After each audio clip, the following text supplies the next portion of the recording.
I didn't see it. I didn't see it in the email. I sent it to you. What the fuck did I do? I don't know what the fuck you just did. You just moved your mouse. Yeah, I got a lot going on over here. Oh, you got a party. Yeah. Nice. This damn fucking. And I forgot my other camera.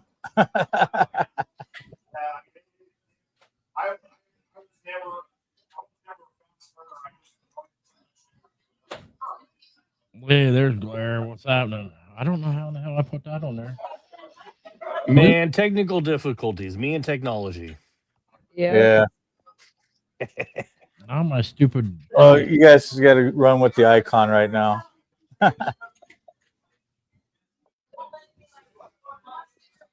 Nice flame.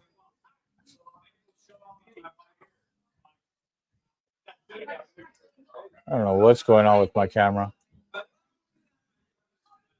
What's going on here? You need to quit hitting shit.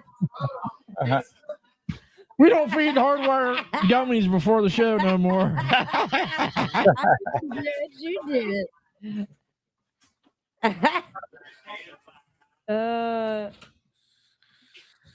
Oh, damn, man.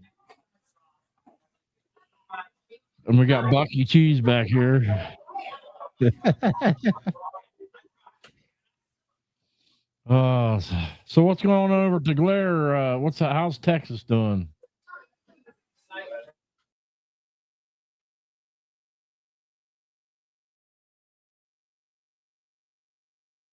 What'd you remove that for? I don't even know what the fuck I'm doing anymore. What the hell? You need to quit. I'm pushing all kinds of the wrong buttons. Quit pushing buttons. That ain't it either.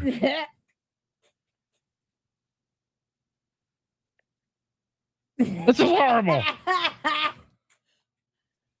He's just Hardwire's first day. He's just sitting there like, what the fuck?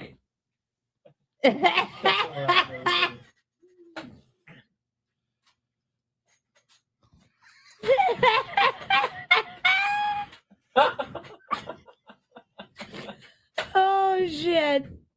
Blair just said fuck it and left. He's like, I'm tired of this shit. I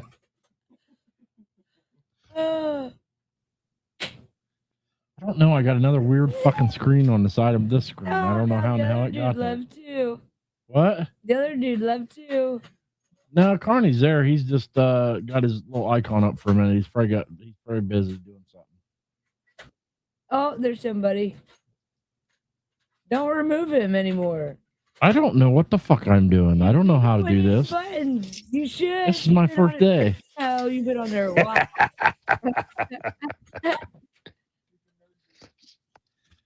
You ate too many gummies. Hey, I've had that problem too in the past. I love how I touch one thing. And maybe here shortly in the future also. Right? I know one of these works. What are you trying to do? I had Dr. Harley on here the other day, and I know you could finagle this shit somehow to get everybody close to the same size. You got a green beer. Yeah, so the green screen's fucking with you. Oh, I didn't see that. Oh, okay. That's funny. Oh. So what are you drinking? Anything good? Dr. Pepper and Gentleman Jack. Oh. Sounds like it might be gross. I don't know. I don't know why. Jack and Coke over here. Yeah.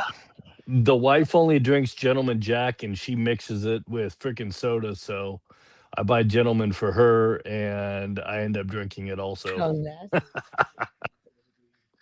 yeah.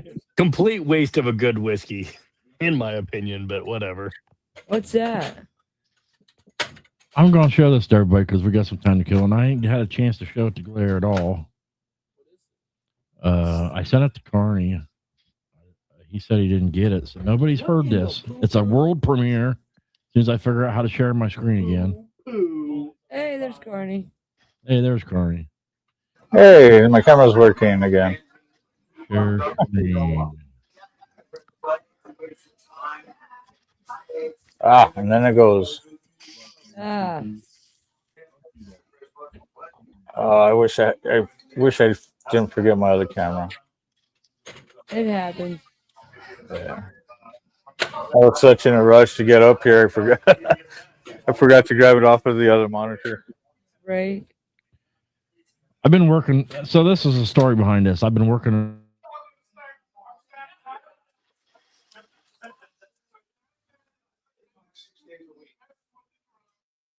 I think you muted yourself. Yeah, he hit the mute button, didn't he? Carney, how you been, man? I'm doing, man. Good, good. Got everybody up here at the clubhouse, chilling, having a good time. Nice. How's the weather in New Mexico? It's not too bad. You know, when I got up here, it was probably around in the high 40s. Oh, that's not bad. It's not bad. Yeah. It's supposed to get in the low 40s tonight here in South Texas. So it was a little chilly this morning. I went for a ride, had to run to the hardware store to go get some parts for my new water heater I had to put in. And the wife for Christmas bought me a Dixon Sherpa lined flannel, and that thing is freaking amazing in the cold. Holy crap. Like, I now feel like I'm one of the true bagger bros. Yeah.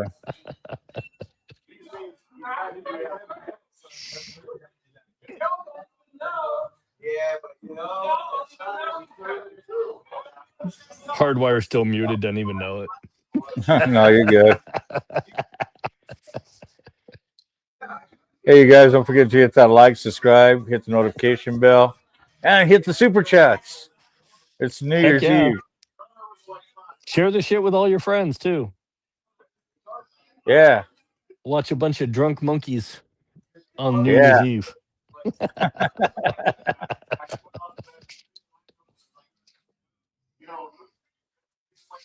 We were lighting fireworks off in this middle of the street earlier tonight Oh, hell yeah. before my kids decided it was time to crash out.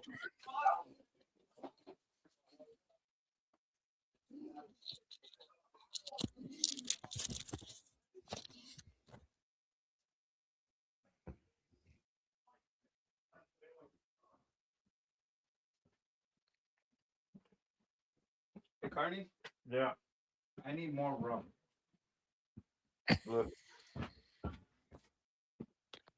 Hardwire is still muted.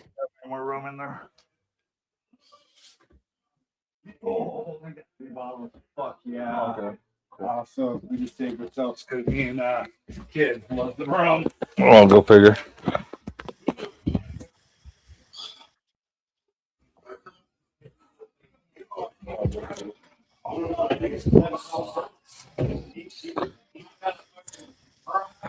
All right.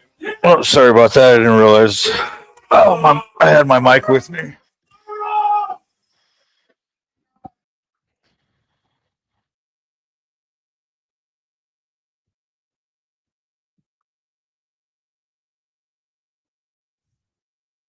Ghost of Mr. P. Who is this guy?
Did that help? Hey, that's better. Hey, they said that was better. You muted yourself. I muted myself. There no sound the entire time. Oh, shit. I was trying to play a song for you. Did you not hear any of it? No, not until just now.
Is that any better?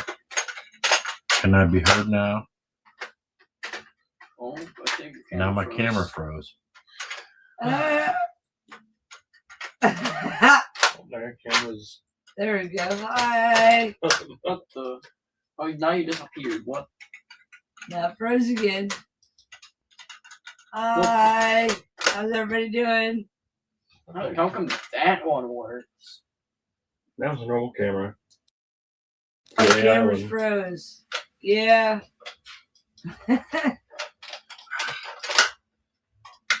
Loading.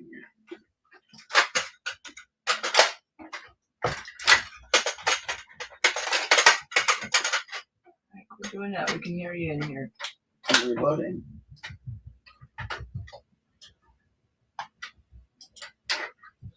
Bear with me. My Can you camera's see me frozen again. now? Peaches moves. Hey. Oh. Dang, this camera makes me look real bad.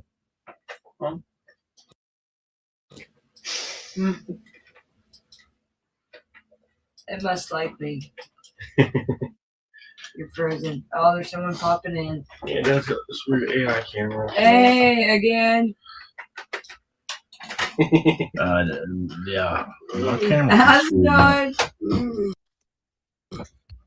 Let's try it this way. Maybe it'll work better this way. Okay. Yeah, I'm gonna troll Did you mute me? No, I was checking to see if our mic was muted again. Oh, okay. I see the little green dots over there. White trash. What are you trying? I was trying to see if we were muted again. Well, no, I think they can hear me. wife, boomer motherfucker. It's your camera, but they can see both of us or hear both of us. Jason's box said maybe we should have another shot. Hey, Jason says you need to take another shot and eat an edible. That's a struggling spot. Right? Yeah. I mean, hey, there's nothing wrong with another edible. If the first one's not kicking in, try two, and if it's not the first two, try the third.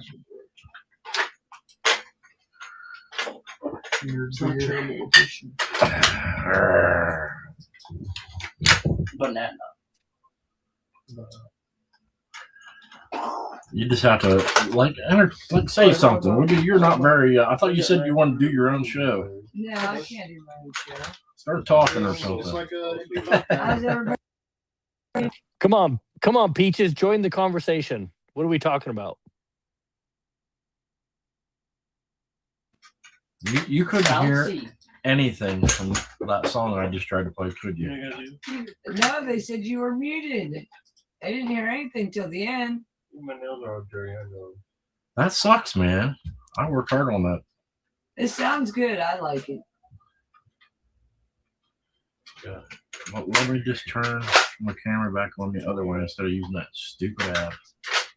You weren't able to stream the song? Too bad. He was on mute the whole time. Oh.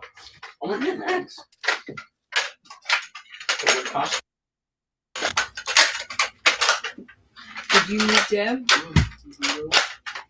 No, I didn't mute anybody. Carney's backstage again. There he Oh, is. there he is. I'm a professional mag machine. I can't wait for this weather to pass. So there's another celebration going on. Perfect. That's the way New Year's is supposed to be.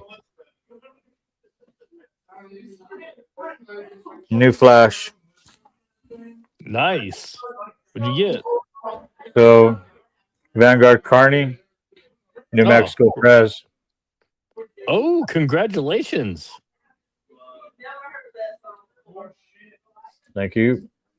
So, time to have drinks. The job that everybody wants but nobody deserves. Oh, And I don't- that doesn't mean anything against you. It's just No. it's the people that should be president or the people that don't want it. no. Usually. I'm sure you didn't want it either. Oh man. Well, it takes, it brings me to the chapter. So that's the cool part. Well, it's- good. Instead of overseeing the nation, now I can just stick to the mother chapter. Well, congratulations, my man. That's impressive. Thank you. I know the position that I'm in, and I don't want to change from it. And all I want to do is go down from it. There was only one position I ever wanted, and that was tail gunner. Yep. Because you get to be a complete asshole in the back, and no one can say anything to you.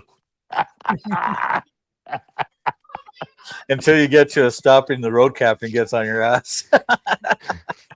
And you tell him, "Hey, did we make it here safe?" And he goes, Exactly. "Yes." And you go, "Okay, then. Don't worry about what I do in the back." That's right.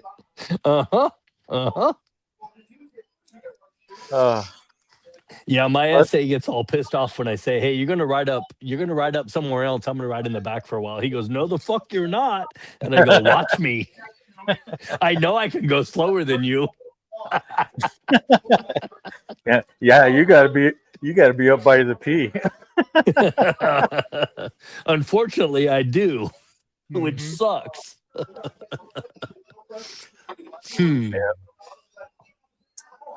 Oh man. And then of course, a big shout out to our Ohio chapter getting their state bottom rocker. Nice. So Good for Ohio.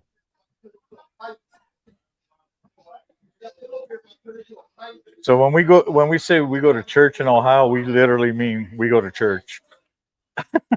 Mm-hmm.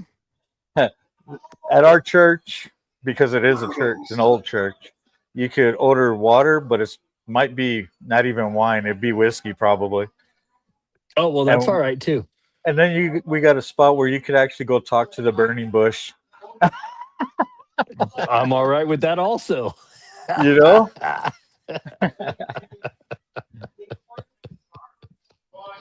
Oh. So happy New Year's, everybody. Hell yeah. 2026 will be interesting, that's for sure. I'm telling you, I went on a roller coaster on 2025.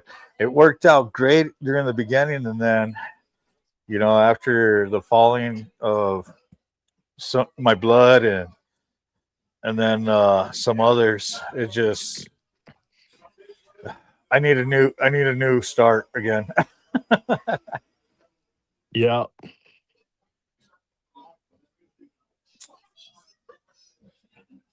Hey, thanks a lot, Warland. On the 500, yep. And thank you guys that became members also on my channel. You guys are awesome.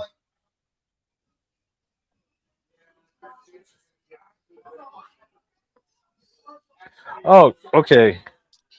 So Hardwire, I did. If you're talking about the song, yeah, I saw that email. I thought you were talking about the link. If you sent it in the email, I didn't get that. But the song I sent you a message on Messenger. Dude, I love the song. It has a story to it.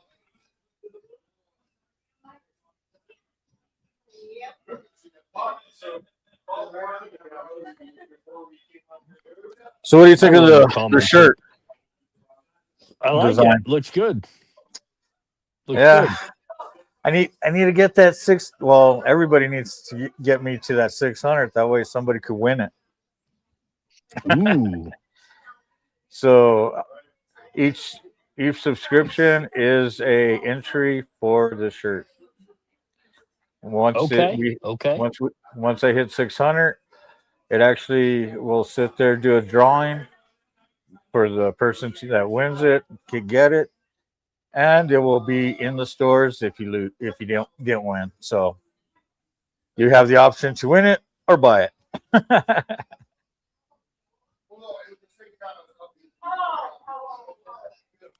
How much is it to buy it? Oh, we don't know. We haven't figured out the price range on it yet. Well, okay. They haven't told me about it yet. Well, the thing is, everything we have, if you notice, a lot of times I sit there and I show Jackson Graphics out there in Jackson, Tennessee. He's the one that does our embroideries, our apparel and stuff like that. The design, our shirts is all in house also. So, and those guys deal with all that. They just say, "Hey, we got this for you," and I just sign off on it. Nice. I feel like I'm on one of my other panels that I get on. Are we debating here? Oh, good God, no! Please not. And no, this is a good night. I'm not taking anybody down the rabbit hole. We don't need no debates tonight. That's for damn sure. That's true. That's why So I have Krista Marie. She sent me an email to jump on her show, and I was about to, and then I saw Hardwire on, and priorities come first. So right. So it's like, okay, I'm going to share it to my audience over here because this is where the family started. Yep. And speaking of family, hey, he's back. He's black and red all over.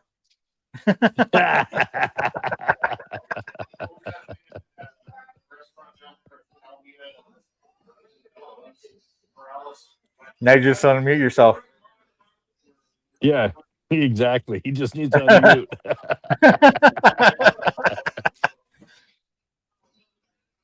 I like my dark studio. It keeps me in the shadows. Yeah, I could do that too. All I have to do is just either hit the light or have somebody turn it off for me. Well, unfortunately, my organization has a very strict policy about internet Can you hear me shit. now? So, Oh yeah. Hey, there you are. There you are. Can you hear me now? I don't know. Like my computer's going on a spastic fit of looking for like different settings that it's not supposed to be looking for, and I already changed them. But I did set up a whole bunch of new stuff, and I don't know. It's just decided it's pissed. I did the whole show on Sunday. Everything went perfectly fine. Oh yeah. So I don't know what the fuck is going on. Yeah.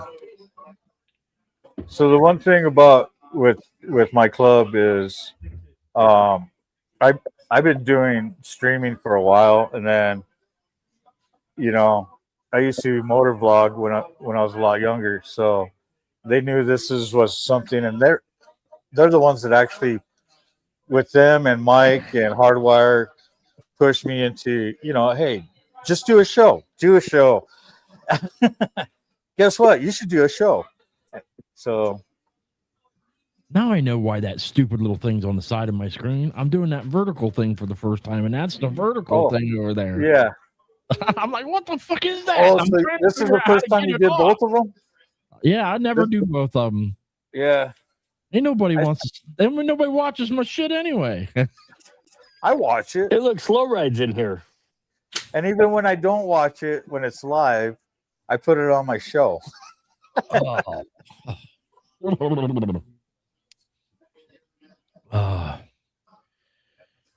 Yeah, I'm like, I put a whole, I don't know if did you see the show where I showed everybody what I got? Got a whole bunch of new shit. I got a little Stream Decky thing that's like kind of like Mike's got. It's like the Stream Deck Plus though. It's got knobs and shit. I found it used for $100, so and it was like looked like brand new. So I was like, I met some kid on Facebook Marketplace and bought that, and I bought a new graphics card, new monitors, and fucking all kinds of crazy shit. I put a new fucking fancy shit. I got all kinds of fancy shit. It all looks good. I just never use it. Once a week. Now all I gotta do is get some fuckers to pay for it. Well, do a show more than once a week. Yeah.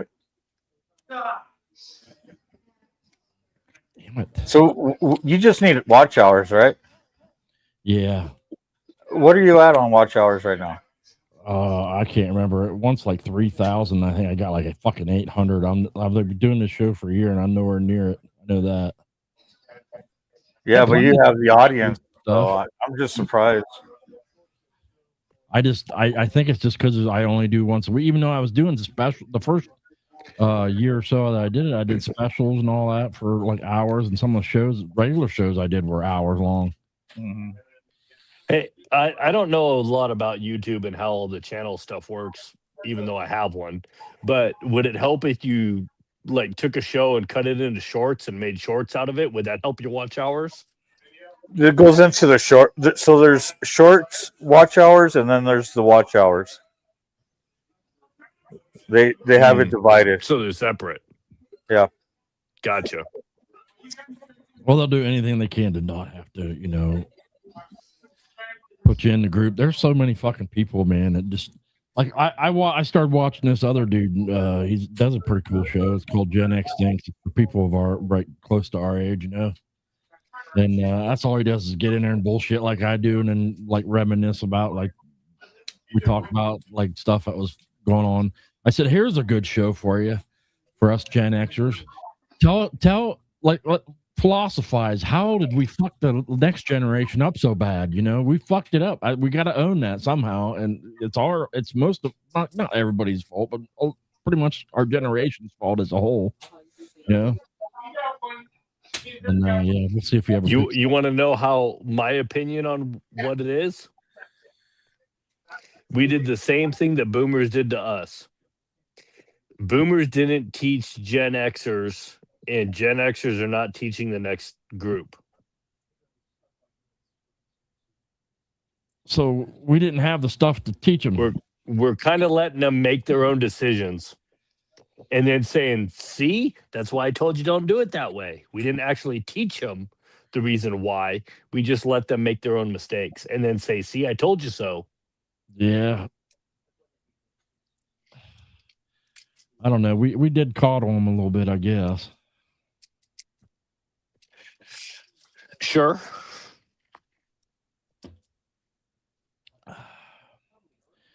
Now, you think I could try to play that again without fucking anything up? I want to try. I don't know. My stuff was acting up too. That was weird. Maybe the cell interfered with it. Let me see if I can do it again. I'll try. Got plenty of time to kill. See if I share this. All right, can you see it? And I hit play. You should be able to hear it. I hear it. We can hear it.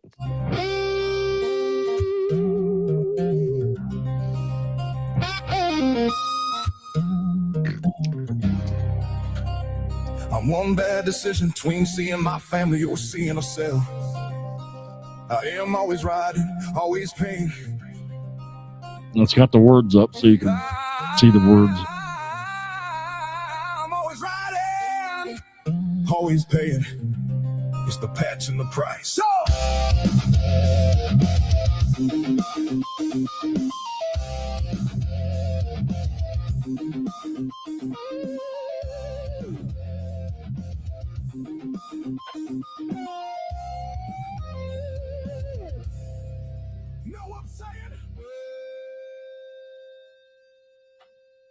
sun in my eyes, road stretched ahead, mind clear and open, no words need said. Engine's heartbeat, a rumble so deep.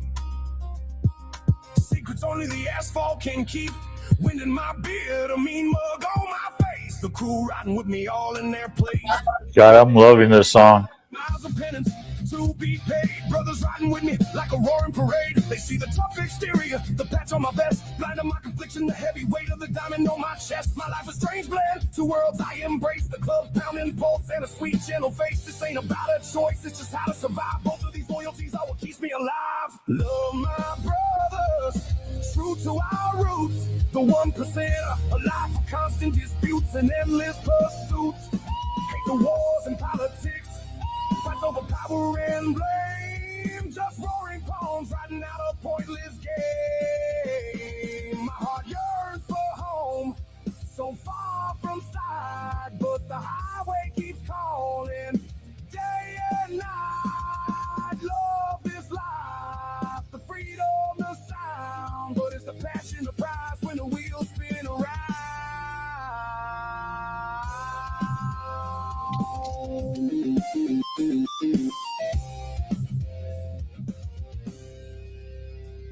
We've lost too many, but the ghosts always ride along. They say this life leads to death or prison. Lord, I hope they're wrong. The clubhouse, the whispers of smoke, same old top power plays, bitter old jokes. These meaningless battles that always arise bring nightmares in my family's eyes. Every mile given is time quickly lost. The dead is mine. Why should my family pay the cost? I try to hold both roads intact for my sanity's sake, but this constant tug of war makes me feel like I could break. It's ripping me apart, it's crushing my soul. Neither life makes me one, only both make me whole. No choosing a single path, just endless tries to keep the words I love from turning into one I despise. Love my brothers, true to our roots. The 1%er, a life of constant disputes and endless pursuits. Hate the wars and politics, fights over power and blame. Just roaring pawns riding down a pointless game. My heart yearns for home, so far from side, but the highway keeps calling day and night. Love this life, the freedom, the sound, but it's the passion, the price when the wheels spin around.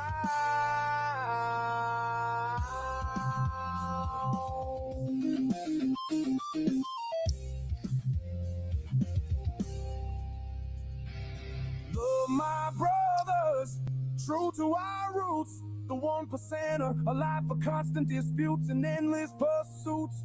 Hate the wars and politics, fights over power and blame. Just roaring pawns riding down a pointless game. My heart yearns for home, so far from side, but the highway keeps calling day and night. Love this life, the freedom, the sound, but it's the passion, the price when the wheels spin around. This life I live, the price I give. I'm always riding. Always playing. Yeah, I don't know, man. I like it. I wrote that song I don't know, maybe 5 months ago, and then I put it through probably, I'll bet you, 1,000 different Suno like versions. I just could not get it the way I liked it. Then I pulled some lyrics out, put some in, and I have to admit the lyrics wound up really good, but I just ain't sure about the song because I've done so many iterations of it and heard it so many times that I'm getting a bit deaf to it, you know. But I really felt like the song told a good story, kind of what a lot of bikers wrestle with in their heart, you know. They love it, but they worry about the family part of it, but they want both. You know, it's something a lot of people wrestle with, I feel like. And it told a good Well, story. being in a club is wrestling with both between the club and family anyways. Well, a lot of the young ones that seem to be the ones that get you in trouble the most are the ones that don't have the stuff to lose. You know what I mean? They just don't have Exactly. And then it's the good ones that worry so much about them dragging you into some bullshit. It's a wrestling match between, you know, I love both. I don't want to lose either one, you know, and you're constantly with trying to keep the family happy and then trying to keep the club happy. And it really fucking stresses you out sometimes, man. Yeah. And unfortunately, the family is the one that takes the brunt of that stress. Yeah. You know, because it's like you try to unleash on your brothers and they just don't get it.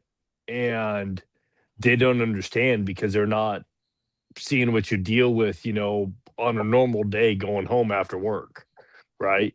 So they only see you, you know, a couple of times a week or, you know, however much you guys are together.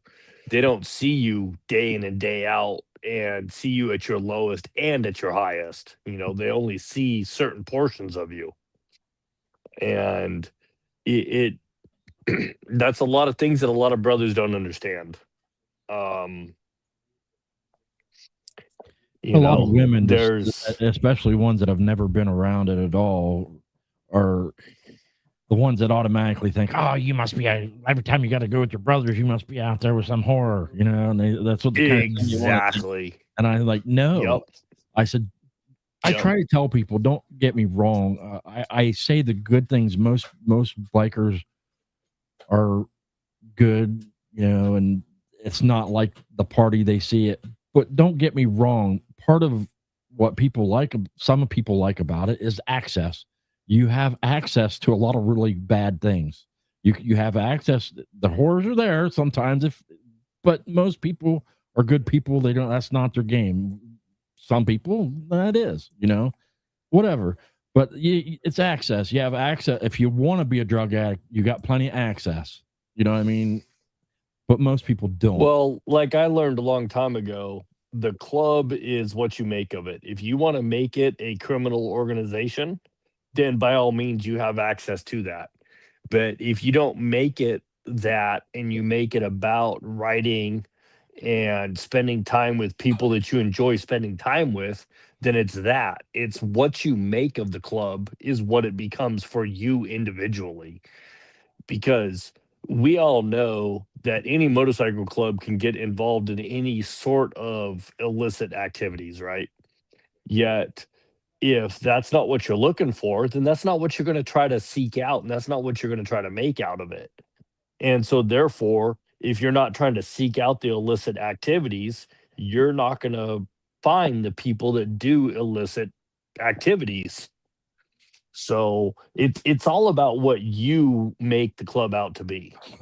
And unfortunately, there's a lot of younger people that come into club life thinking that it's only one thing when it's actually multiple things all in one. Yeah, and it seems like a lot of times you get, when the young ones start getting in higher positions, they like to drag you into shit you don't want to be in. Yeah. Yeah. I'm like, man, I'm old. I don't want to do that anymore. I did plenty of that when I was younger. I'm good. Thanks.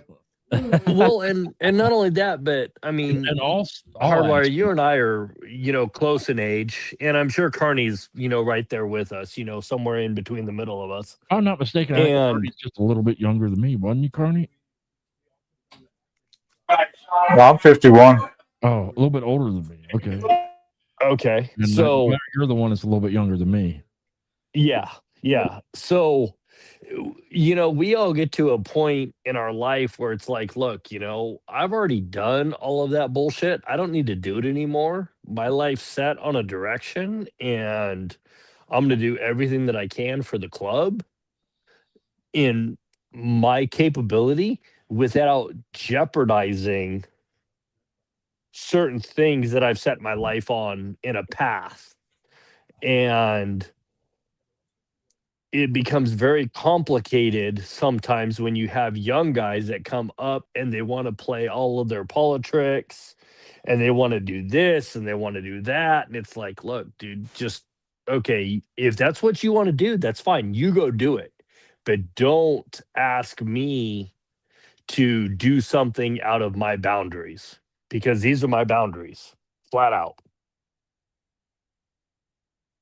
And I've stood on that twice now in the club that I've been on. Like, look, these are my boundaries.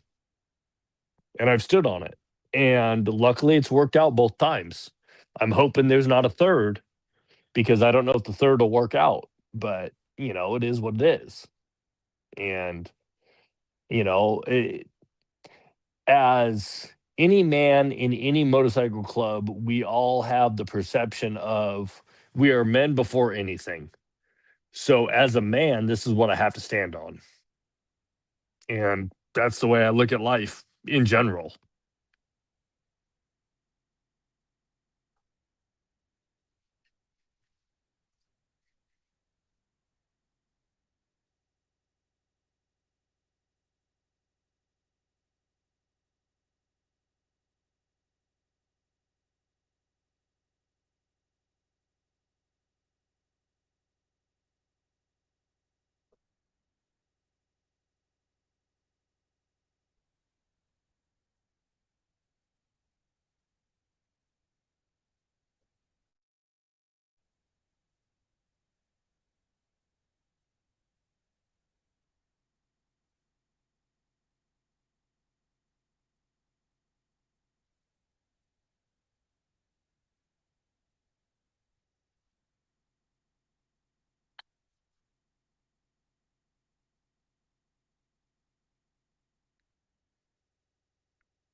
I heard something, then got quiet again. Hardwire's mic whip went gone again. I don't know. Something happened. Yeah.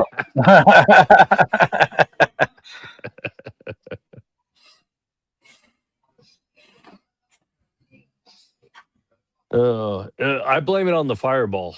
Fireball and me have like this really dark, twisted, sinister thing between us. That Fireball and Hardwire, there's always technical difficulties. There's technical difficulties with me and Fireball, and it does not involve technology. It's just me and Fireball. We have technical difficulties. I remember the first shot, but after that, I can't remember any of the other ones after that, nor anything that happens after that. It's always the first shot. I'm still on the first shot. Now you can hear me, can't you? Hey, there he is. He's back. The program I got keeps trying to steal my camera, and I turned it off. Must be running in the background. Maybe it's the internet. Maybe the internet's overloaded tonight. No, that program I have, it showed up in the settings for StreamYard saying that split cam microphone was on, which means that split cam is keeps trying to steal my camera probably too. That's probably what's going on. I'm going to just uninstall that real quick. If I can figure out how to work my computer. So everybody in the chats, you know what you should do? You should get really drunk and give me money. I don't have that. Give me money now. No, that's all right. I do. Hey, it I'm going to all mute by for a sec myself. because I'm going to make a drink.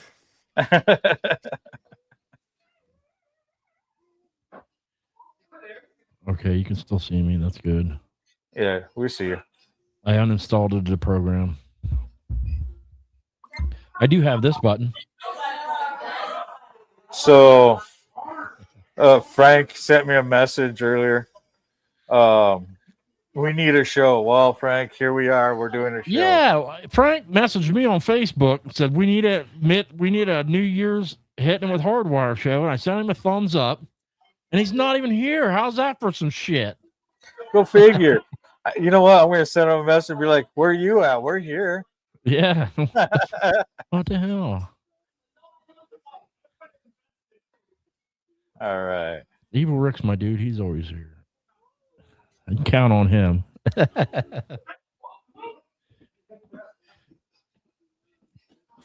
We had a troll in there earlier. My son pointed him out and he goes, "You notice we got a troll?" I says, "Oh, that's all right. Nobody cares." We just ignore him. Yeah. All right. I'll be right back. They're paging me, so. Uh-oh. Yeah. Time for Carney to do a shot with everybody. Probably. That means I have to come back with another shot, too. Right on. Get her done.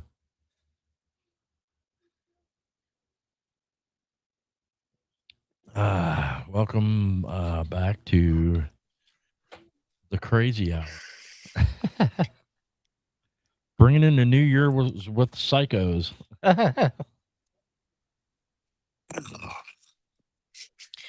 All right, so another Dr. Pepper down the hatch. Dr. Pepper and what was it again? Gentleman Jack. Dr. Pepper and Gentleman Jack. Yeah, Yep. right on. The wife only drinks Gentleman Jack, so that's what I buy for. And I buy it in the big fucking. Well, it doesn't come in a handle, but it's a handle size bottle. So that's what I buy for her. So I end up drinking it too. What did you think of the song? Did you like it?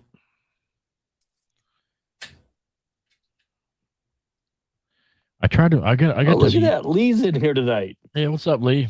I got this thing going where I'm into like a mixture of blues and heavy metal. That's my favorite thing to do to Suno now.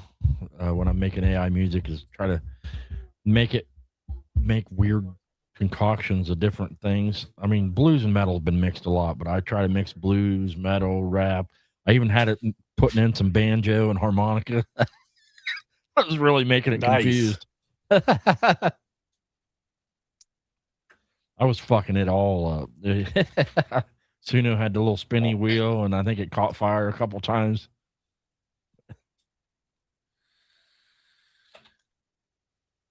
So, Lear, I hope you're having a happy fucking New Year. Oh, I better try to like minimize my cussing if Carney's got this on his channel too, because he's monetized now, all fancy and monetized. I'm not monetized. My problem is the watch hours. I got enough short views. I got enough subscribers. I just don't have enough watch hours. Somebody told me to just like put on a show, and even if my camera, even if I'm not there, and just like make it just like stream. I don't know if that'll work Right. or not, but Well, does it help if you stream it through Facebook too? I stream it through Facebook and X. I don't know what makes Carney understands it a little better than I do. I seen guys. I mean, there's a few channels I've been on that had just about the same amount of subscribers and same people watching as what I typically get, and they're all monetized, the fuckers. That's all right. I don't want your people's shit anyway. I'll just spend forever in credit card debt for buying all this garbage.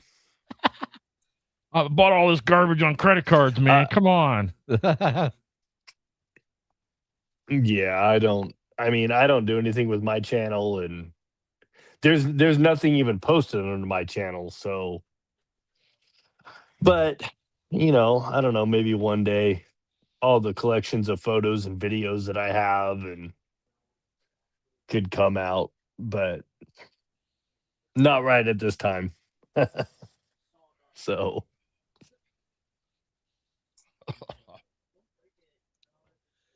I installed OBS on my computer. That's probably part of my problem. That's one thing that I did that was not on my computer when I did the last show, because I'm planning on switching everything over to OBS, and it does all the same things that StreamYard does, and it'll do more than that, but it's not user friendly like StreamYard is. It takes a lot more getting used to. So everybody's going to have to like deal with it while I'm figuring it out. I haven't switched yet. I have like both going on. While I learn one, I'm going to slowly, gradually switch to the other.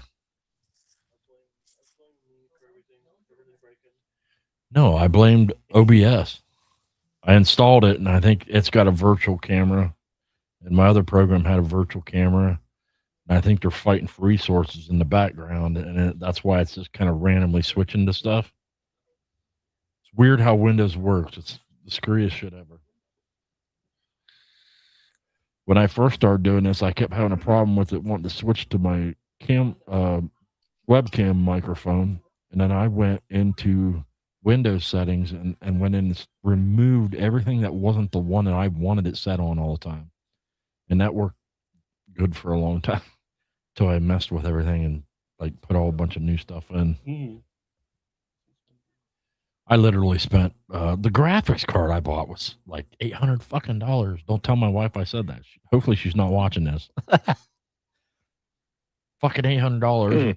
The monitor was another couple $100. The stupid fucking stream deck was $100. I spent over $1,000 just in upgrades, and then the tower that I the computer that I'm using was a pre-built. I replaced the motherboard thinking the motherboard was what was causing me issues before, and it wasn't. Then I swapped out the graphics card, and I swapped out the hard drive. There's like nothing left but the power supply in the case. That's all that's left of my original computer. Get back over here, you motherfucker. Yeah, see, that's all above me.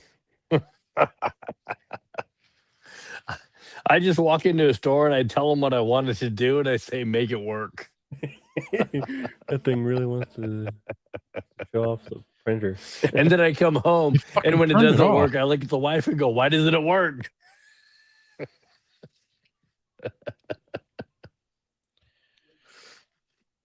Yeah, I've always been a bit of a computer nerd.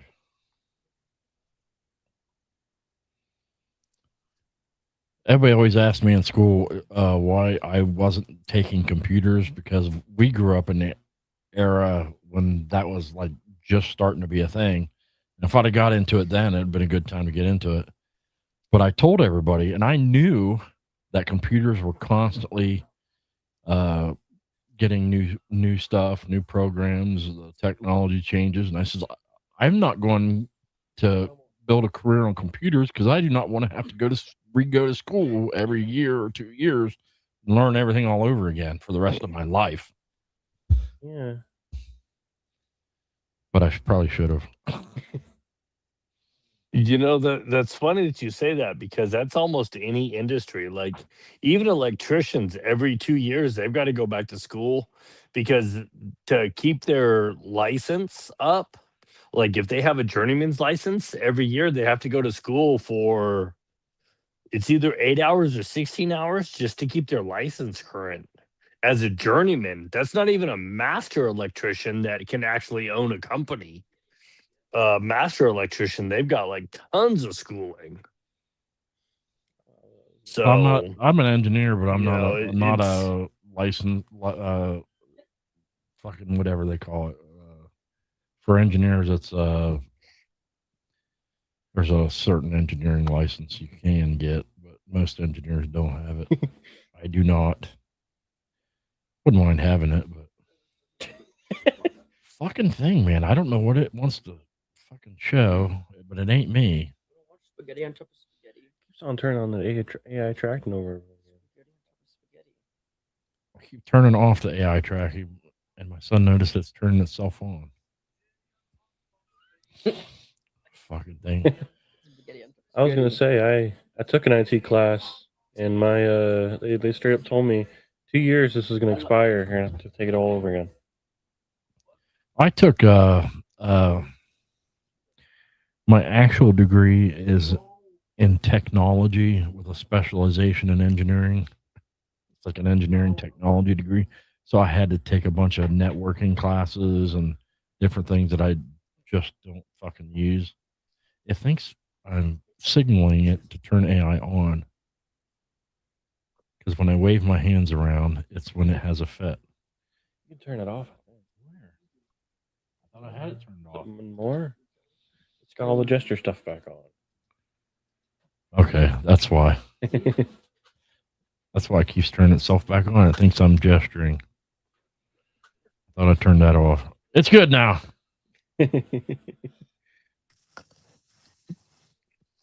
Drink up, Glare. Oh, fuck, you still got another hour to go. shit, a whole nother hour. I got 2. Well, I got 45 minutes. So you got an hour and 45 minutes. Yeah, exactly. You partying with yourself tonight? Um, Oh, the yeah, kids never are mind. asleep on the couch, You're I'm partying sure. with, you're partying with me. And the wife's probably asleep on the couch also. You're partying with me on the interwebs. Yes. We did fireworks in the middle of the street already tonight for the boys. And they were happy. So New Year's out where I live is like pretty chill. Pretty chill. Fucking this vertical shit. It's hard to. But we also live out in the fucking country too, so Like you can't make this vertical look good. I'm trying. Here, I can put these over here. No, it's not letting me move.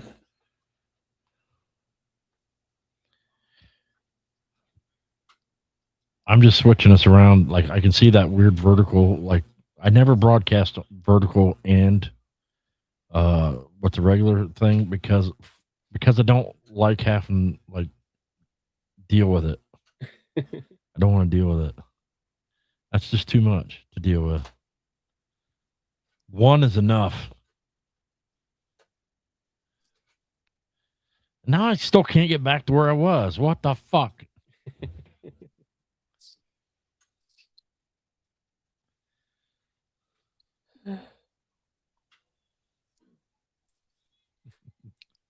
Claire's just like, this guy's fucking retarded.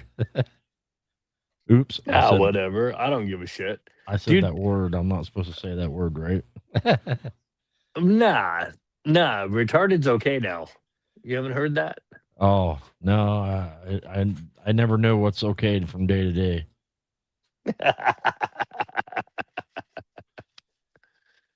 I don't still keep- use I retarded. don't I don't keep- give a fuck. I I'm don't not keep swearing woke, enough. and nor do I pretend to be.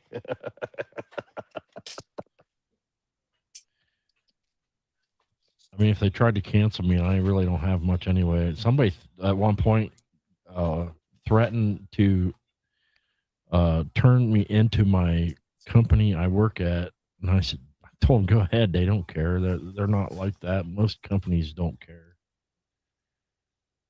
Right? My company probably wouldn't even respond to something like that. They'd be like, "Oh, he flipped you off while he was driving? Okay. What'd you do wrong?"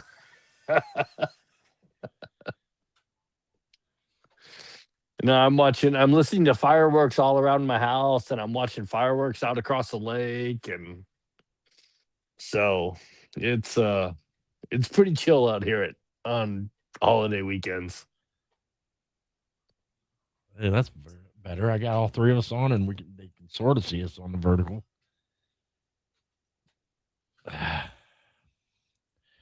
My son was outside letting off fireworks, and I was watching him in the security cameras, and I thought he was going to burn the neighbor's house down. I was like, "Oh, please don't burn the neighbor's house down. I can't afford that." But the security cameras we lit off. can exaggerate things. Right. Yeah, we lit off about $300 worth of fountain fireworks because for like my kids, I only buy fountains, because they can light them and whatnot and all that. So I let them do all that stuff. And so I light fountains off for them. And we haven't had a lot of rain down here lately. So I'm like, we don't need to be shooting off mortars or any of that other garbage. So we did about $300 worth of fountain fireworks, and the boys had a good time, and now they're crashed out on the couch. They didn't even make it to midnight? No, hell no, they ain't gonna make it to midnight. Shit, I don't think the 5-year-old, well, technically he's now 6, excuse me. 2 days ago he turned 6. So the 6-year-old didn't even make it like 10 minutes after being down on the couch. We put a movie on that he wanted, and he was out like a light. Happy New Year's, everybody. See, I got special effects. I got floating fonts. I see that. This is my title. Hey, Redneck Side's in here. Good to see you. Hey, what's up, Redneck Side? You get out of line. No, Lee, we're not lighting off half sticks of TNT. The whip, blue. I got my Redneck Side motorcycle whip. I don't have both cameras on. You can't see me. I'm gonna whip my son. I'm gonna video my whip. Take that. And that's from when I was riding my bike, and it was. You shouldn't have them on your actual like. They don't cooperate well at 100 miles an hour. Okay, put it back. They don't. Yeah. Now my mic went off. Yeah.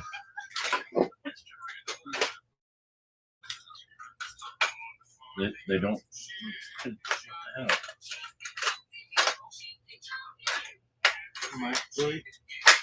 think it's my soundboard.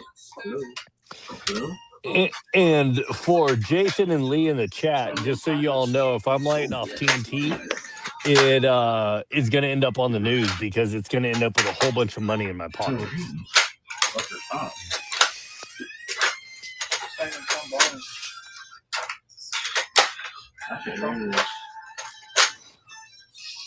I'll be right back so you can hear me.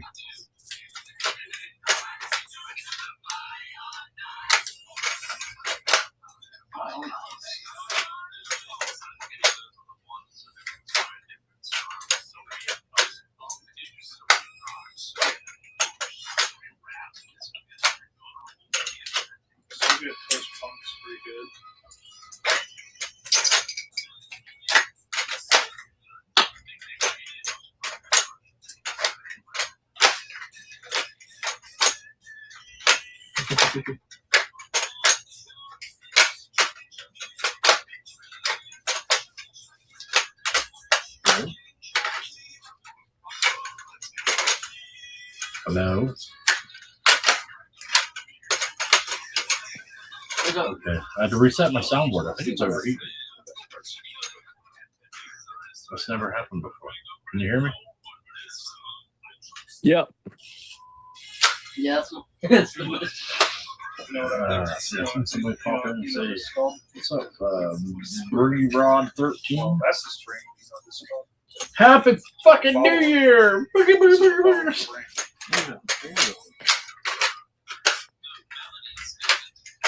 I don't have to get one of the little laptop things with the little fans on it or something to like try to cool my soundboard. I don't know why. It's never done that before. That's something new. This looks like you could take that off. What? You can on most magazines. Yeah, fucker's hot. It's all your fault, Blair. Yeah. Everything's always my fault. I get blamed for everything. It's all these damn fire, all the fire I got behind me and on the screen. It's all fire and it's overheating soundboard. You can just hold your mag. I have to believe that. So, I mean, you probably know. I still like some of the new ones I got. You hear all them. I got Jay and Silent Bob. I mean, let me show you. What some people do. You just strap your mags. Yeah, they just flip it upside down. I still like the Ric Flair. And not that one. This one. I can find this video that I saw. How many assholes we got on this ship anyhow? Keep firing, assholes. Yeah. We ain't found shit. Come the desert. We ain't found shit. I love that one. If you're done and it's a little. Oh man, I can't make movies like that no more. Those were the good. All right, old days. Hardwire, I'm gonna drop off, man. Y'all have a good All New right. Year. You too. Have a happy New Year. All right, see you guys. You can find this video eventually. It's just me and Carney. If Carney was here, he's out having a shot, so I guess I should have another I shot. played Battlefield 6. My lady's upstairs watching It's fireworks on not TV, out. and she said she It's a wanted bit to be hard. on New Year's show. Yeah. Everybody's I'm gonna an have to old give her man. help. I feel like an old man. That's all right, old lady. Bobby will drink your shot for you. I feel like an old man. I'm trying to play Battlefield. You got a beer to chase it with? No, it's over there. It's too Oh, long really? for me. Chaser. It doesn't suck as bad when you drink something right after it. Pretty sure I played a little bit better. Cheers. I played my keyboards. Yep, alright. Mouse and keyboard. More size. Still never got an actual kill. I just didn't like it. You always get that. What's up, Redneck Side? Oh, God. Oh, yeah. Hold on. I'll get it for you. If I can remember how to do it. If you just take the Not that bottoms button. off and That's use wrong button. another magazine, This one. Yeah, there it is. infinite magazine. Yeah, fuck it. I pasted the chat because, you know, whatever. Anybody could come in. It's all good. We don't care.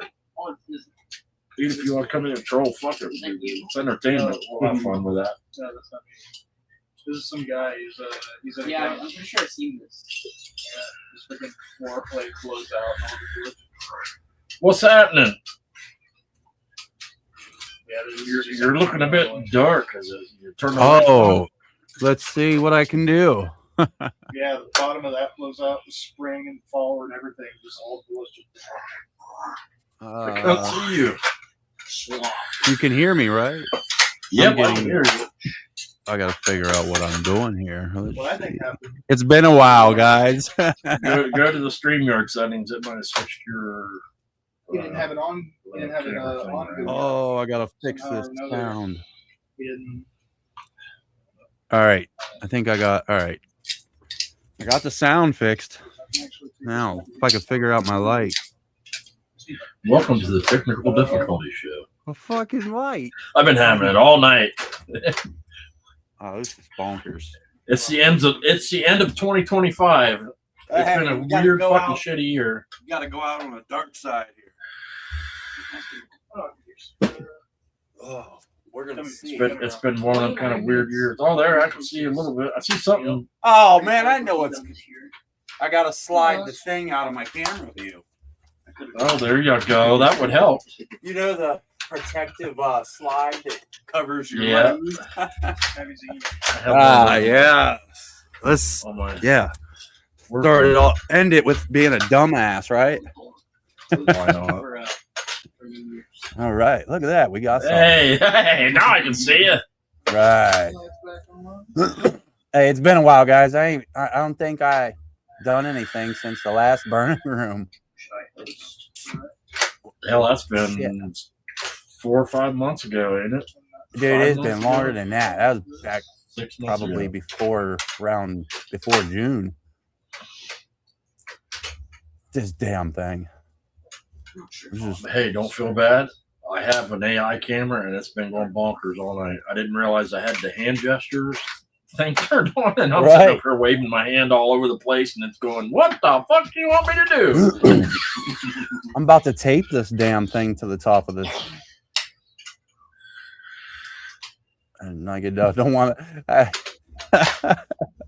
It's been too long. What am I doing? Give me some tape. Hold on, guys. Give me a minute. And have what's that? A Fanta. I guess I wasn't ready yet. A grape Fanta? Is that?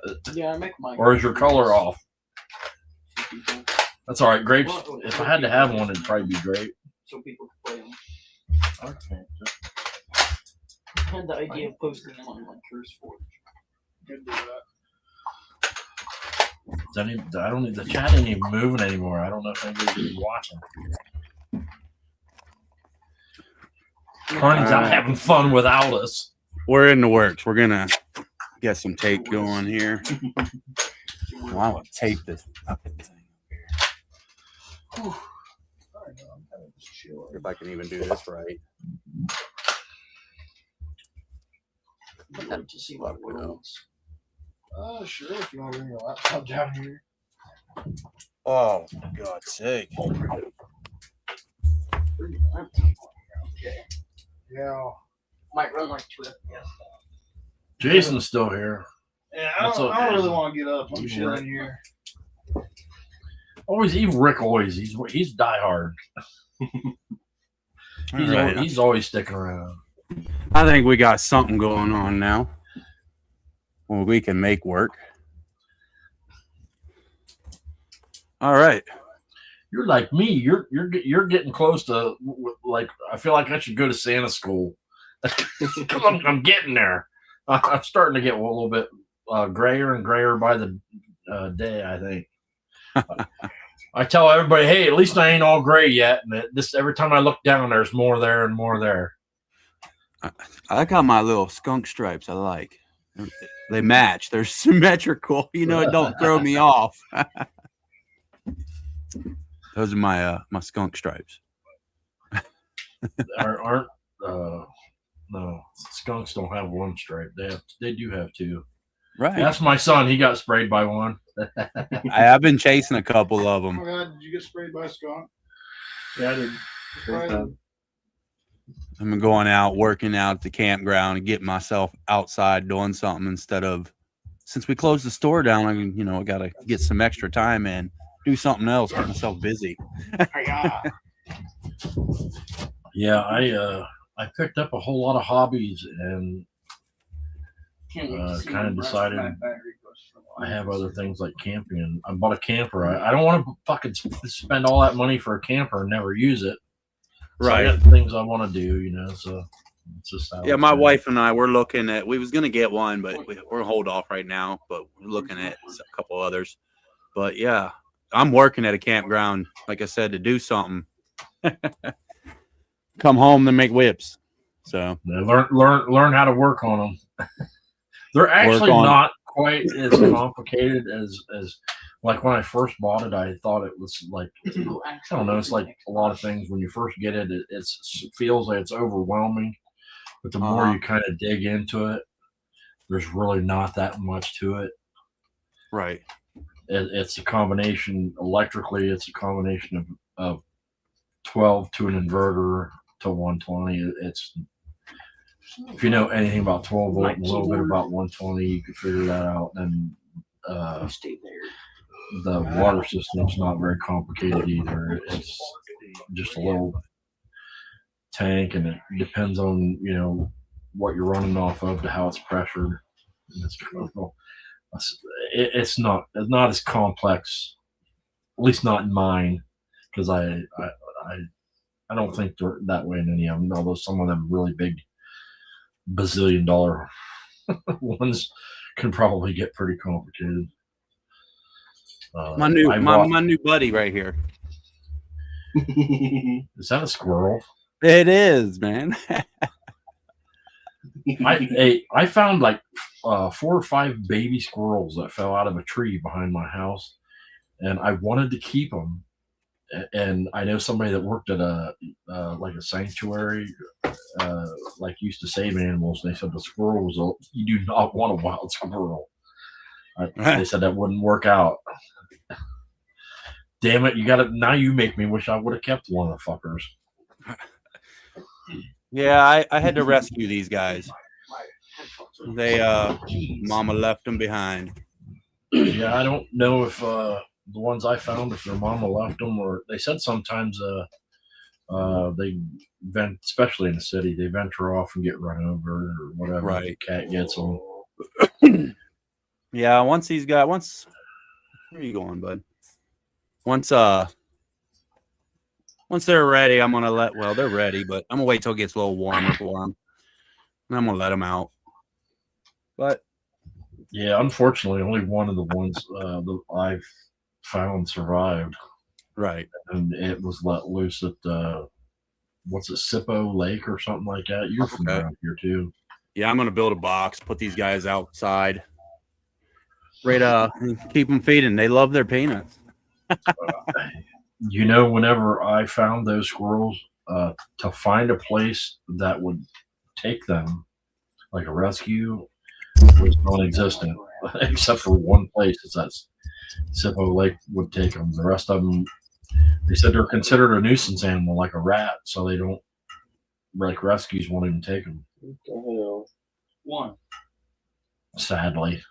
And I catch shit because I feed the squirrels. I buy big bags of peanuts down at Rural King and feed the squirrels peanuts outside, and the neighbors go, we don't want the fucking squirrels around here. All right. Where'd you go? He's running around somewhere. Do you want that thing? Sure. I'll take it. Oh, there he is. He came back. CARNY'S out having fun without us. You believe that shit? Yeah. What's he doing? Is he on here or not? He is. He got a promotion, and he's like at a club event or whatever or something, and they pulled him away. Probably, we're all trying to celebrate. Right. That's awesome. Yeah, it's kind of an odd time to want to come online, but hey, CARNY'S hardcore YouTuber, man. Here's this. Yeah. 24-hour live. Hey, GEG. Fuck, I ain't seen you in forever. You been all right? It's good to see you. And hell, he's in Oregon. I was worried that he got fucking in one of them riots or something, and So why are you trying to join they me? whooped him up or something. I was worried for a minute because I ain't seen him in forever. Yes.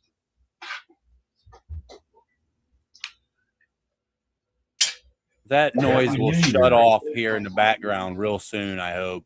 Never been beaten. That my air compressor kicked on. Oh. Yeah, I got like 5. Yeah, I seen the burning room there over by your garage. Oh yeah, we're right on top. Oh, hey. Come on, bud. I'm thinking about building a wall right there. Then I can hang my lights and stuff up. My older full wall. Yeah, well, I'll build the frame and then maybe wall it on one side and leave the framing sticking out, and then I could hang my lights and stuff. I was telling everybody on my show about that. I was thinking about either that or I'll just. There went my mic. Hardcore. There's my hardcore. Yeah, I did some I changing see it in there, around. so I think they can hear me, but I can't. We can't hear anything. I did some changing around up here in the burning room. Had to do some work, make it more spacious. That's getting a little crowded. Everything's breaking. Everything is wrong. Smarty already joined me. What's going on, Ghost?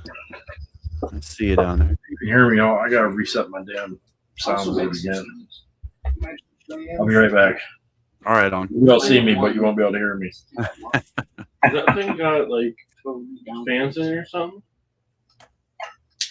It's supposed to. I've never had it overheat before. What? What's overheating?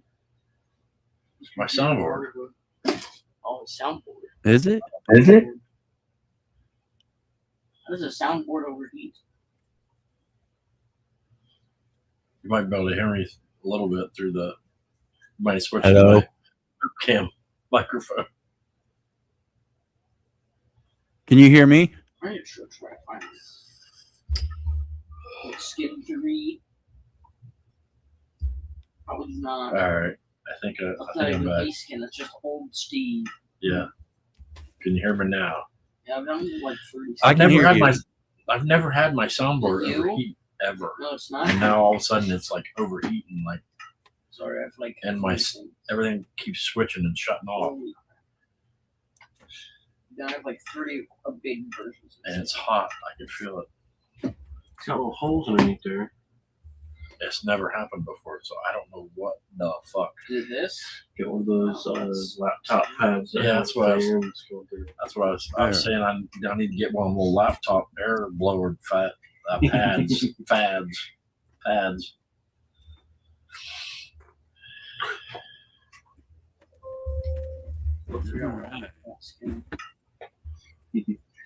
For sure, I uploaded it. Can you hear me? I can hear you. All right, good. Man, yeah, this is the first time I've been on for a long time. But hey, this is your second annual Right. New Year thing, right? I was on the Yep. first one. Was it me, you, and what? Not me. Yeah. What the heck was his name? So I seen you were on. I had to jump Kickstands on. Down. The one dude from Kickstand, Beaker, not Beezer, Beaker. I think it was me, you, and Beaker from the Kickstand Downs podcast. I don't know what happened to them. Yeah, I was wondering myself too, because I liked watching their Well, their stuff. if you, I don't know if you have noticed, like me and Mike and Carney, like some of us have stuck around over the last year, but there's been a ton of YouTubers that have come and gone in that time. Right. Like a ton of them I've seen come, and they all get a little frustrated and or run out of material and not sure what to do anymore, and they just kind of come in and I got plenty of material. Like there for a while, I told everybody I was thinking about giving it up, but my old lady said, "You spent so much money on that. If you give it up, I'm going to beat you with a baseball bat until you're bloody." And I said, "You know what? I will keep doing it." I guess. Yeah, man. It's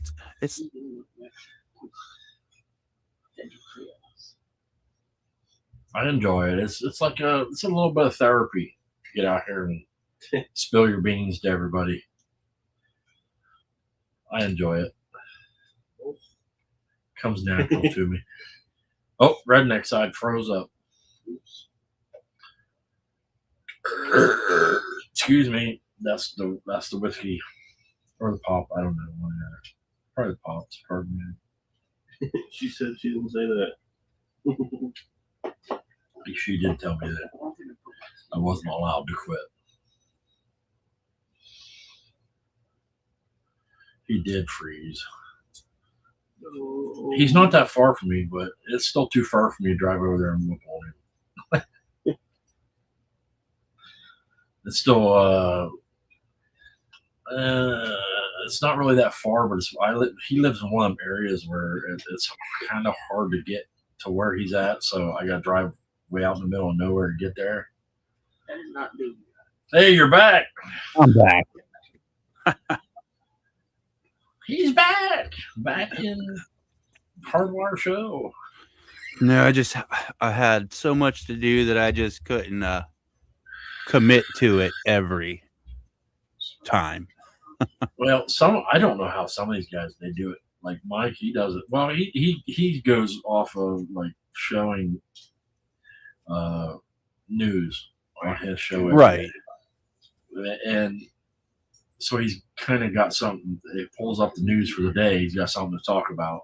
Like I was doing a little bit of that for a while. I probably will get back to it. I'll find a topic every day, and it makes it easier when you got like other things going on your show. But I couldn't imagine like trying to do that every day would be tough. I do it once a week, and I start running out of shit to talk about. I mean, I have all kinds of hobbies, and I can technically talk about a zillion other things, you know. Yeah, my old lady's probably up there doing that right now on the porch. I got these cool wraps that, you know.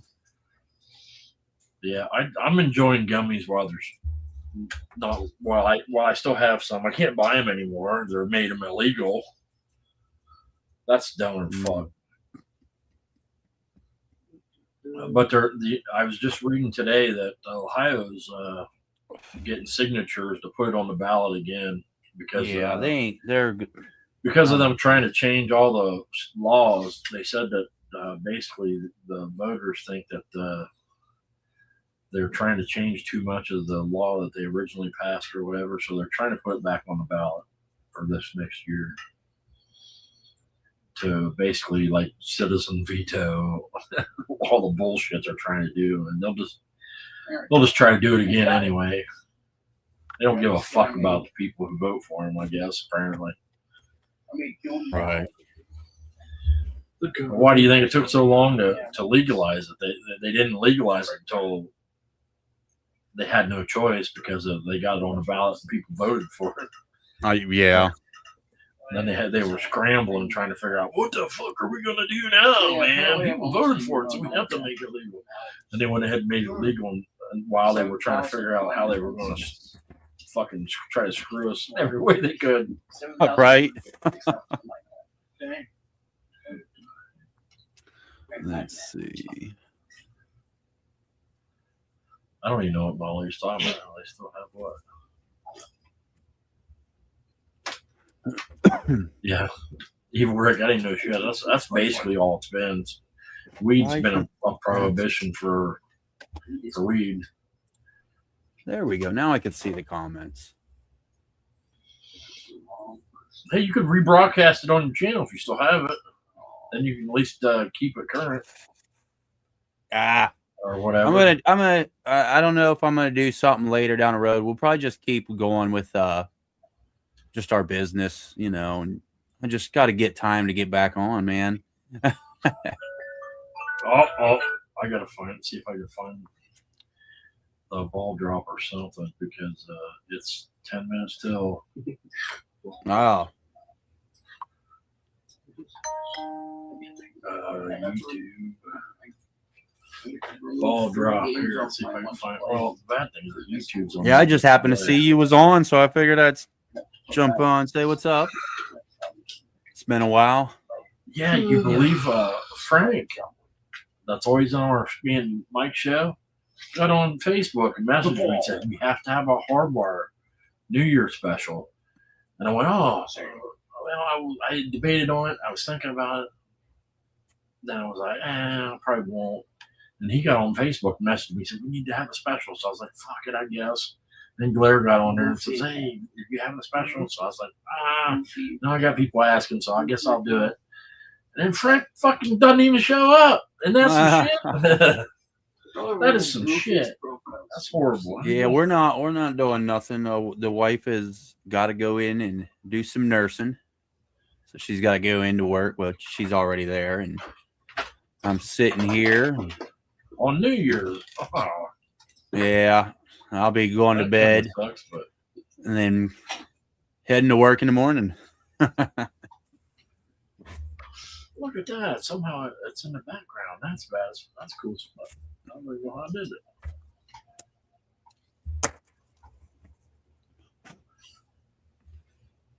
Oh, wait. I know exactly how I did it. I'm just super fucking talented. That's what it is. Woo! I know right why I did that. Yeah. Suck on that.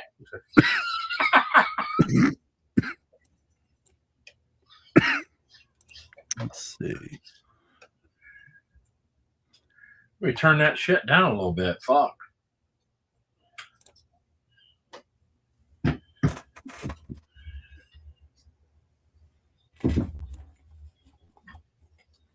I think. That was a bit loud. It ain't even that time yet. I just had to see if I could find it and get it up there. It's probably on a delay too, because YouTube's always on a little bit of a delay. Yeah. It's still kind of loud for fucking something that we giving a fuck about at the moment. I just wanted to have it on in the background so we don't miss it. Don't want to miss nothing. Don't want to miss nothing. Yeah, it does say up there. I think even Rick and my lady's the only ones left. Who else bailed on it?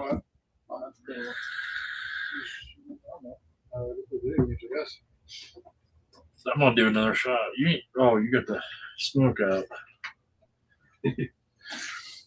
Bob, you doing a shot with me? What's going on, big country?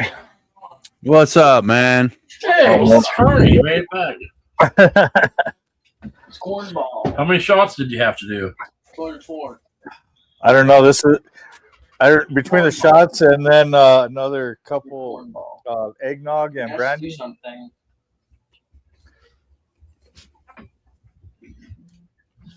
No break. Well.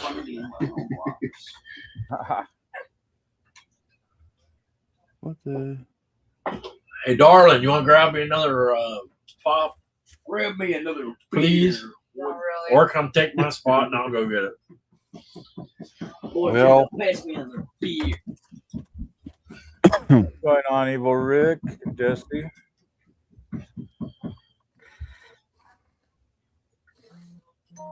I can hear you, Carney, but you're not very loud.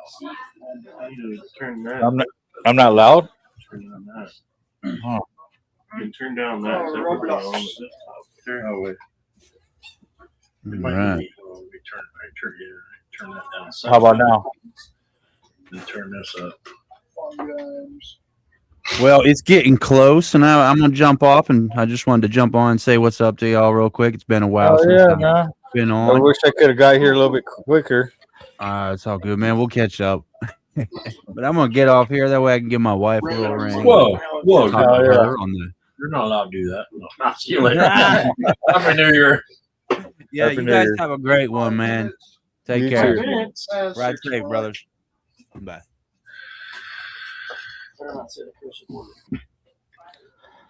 Oh man. No, Hey, old lady, where'd you go? Figure out how to leave. Hey, there we go. Peace out. Come here, Peaches. Let's see. We got Jesse _Unk, Go Seagull, Bree, Warland, Crystal Kitten. Oh yeah, everybody. Road King. Thanks for tuning in, you guys. I appreciate it. Dusty Young. 30%. You didn't hear me? That's just somebody I haven't seen. That must be from your channel. Hey, Ghost Eagle Guardian was on here a little bit ago. I ain't seen him forever. Yeah. I was starting to think that people in Portland got him or something.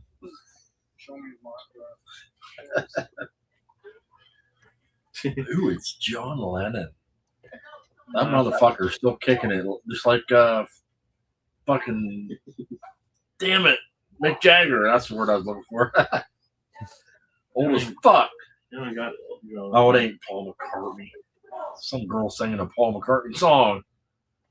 No, Paul McCartney ain't dead though, is he? He's still kicking it. I don't think he's still alive. Yeah, I'm pretty sure he's still kicking it. Fucking every time I see the Rolling Stones on fucking TV, I'm like, holy fuck! I just wish I could still be kicking it at that age. With all the stuff they did too.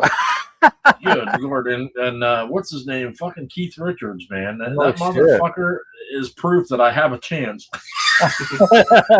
He's proof anybody has a chance. Yeah. Of course, I don't have his money though. That's probably where a lot of his opportunity, Yeah. to keep extending things has come from. Very expensive habits. Somebody just fucking picked on me to like I think it was today because I was at work earlier and I was telling somebody, I said, my face was swelling up, and you know what that means? I could tell that I'm getting a sinus infection. My face will start swelling up and it'll hurt real bad. I had my cheekbones broke at one point in time. I got metal in both my cheekbones. My face will start swelling up, and I know I'm gonna get a sinus infection. Well, I told him, I said, I had some steroids, the prednisone or whatever they always give you for almost everything that's inflammatory, like bronchitis. I'll give it to you for your if you got back problems or like different things. We'll give it to you for a lot of different things. I said I had some prednisone, and I keep fishing marks in my cabinet. And medical alert: you are not supposed to take fish amoxicillin. Mm-hmm. But if you don't want to go to a doctor in a pinch, it'll work. And I keep fishing mops in my fucking cabinet up there, and 3 times a day, and some steroids, and I'm not feeling so bad now. I mean, as far as the sickness goes. Oh yeah. But just treat yourself, Fuck it, you need a doctor. I got Gemini. Gemini tells me what's wrong with me, and I believe it.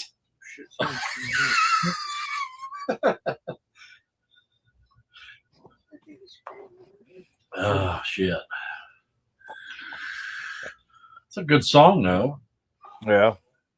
Can you hear it? I need to post some video for New Year's. Imagine all the people. Hey, you're jamming out though. You're doing the sway. I don't even know how I did it. Somehow I put the fucking TV in the back. I didn't think you could have moving backgrounds like that, but that's pretty 1 cool. minute. It looks like a moving background. That's pretty cool. I did it on purpose.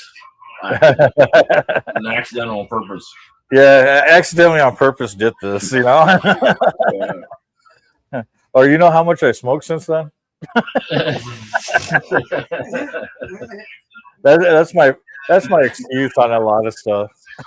Right. It's the last minute of the year. I was all right. Yeah, Eve Rick says, nope, can't hear the song. Yeah, we know.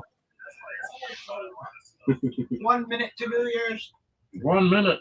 Yes, 1 minute. I already know this is like a little bit. It's always on a little bit of a delay. You try and press that live button again, and it'll try and skip to live again. Live button. Okay. Yeah. Oh, it says it's 12. Oh, 35. That's already New Year's.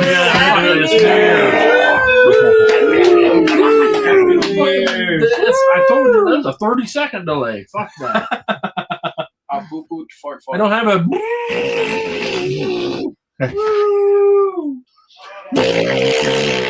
Happy New Year's.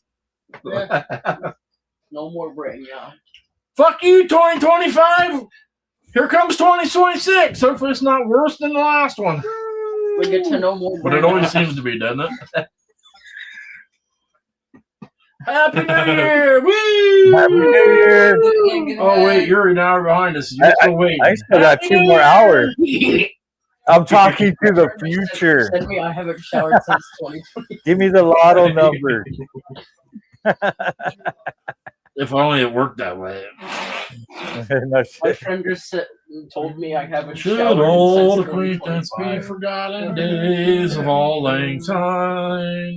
I'm gonna be the first person to shower in 2026. I think I read somewhere that song doesn't actually have anything to do with New Year's. I just use it for that. Start spreading the news. Da, da, da, da, da. I'm leaving today. Gonna be a part of it. New York, New York. I'm way Between off. them. Oh, Jason over there in Chi-Town. I appreciate tuning in. Oh yeah. So you got an hour. The socialist state. We're starting it. Happy New Year. Happy New Year. Don't smoke. Woo! Happy New No Year. smoking. Amen. I'll go with you. What do you think's going to happen with that Donnie guy The McDonald guy? in New York? I think that's a disaster waiting to happen. But I bet you he can't do anything really too awful much by himself, and I just think he'll be a bunch of nothing burger. And sound. Black hole sun. Little black hole sun.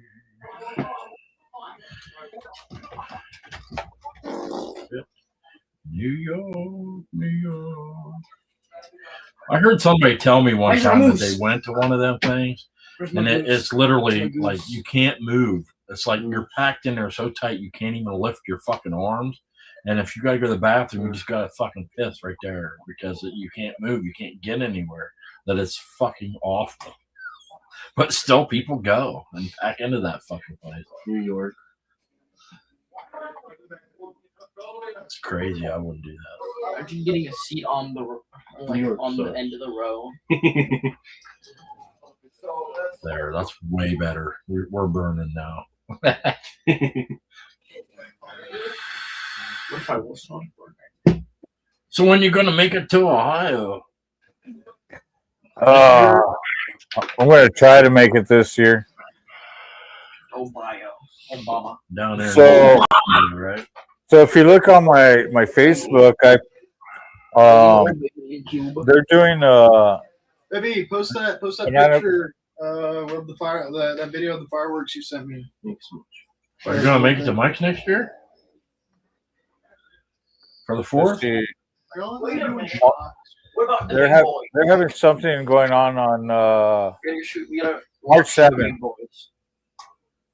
We're gonna launch the Fat Man. We will whenever Uncle Rob looks And that's, go back outside. At 2 a.m. On the other side of Columbus, right? They're in Western Ohio, aren't they? Yeah. Here, I'll send you the flyer or the thing on the Facebook. It's on Messenger. Yeah. Yeah, it's over there in Belmore. I'll have to look that up. Columbus is 2 hours from me. I'm way on the eastern side of Ohio. Oh, I'm in a weird spot because I'm a Steelers fan, and everybody said people will give me shit. They'll be like, "Why don't you root for your local team, the Cleveland Browns?" I'm like, so if you look it up, technically where I'm at, Cleveland is, I think it's an hour and 40 minutes from me, and Pittsburgh is an hour and a half. I said, so technically I'm closer to Pittsburgh, so fuck you. And Cleveland sucks. Yeah, who likes the Browns, right? Yeah, fuck them guys. We're the last one. This ain't no Drew Carey shit. Oh, fireworks time? Go ahead. I could take my phone out and try to be super creative, but I can't even fucking keep this working right. What if we light them off in here? What if you light them off in here? That almost sounds like a good idea. Or not. That sounds like a great idea, actually. You better bring my gas mask. You have a gas mask? Won't be able to breathe in here. It's not my house. I have insurance. It's all right. As long as nobody watches my YouTube. But it's all right. I think I got 2 people watching anyway. They won't Let's tell. see, I don't even know how many people are watching right now on mine. Well, you can actually see how many Jason's people back. total. Jason says, Mom, Donnie, in my opinion.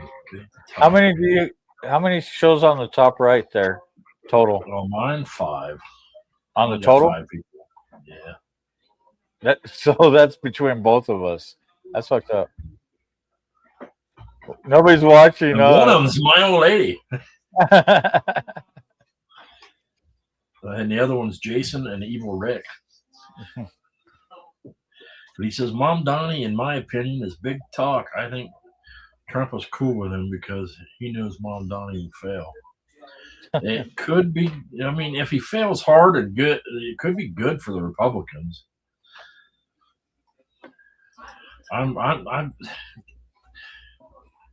I try to stay plugged in a little bit, but lately I've been plugged out. Yeah. I still kind of peruse the news, but it's to the point where my phone advertises to me and pops news up constantly. But I could tell just from looking at the little 2 sentences, like whether it was written by like the right or somebody from the right or the left, just by what it says, like the headline. And I'll be like, swipe, swipe, swipe. Don't give a fuck. Don't give a fuck. Don't give a fuck. Don't even care. Oh, Trump bombed another boat. Cool beans. All right. Swipe that off. I don't really care about anything else. He's trying, whatever. Swipe that off there. He's raiding another town for Somalis. Oh, did they do something wrong? They're defrauding the government of millions of dollars. Okay, fuck them. Send them home. I don't care anymore.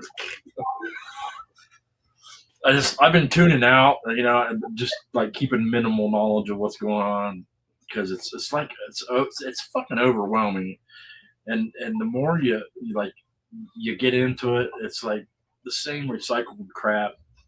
I try to watch the news, and even the news is like the same fucking on repeat. Either Trump's great or Trump sucks, or Trump's great or Trump sucks. There's not a lot of fucking news of people talking about shit in the middle. Yeah. Honestly, I'm more towards the right, but I am in the middle. I've always been that way. But I got pushed more to the middle right. Mm-hmm. But I'm still in the middle. I've always been that way. I'm a constitutionalist. So red or right wing, left wing, it comes from the same bird. Red and blue is supposed to make purple, but all they care about is green. So, that's how I look at it. As long as you don't fuck with me, I tried to look up libertarian, and there's a lot of different names like Tea Party people and this and that. See what a lot of it meant, because honestly, I'm more of a constitutional absolutist, where I believe we should be able to have guns. We should have fucking free speech. I don't care if you're a shitty Nazi and you want to go out and spout your bullshit. I don't care. I don't. And if you don't want to hear it, turn it the fuck off. As long as they're not taking that to the next step to go out and start shooting people or whatever, they have the right to be dumb. We all have the right to be who we want to be, and that's kind of an absolutist. So it's not that off base. So the First Amendment gives you the right to hang out with people and speak your mind. The Second Amendment really has nothing to do with guns. It's the right to bear arms. You have the right to defend yourself with all means. So, the whole thing with the gun laws and all that, if the way I see it, if you're allowed to have it, so am I, as long as I could buy it. I tell people all the time, I say, you all these gun laws you want to argue with me about, I'll be honest with you. Probably 70% of the people that I've known over the years that have guns aren't supposed to have guns. So the people who, they're not going to listen. All these laws that you want to pass do not apply to those people. So why should they have guns and good people not? That's not even right. It's got to be. Everybody should have the right to own a gun, unless you've done something violently atrocious. On the side of everybody should still have. So me personally, I don't care. I think everybody should have one, honestly. due to the fact that if you, this is one thing that I've always mentioned, and it goes back to like back in the Western days where everybody carried them, right? Nowadays, okay, back then, a robber goes into a bank, pulls out a gun. Everybody else has one too. Nowadays, robber pulls out a gun. Even the guard has to sit there and lay his ass down because his policies say not to do nothing.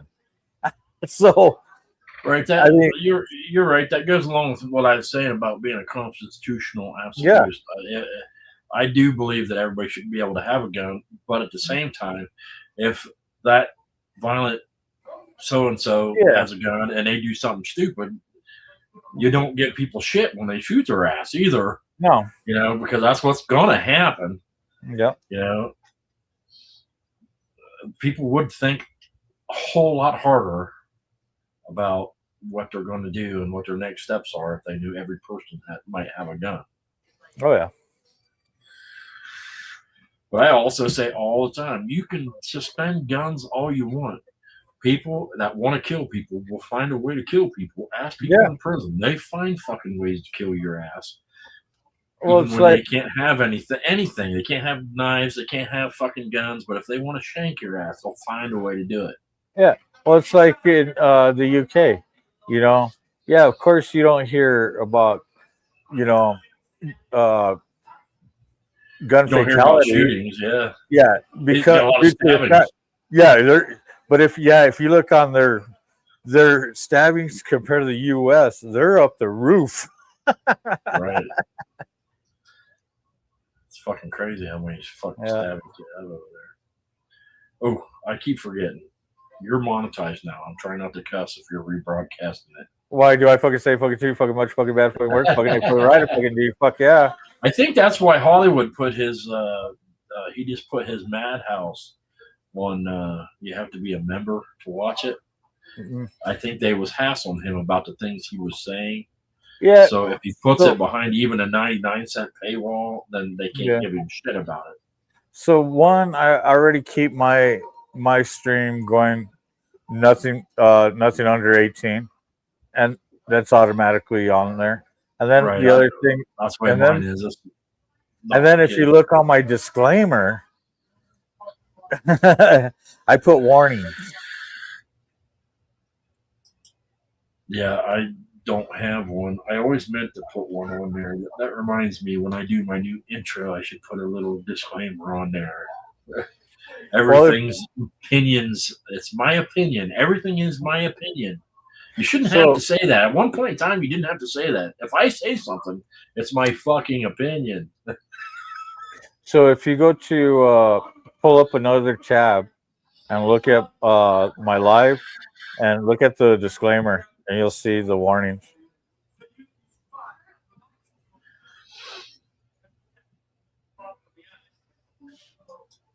But you know what? If they don't monetize the video, I'm good with that too. As long as people sit there, cash at me, PayPal, or hit me on them super chats, super stickers, and then memberships. You know what I mean? I'm about making my money.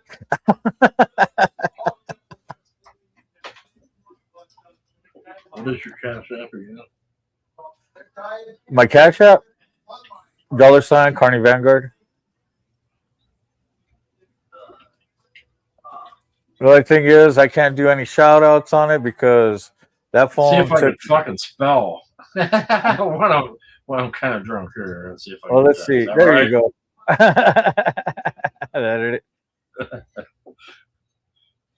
Yeah, sending money now. Send money now. I'm gonna look you up on Facebook and I'm gonna come find you. And I also have my stream running, so you guys that are on my side, hit them super stickers, super chats. We'll throw your stuff up on the screen. Damn, what the hell? They automatically put you on the timer now. I was wondering why it kept disappearing. There's a little thing over here that says that you got to set a timer on it. Yeah, I do the. Yeah, it kind of sucks because now my I'm on the free version because I got behind on shit. So yeah, I'm really pushing on making these donos. You know, whenever I started this, I said, you know, if I could make enough money to at least pay for the stuff that I bought, Yeah, I'd be good. And you know how much money I've made? Nothing, because I don't typically ask. yeah, I send it to other people. If the day comes when I get monetized and people decide they would like to join or send a super chat or something, that's up to them. And I'm not really asking for it per se. yeah. I'm just weird that way. I don't know. I didn't start this for that reason. Yeah. So I kind of stick to that. And see where I started this because they took me down. So it was like, you know what? I pay to play. Now it's time to pay the piper.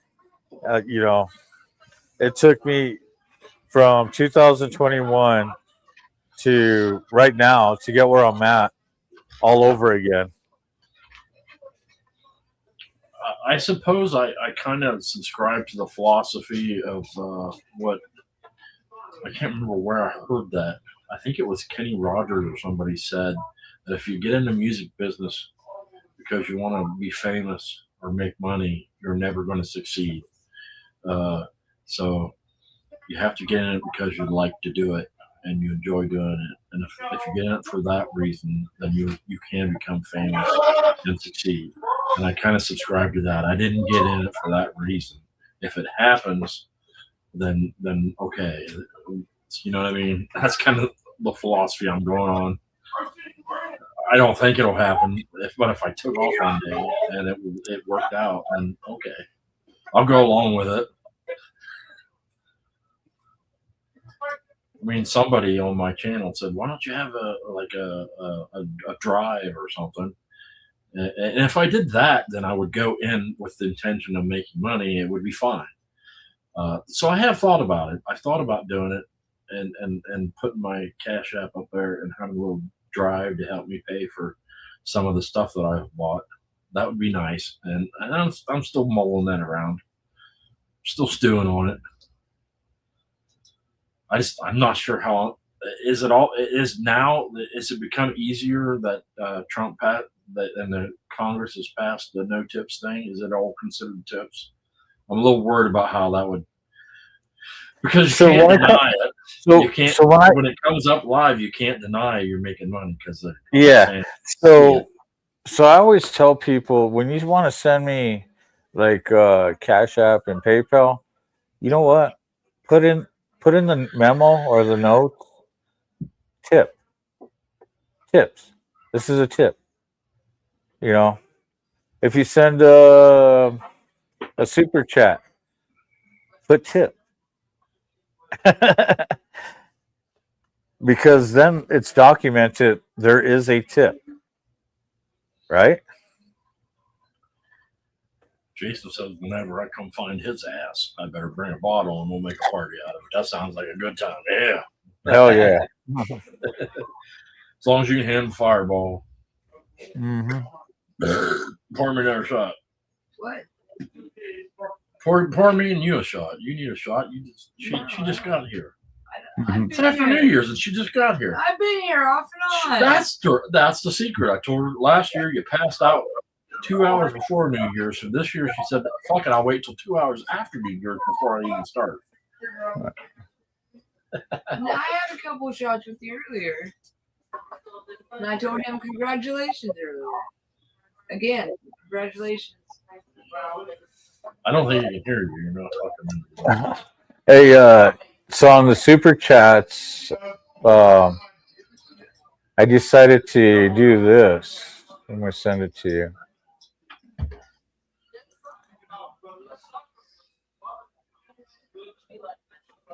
Put it in the back on the share screen. Hi. Hi. Say hi. Hello. Yeah, they can hear me. I'm talking loud enough they can hear me. You could, if you look to your left, then you could look like you're looking at us.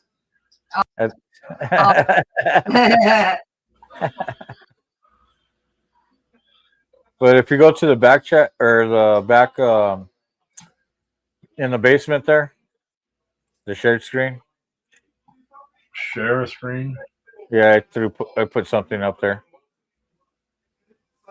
on the bottom. That's it. Yep.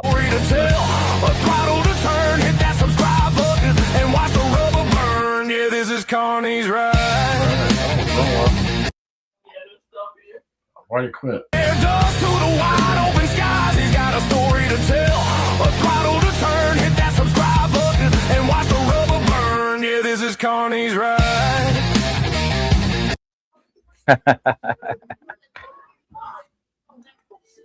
Air dust to the wide open skies. He's got a story to tell. A throttle to turn, hit that subscribe button, and watch the rubber burn. Yeah, this is Carney's ride. I just, what? Oh, was you hitting stop on that, or pause, or was I? It pauses itself because it's only a short.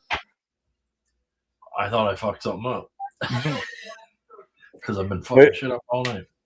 But that's my little thank you for the super chats and stuff like that. Evil Rex says, "Welcome back, Peaches."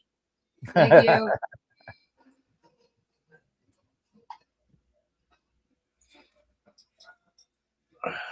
See, I could do it. I can do it manually. Switch to Peaches. The camera's right there. Yeah, I know where the camera's at. You look towards the camera, and then you look like you're looking at people. I should probably put her camera over like where my camera is, but yeah, but facing that way towards her. Yeah. I'm still working on it. Nobody ever comes down here. I originally set up the studio so I could have a second spot for guests, and like I've had like 2. You never know. One of these days, Joe Rogan's gonna come be on my fucking show. Yeah, that would be awesome. Because I'm gonna be the shit.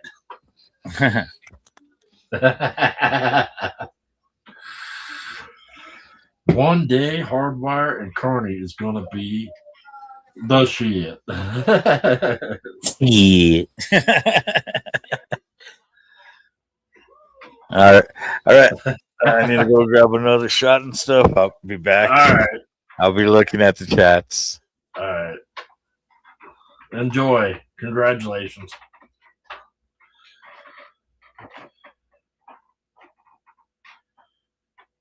Hey, Evil Rick.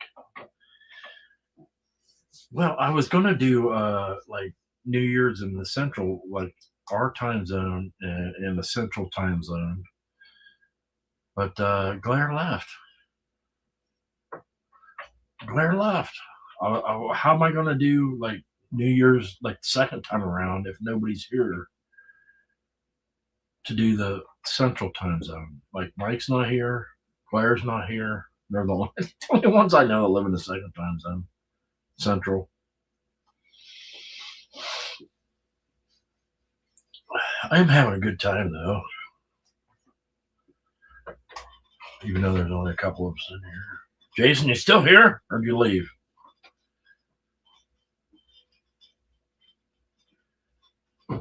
Everybody has a dream. Yeah,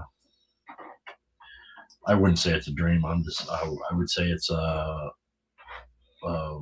me like tossing one out to like something that I know will never happen, as in like an exaggeration.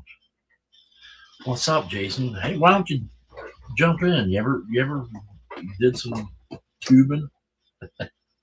Not the water tubing, like the U-tubing. Because you were on to like that. That didn't make any sense. I don't want you to be like I'm stupid. Because I am stupid. Destiny Hook, you're still here. What's happening?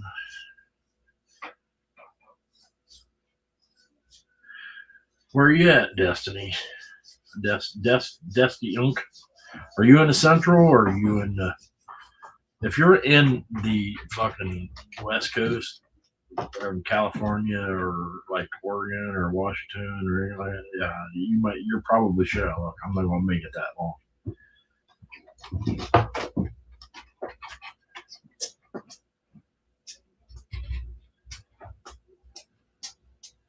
Pacific, you're over your Pacific time, in that fucking you're over there, and where I said I probably won't make it. I might make it. It's 12:26 here. I might maybe make it to Central Time. Damn it! Don't make me Google Pacific Time. Is that PST's Pacific? Is that that's yeah. I think I'm right. Last time you rode with the club was in 1970. Last time I rode with the club was back in 1975. And I was just hanging around. Like I said, I'm old. Okay.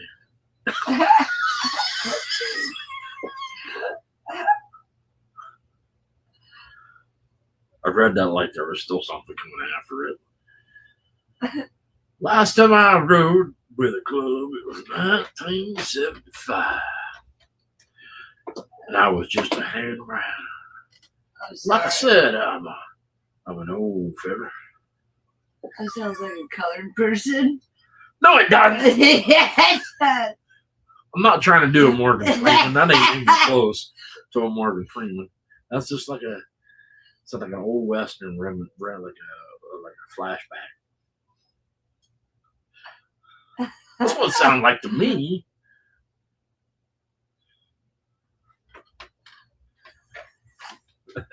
My wife thinks, she's like, oh my God, I can't believe it. What an idiot. Can't believe I'm married to this guy. I don't know this guy. Look, she's got that face. Nope.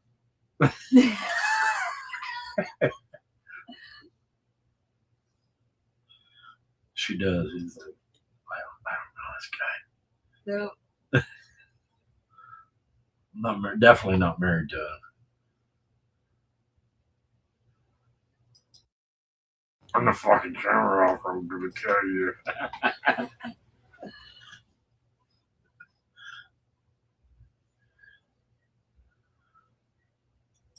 Right. Even work that. Yeah, we just go chrome. Yep. I like a nice, like on my bike, I went for a nice mixture. I like that. Originally, I was a chrome person. I had everything on my bike chrome at one point. And then I started seeing some of like blacked out bikes. And I'm like, yeah, I don't know if that's for me. I went for like, I like a nice mixture because I'm telling you, if you do it right, a nice mixture really makes the chrome like shine, but makes the chrome kind of sets off the black, and it's a nice contrast on a bike, and it looks really good. Like, you might think I'm crazy, but that's what I went for. Like, I got try to do a nice mixture of chrome and black. But I have noticed for some reason, I don't know if anybody else but me has noticed this, the black parts start rusting a lot quicker. I mean, that's why they did chrome. That's why I did chrome. Because chrome's way like more corrosion resistant. Notice everybody out there. That's why they made everything how to put chrome in everything to begin with. But yeah, everything. Yeah, all the shit that I bought to put on the bike, it's black. It's like no time at all to start wanting to rust. Yeah. I can't do that. I can't even say that without sounding like a colored person. That chrome, it's hard to clean, but it sure do shine. Look at Bobby. What? Oh, it's picture. He already took it. He bought an old fashioned 30, like I don't know if it's 35 millimeter. Why be single to do that? Cameras. Why do that to yourself? I remember living through the day when you used to have to snap them, go pay a bunch of money to have them developed, and hope that shit turned out good. You just kind of like, oh man, I hope I didn't take a bunch of duds, because then I'm paying for a bunch of garbage. Yeah, and if you were really nice, the person that developed them wouldn't bother giving you the really crappy ones. Just depending on who was developing them. I remember those days. I'll get my own film camera, develop my own film. There you go. So it's the only Carney person I complain says from being send shitty super myself. chats. I'll send Carney super chats. If you're going to Carney's side, send him a super chat, or I'll put his cash app back up again. Those popper things, I pulled it the wrong way and it blew back and no, I thought I figured out how to make it like not go away. Yeah, kind of hurt. I'm fine. 19 left. Did you get another one? Pizza. Yeah, we got pizza. Oh, okay. We start packing and getting ready to go in the morning. Yeah. Where are you going? Home. In the morning tomorrow. Oh, I thought you guys I were thought you staying were until leaving Friday.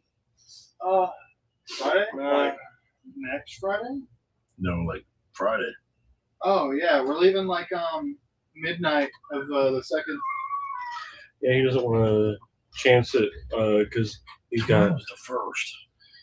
He's got he's got a weekend after his leave, but still he might get called into work. Right. Yeah. Yeah, my leave ends. Well, my last day of leave is the second. So I'm considered back on what is it? Present for duty on midnight of the third. Sunday money. Yeah, Sunday money. Because I got money here. So that means you got to send Carney money. Sunday money right now. Right now. Yo. Oh, there he is. We wasn't talking about you.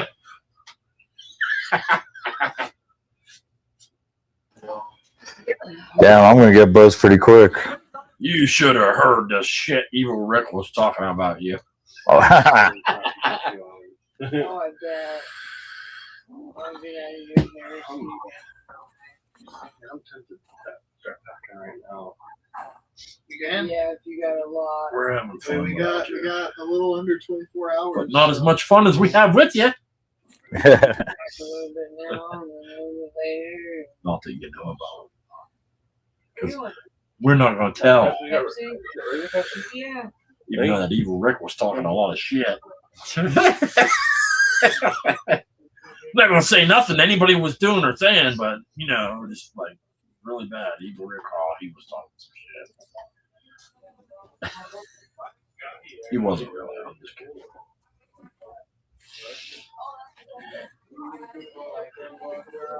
Carney, are you going to make it till midnight?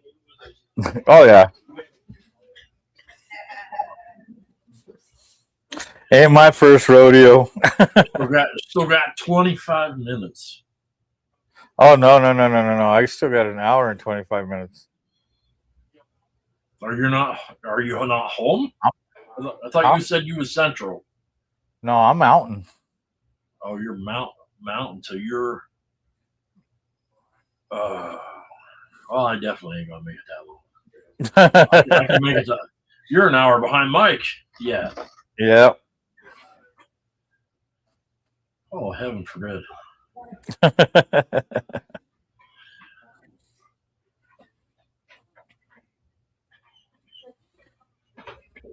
That's another reason why I wear glasses, so you can't see my eyes because I'm all Chinese eyed.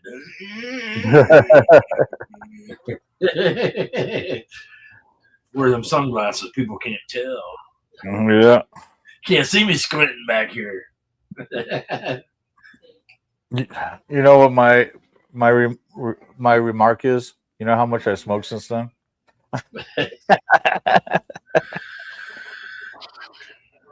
No, people from my past ask me shit all the time. I said I burnt those memories away a long time ago, man. They're gone, nowhere to be found. Memories are a funny fucking thing, though. You ever notice that you never remember the things you want to? Usually, it's always the shit you don't want to remember, or some real random, like freaking oddball memory.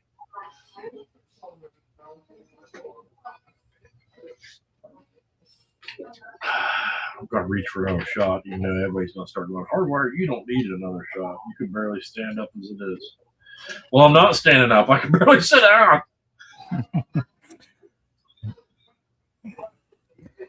You know, if you can't get up to get another drink, you should have your bar closer to you.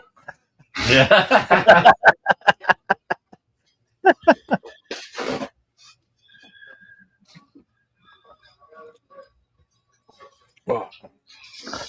Oh man, I hope I make it. Now he's not so sure. He knew a minute ago he was going to make it for sure. Now he's not. Yeah, you know what the it weed is? starts kicking in, and the booze. It's because that's their job is to start trying to make you not make it. You got to prove them wrong. Well, that's the thing. Everybody keeps trying to hand me more shots and drinks, and everybody knows how much I can. So it's like, here, you got to take another one. Here's Everybody thinks Carney the old timer. You can't get him fucked up. So they give you more and more and more. And then it's like, my famous remark, you know how much I smoked since then? Dude, I have this thing in my hand all the time. Yeah, that's what Sammy Kennison used to say about the fucking drugs. He used to say, everybody think you're a fucking superstar. You got to fucking, you could do these giant lines of coke. So every time I went to a party, people put out these mile line size lines, man. Fucking think I can do them all.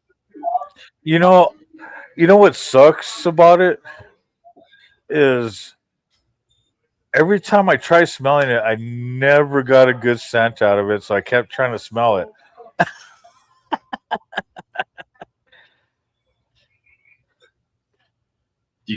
You remember Sammy? Or was you never a fan?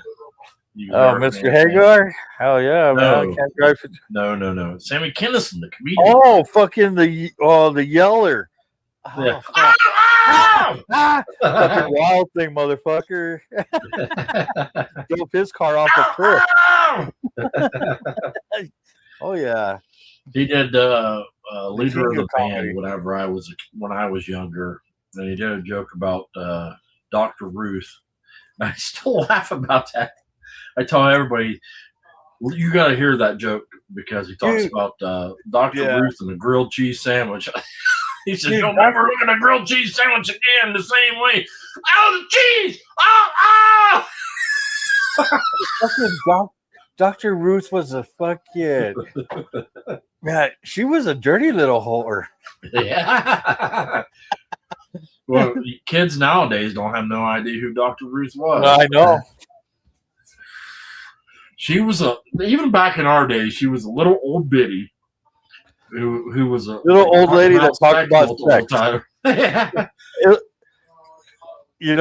Everybody was afraid of the old man down the block. No, it wasn't that.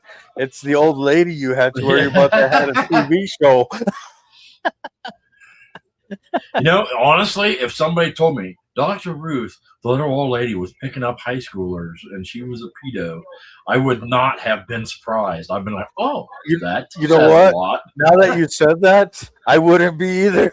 Yeah, I've been like, oh, okay, that explains a lot. Fuck. That makes you wonder now. Now that I said that, dude, you got that embedded in my head now.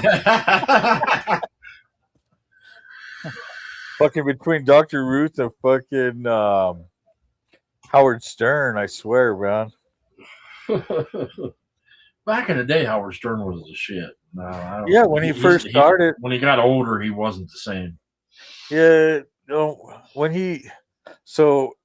whenever he decided to do what is it, satellite or whatever it was, satellite radio, that's where he started going down. That's where I saw it. I mean, when he was a regular radio disc jockey, I used to love sitting there and listening to him. His whole shtick, his whole thing was bucking the system and doing everything they said you couldn't do. He would do it, and if they said he couldn't, like, cuss or say something, he would just do it because they said he couldn't do it. And now that he does all of it, there's really no content left. Yeah, now everybody does it. Yeah, he made it normal. Yep, for everybody to do all those things. So it was like there was nothing. But YouTube won't let us do that kind of stuff. What was that? Like how he did WNBC, WN. Well, comedy made a real bad fucking. When they started all that cancel culture, dude, it was atrocious to all of humanity.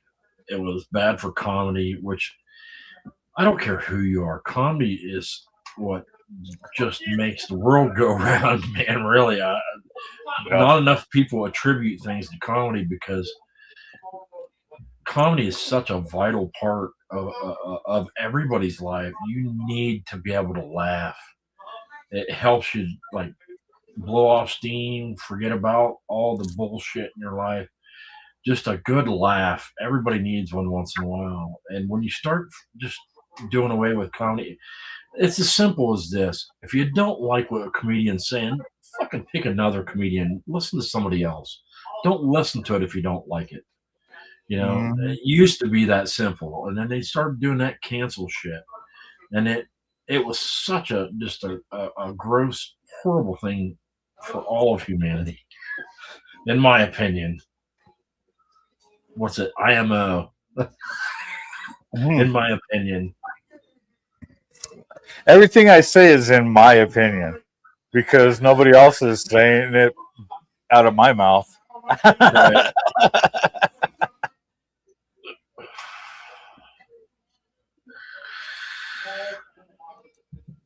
I know I am not going to make it until your midnight.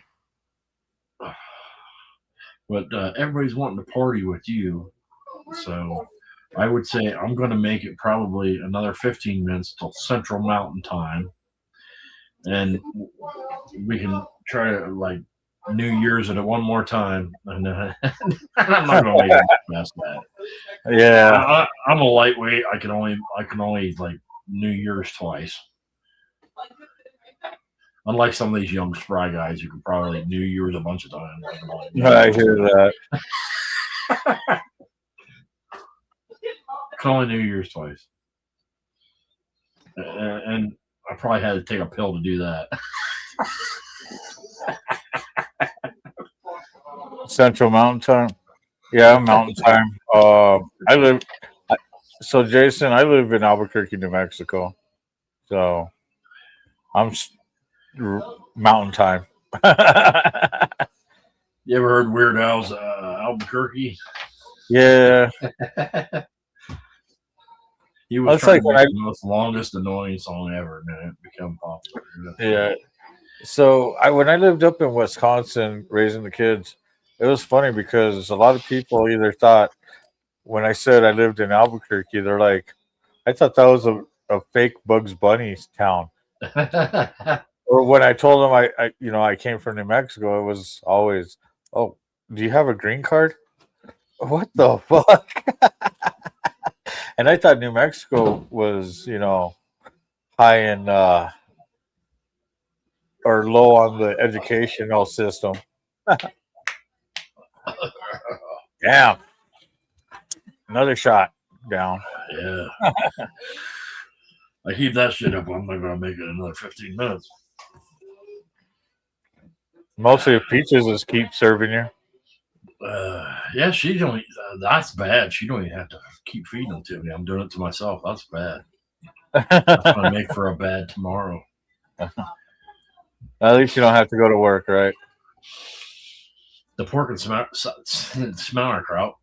The pork and sauerkraut smelling really good. I already put it on. It's on more like long cooking it. That's when it's the best. Mm. Oh yeah. This year I did. I bought one of these, like, it's like a tall crock pot. It looks like a stock pot. If you know what a stock pot is, like the one your grandma used to cook corn in the cob on. You know, the one of the tall ones. And it's like a crock pot, but it's tall. And I put 2 bags of sauerkraut in, and I bought 2 pork loins, and I put them around the outside so it looked like a giant pork butthole. And I poured pork in the middle of it, and then I put a bunch of kielbasa on top of that, and then a bunch of more pork on top, or sauerkraut on top of that. So it's going to be really good. Yeah. So well, Jason, guys, so I'm just like drooling, right? Just thinking about it. That's going to be really good. So Jason asked or said he hasn't gotten to New Mexico yet. There's only one state I haven't been to, and that's Alaska. So that's still on my bucket list. I still have not been west of the Mississippi. Oh yeah, at all. Yeah, that's the only right. state I'm missing is Alaska.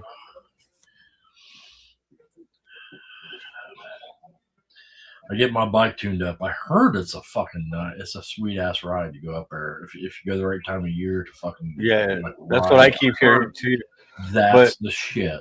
But the only thing is trying to get through to Alaska. I don't know if I can get a passport. No, I've never had one. I can't get one again. So I can't go through Canada. I don't know if they've tagged my name. If they've even tagged you as being associated with a club, they will not let you. Oh, I know.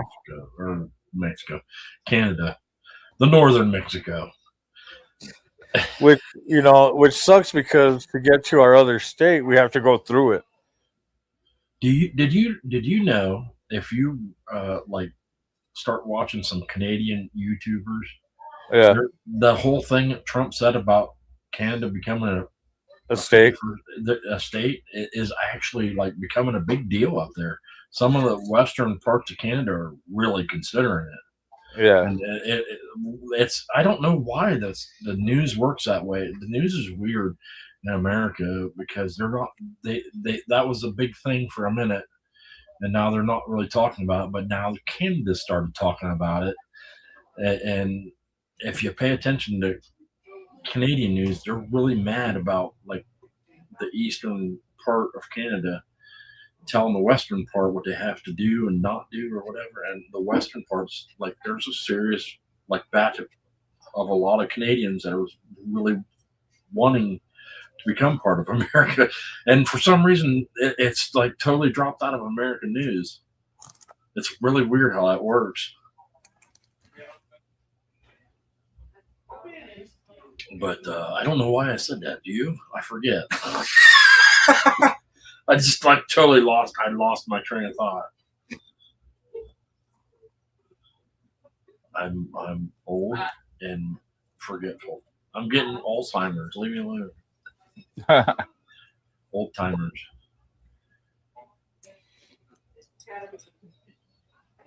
Oh, because we were going to ride to Alaska. That's what it was. We were talking about riding to Alaska and going through Canada. And we need to find a back road. Only one time I went up to Niagara Falls on the middle of the night one night. The strangest thing, me and my second wife, in the middle of the night, one night, this is, you want to go on a road trip? I'm like, fuck it, yeah, let's go. And we just like went all the way to Niagara Falls. It's like 6 hours away, which isn't that bad, but at the time it was. We were younger. And drove all the way to Niagara Falls, middle of the night, and there was like nobody there. We like walked all the way up to the falls on the American side. Went, wow, this is kind of neat. It turns out, like at the time, that's back when you didn't have to have a passport to go over to Canada. And like, want to go over there? And I'm like, I kind of do. And then she was like, but I got to work, in the afternoon. Let's just go home. I think we've seen it. And turns out the whole thing is basically on the other side. You really can't see much from the American side. And that's one of the few little regrets I have. Is like, well, I was there and I could have gone over. I should have. Yeah. Hey, go Seagull. There's a ferry boat that takes you from Seattle to Alaska. I'm going to have to check that out now. I can take my bike. Believe it or not, one of the guys I worked with at the place I worked with before this, I asked him one day on Facebook, I said, how the hell you been? I ain't seen you in forever.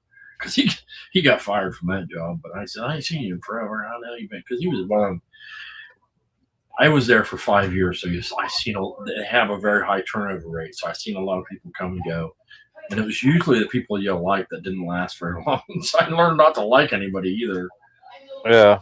But I asked him how he was doing. He says, I'm doing real good. And he sent me pictures, and he somehow moved to Seattle, got involved with fishing boat, and they moved from Seattle, like I think, to Alaska and become a fisherman of Alaska. And he told me, he says, dude, we go out during the summer. We make so much fucking money, we don't have to work all year round.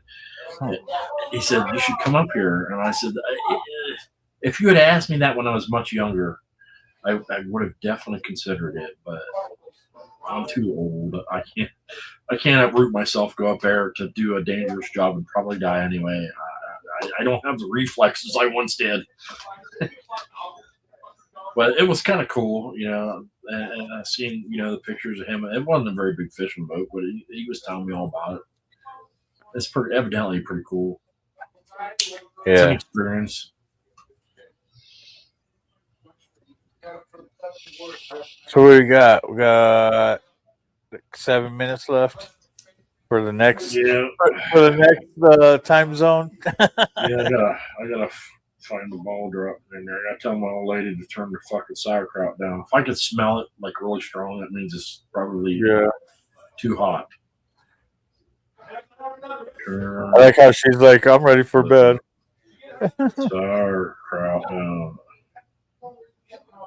Did she say that? Yeah. Yeah. 10:49. Oh shit! I'm behind. You're good. Oh,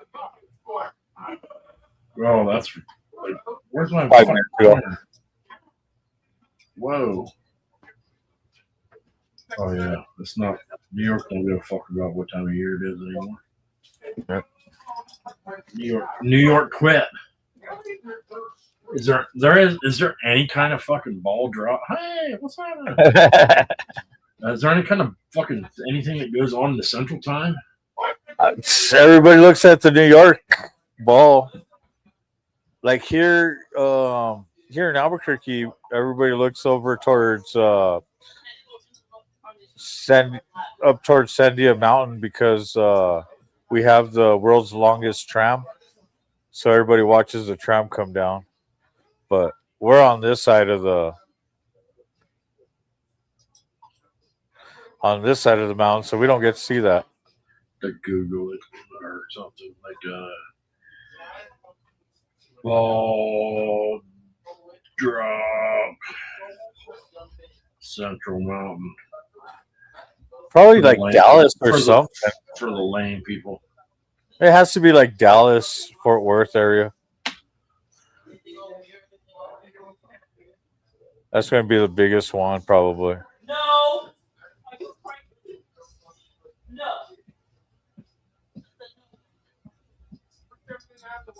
I know there was a bunch of people canceling theirs this year because of terrorist threats that have been going around.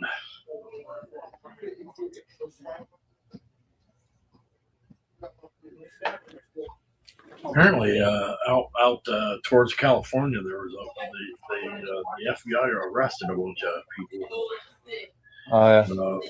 They caught him out in the desert practicing to like raid a big ball drop for like California or something.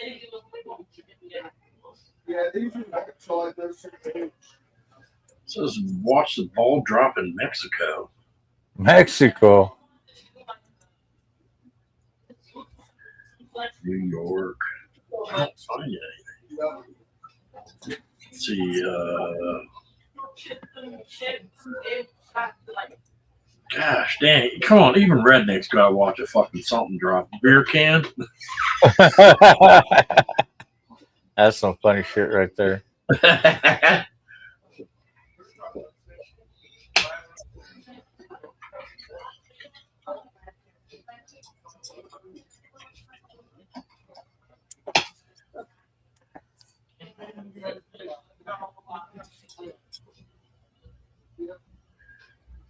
Wow, I think I might be shit all over finding some kind of ball drop from Central Mountain Time. Huh. What did you say, Dallas? They're not Central Mountain Time, are they? They should be Central Time.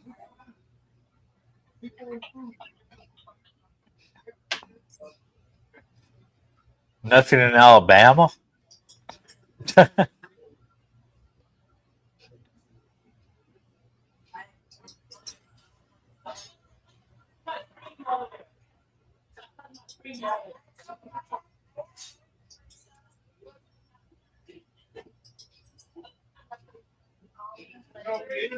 Yeah, I'm not having much luck with finding some kind of fucking.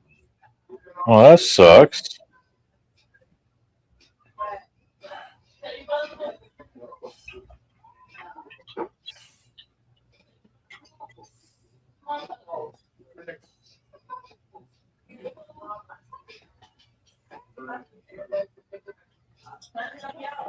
Okay.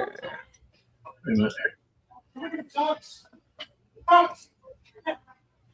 this live? Yeah. Right. Hey.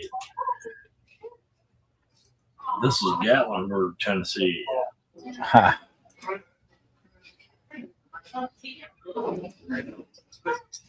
It's supposed to be. Sounds live.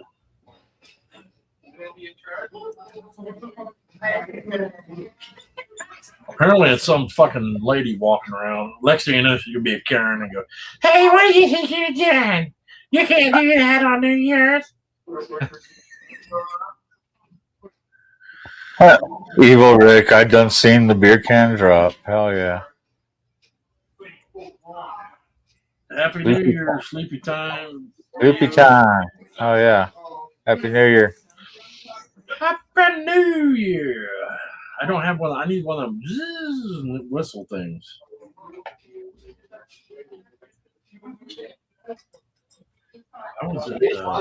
There, I threw something in the bottom on the share.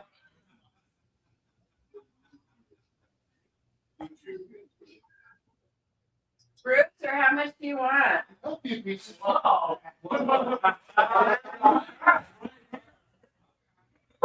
Thank you. Mobile, Alabama. Oh, there we go. Mobile, Alabama. So that was my VP, my national VP that came up, sat next to me. See, And this verse, moon pie. Mobile. Happy New Year! Happy New Year! Happy New Year, y'all! Make your New Year's resolutions to not drink no more or not beat your wife no more. Hey, y'all! I'm not gonna do that no more. Okay, Hardwire. Put that one that I have in the back, in the basement there. What's that? Put that video I have on the basement.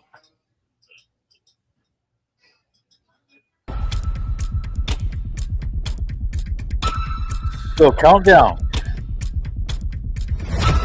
3, 2, 1. Woo! Woo! Happy New Year, Alabama. Happy New Year. Happy New Year, Central Mountain Time. Central Mountain Time. You're not forgotten. You're lost but not forgotten. Oh, that's awesome. Damn it. One of these buttons is that. Oh. There we go. Ah, it's me. I don't want me. That's the fucking scariest thing. No shit. Oh man, the verticals just got my beard. I see your beard. I see your mic. The size of that mic. Oh, there we go. We're back. Back streets back. All right. Ow, fucking Alabama man smacking my bitch up. All right.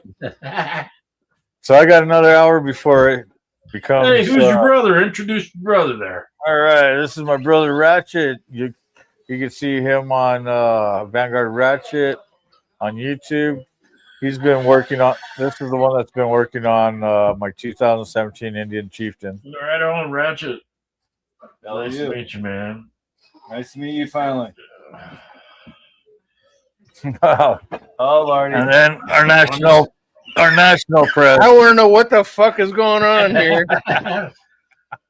How y'all are? happening? What's happening? What's happening? Happy New Year in Alabama and Ohio. Yeah, right? Happy New Year to y'all, man. Y'all taking care of my guy here? We're trying to. It's a full-time job.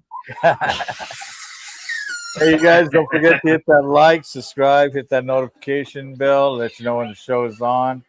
Hit us on the Snapchat. Hey, Mike, what's up? Happy New Year. Yeah, Happy New Year, Mike. Where is it? Hey, we want to see drunk Mike. Get on, Mike. Get on. Come on, drunk Mike. Let's go with that code. You know he's had a few too many already. Look, yeah.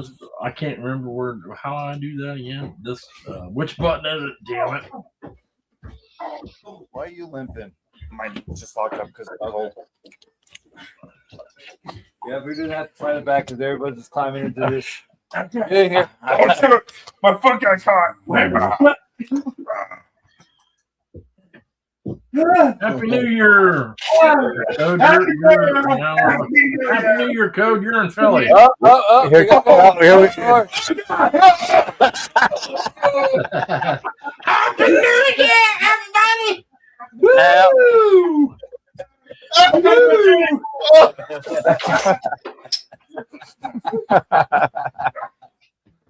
I can get a cigarette after that. Yeah, this is like, come on, it's new.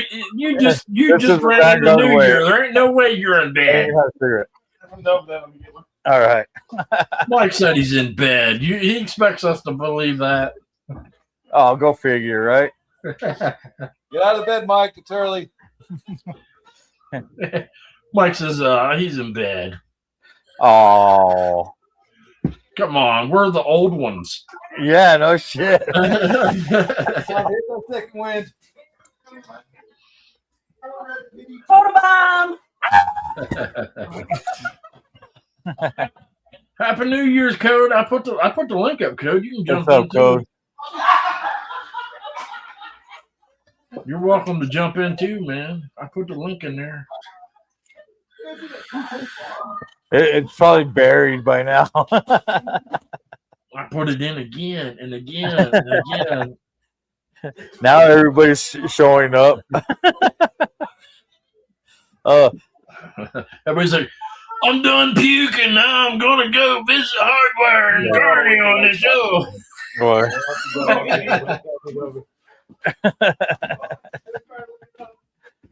More family coming. All right. Right on. Squeeze everybody in one shot. Look at you. Yeah. We're used to it. Right on. Introduce everybody else too. Yeah, we got a few people here. Here comes Kit Lifter. Oh God. He wanted to make sure he got in the shot. Okay, you got to do your famous nipple shot. Don't pay for that one. Yeah. Hey, what's worse than a tornado? Donos. If you want to see that, donos. Yeah. When I was a kid, they used to always say, "What's worse than a tornado?" What's funny is you could hear in the other room because everybody's watching on the big screen. Oh man. Welcome to my family.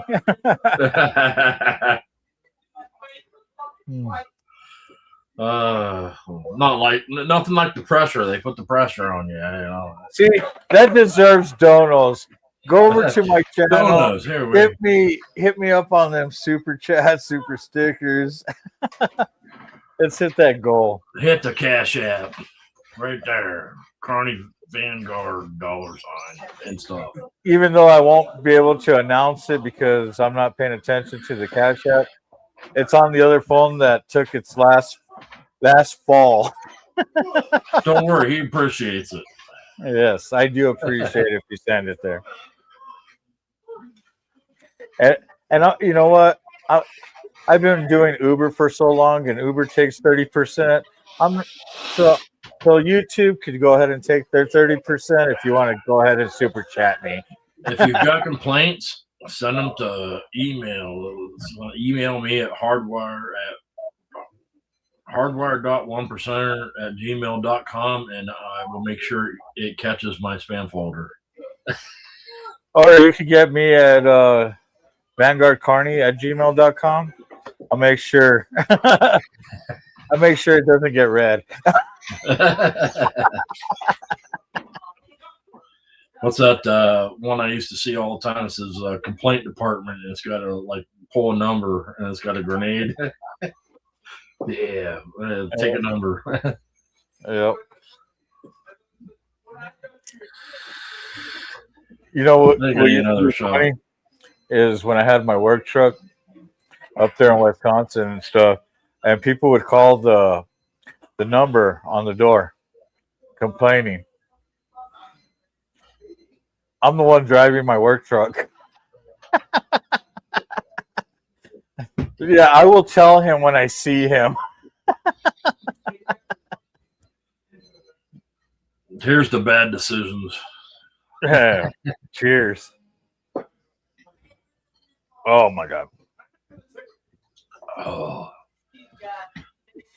I'm definitely not gonna make it till you sing Happy New Year. Happy New Year to you. Happy New Year to you.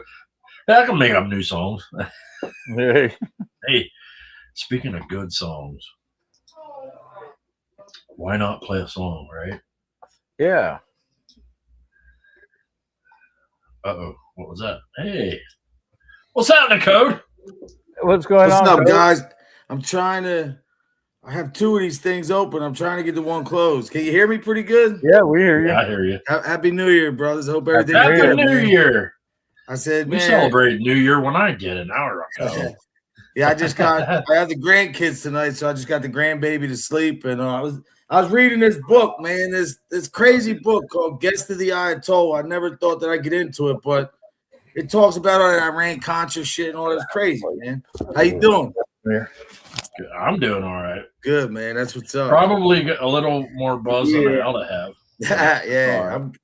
I'm just hitting the weed a little bit. I don't do the other. I don't drink, so I just like that. But they're over here going crazy, man. Philly's like Baghdad over here, bro. He's hitting the ball. Yeah, good shit. I sent you a message one day. I asked you if you had ever went someplace on it's a suburb of Philly and they ate cheesesteak. I can't remember what the fuck the name of it is right at the moment. In Philly?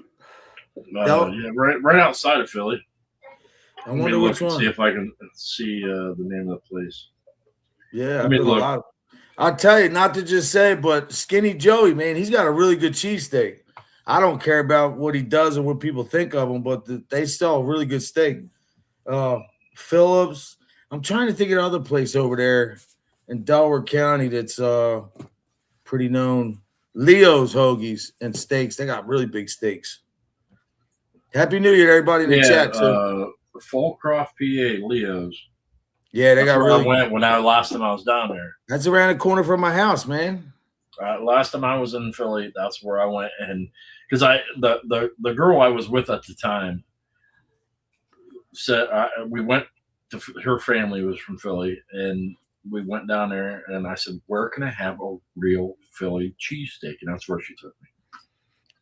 How big was it? Hey, Warren, how you doing? Oh, that's cool. It was fucking gigantic. Yeah, they don't bro, fuck they're big. around when it comes to a fucking Philly cheesesteak. I said, she's like, "Well, you just want to share one?" I'm like, "Fuck no, I want my own, man. I don't want to share one." And I seen how big it was. I'm like, "Ooh, yeah, I could probably eat off that for a week." Hey, that's Carney's ride right there. What's up, man? I'm just putting everything together. I'm a little slow with it, but yo, just to let you know, I got some really good news. Well, my buddy Cuzzo is doing a big interview on January 17th. I want to talk to you next week sometime, but the interview he's doing on this guy's channel, the guy's got billions of views all over all the streaming stuff. So hopefully, you know, with the web page and the clothing line, we're going to try to link everything together. And then I'll be up in Pittsburgh on the 31st. They're having a big tattoo shop party that I'm going to be putting my line in the tattoo shop up there. And things are starting to work out, man, a little bit at a time, you know? Really good. Right, that's cool. Yeah, I got to get you a shirt over there. What are you about, an XL? Nah, I know you're a big dude, but you don't. You know 20 years ago. 2X. Try 4 of them. Really? Oh shit! You don't look big like that, bro. Well, I wear it sort of well for a fat guy. I got away with fucking 2 and 3X for a long time, but now I'm at the point where my body starts telling me when you're at that oh shit moment, you know. Yeah, man, dang straight. Your body starts going, you need to do something about this. Oh and yeah. my body's just like, no, you need to do something. And so, but believe it or not, I don't really eat very much. Like the people will like fuck with you and they'll say, well, you're fat. You must look like what? You shove your mouth full of food like all the time. I'm like, no, it's not like that. I really don't eat that much. It's just I don't get that much exercise. Well, you know what it is. I work a desk job and I don't get that much exercise.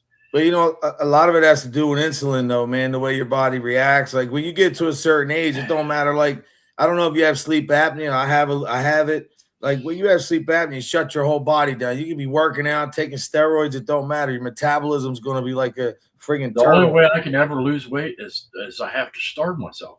I literally do. It's the only, even whenever I'm really active, the only way I could ever lose weight in my entire life was to not, I don't want to say like starve myself, but to like take in very, very few calories.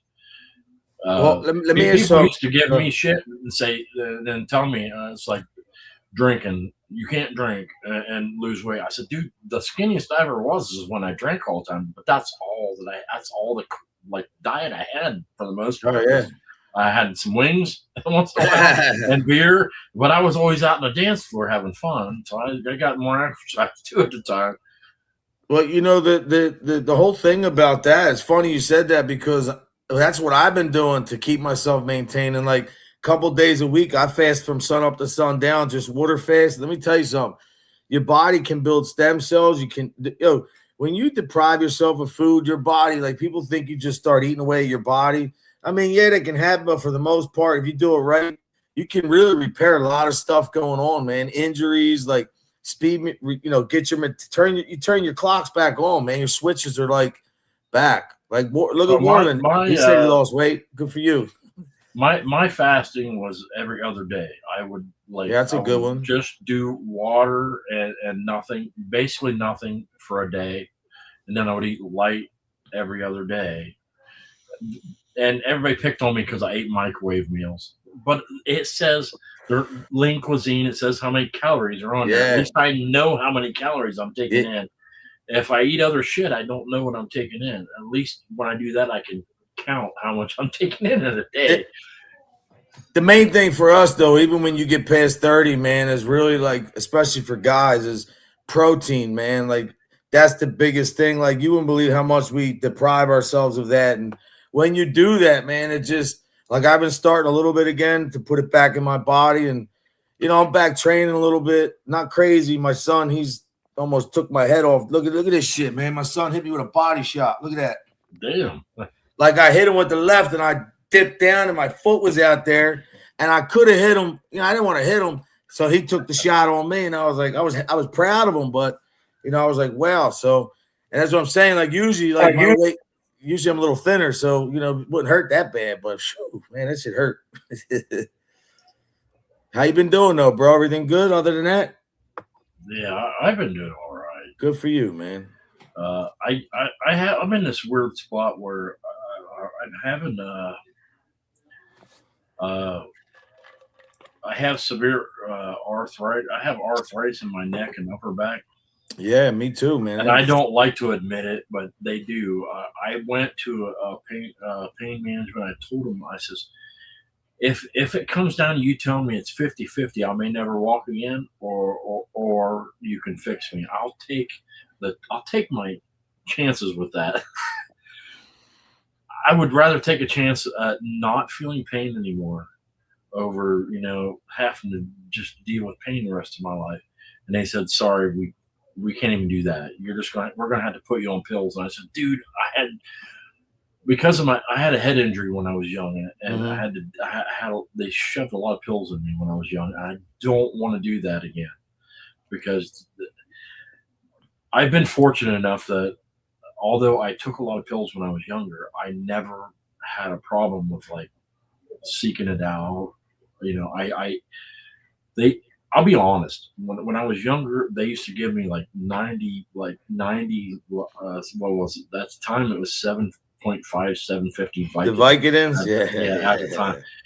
Yeah. And the Watson. They used to give me a month's worth. Yeah, and it was gone in like a week and a half, because I would sit there and just fucking pop them like it was going nonstop.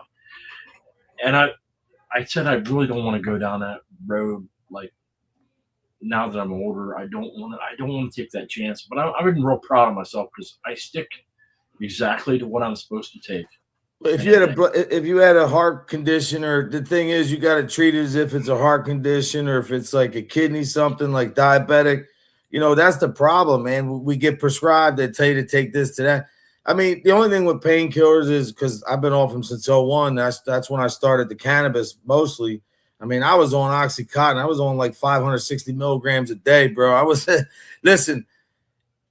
And like I say, when I said that the MC world, when I was around there, I was around in the 90s and 2000s in Philly when it was crazy. And I'm not talking shit. I'm just saying, thank God I had the guys around me, because I was going like, them things had me as a different person, because I allowed it to get that. Like, I was taking too much, man. I wasn't taking what I was supposed to. Roller coaster ride, man. Like, you know, so much shit happened. But if you try to pace yourself, man, I mean, you probably do need it though. Chronic pain's no joke, bro.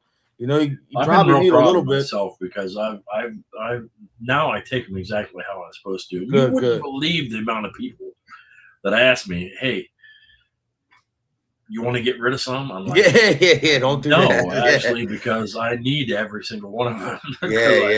I take them only when I'm supposed to, but I worry because I know that it's destroying my liver, and I worry. And I don't drink very often, probably because I worry about that. And they also got me on fucking gabapentin, and that's fucking destroying my kidneys. I think, you know, no matter what you do, something destroys something else. You know, start taking a little bit of baking soda every day, man. Baking soda, you know, sodium bicarbonate, man. It actually is really good for all that. It's actually good. They used to give it for pre-workout. I mean, there's old heads taking it. My sister, we had New Year's here, so there's like a lot of older guys here, pinochle people. The guy was laughing at me. I was like, yo, take that instead of Viagra. And he was like, my doctor told me that. He was like, but I take creatine. But no, it really does. Even for the kidneys, man, they say for the liver. And the new breakthrough that they're talking about, I don't know if you heard about it, this Dr. Artis, he says that nicotine in pure form can kill any disease in your body, man. Anything, doesn't matter what it is.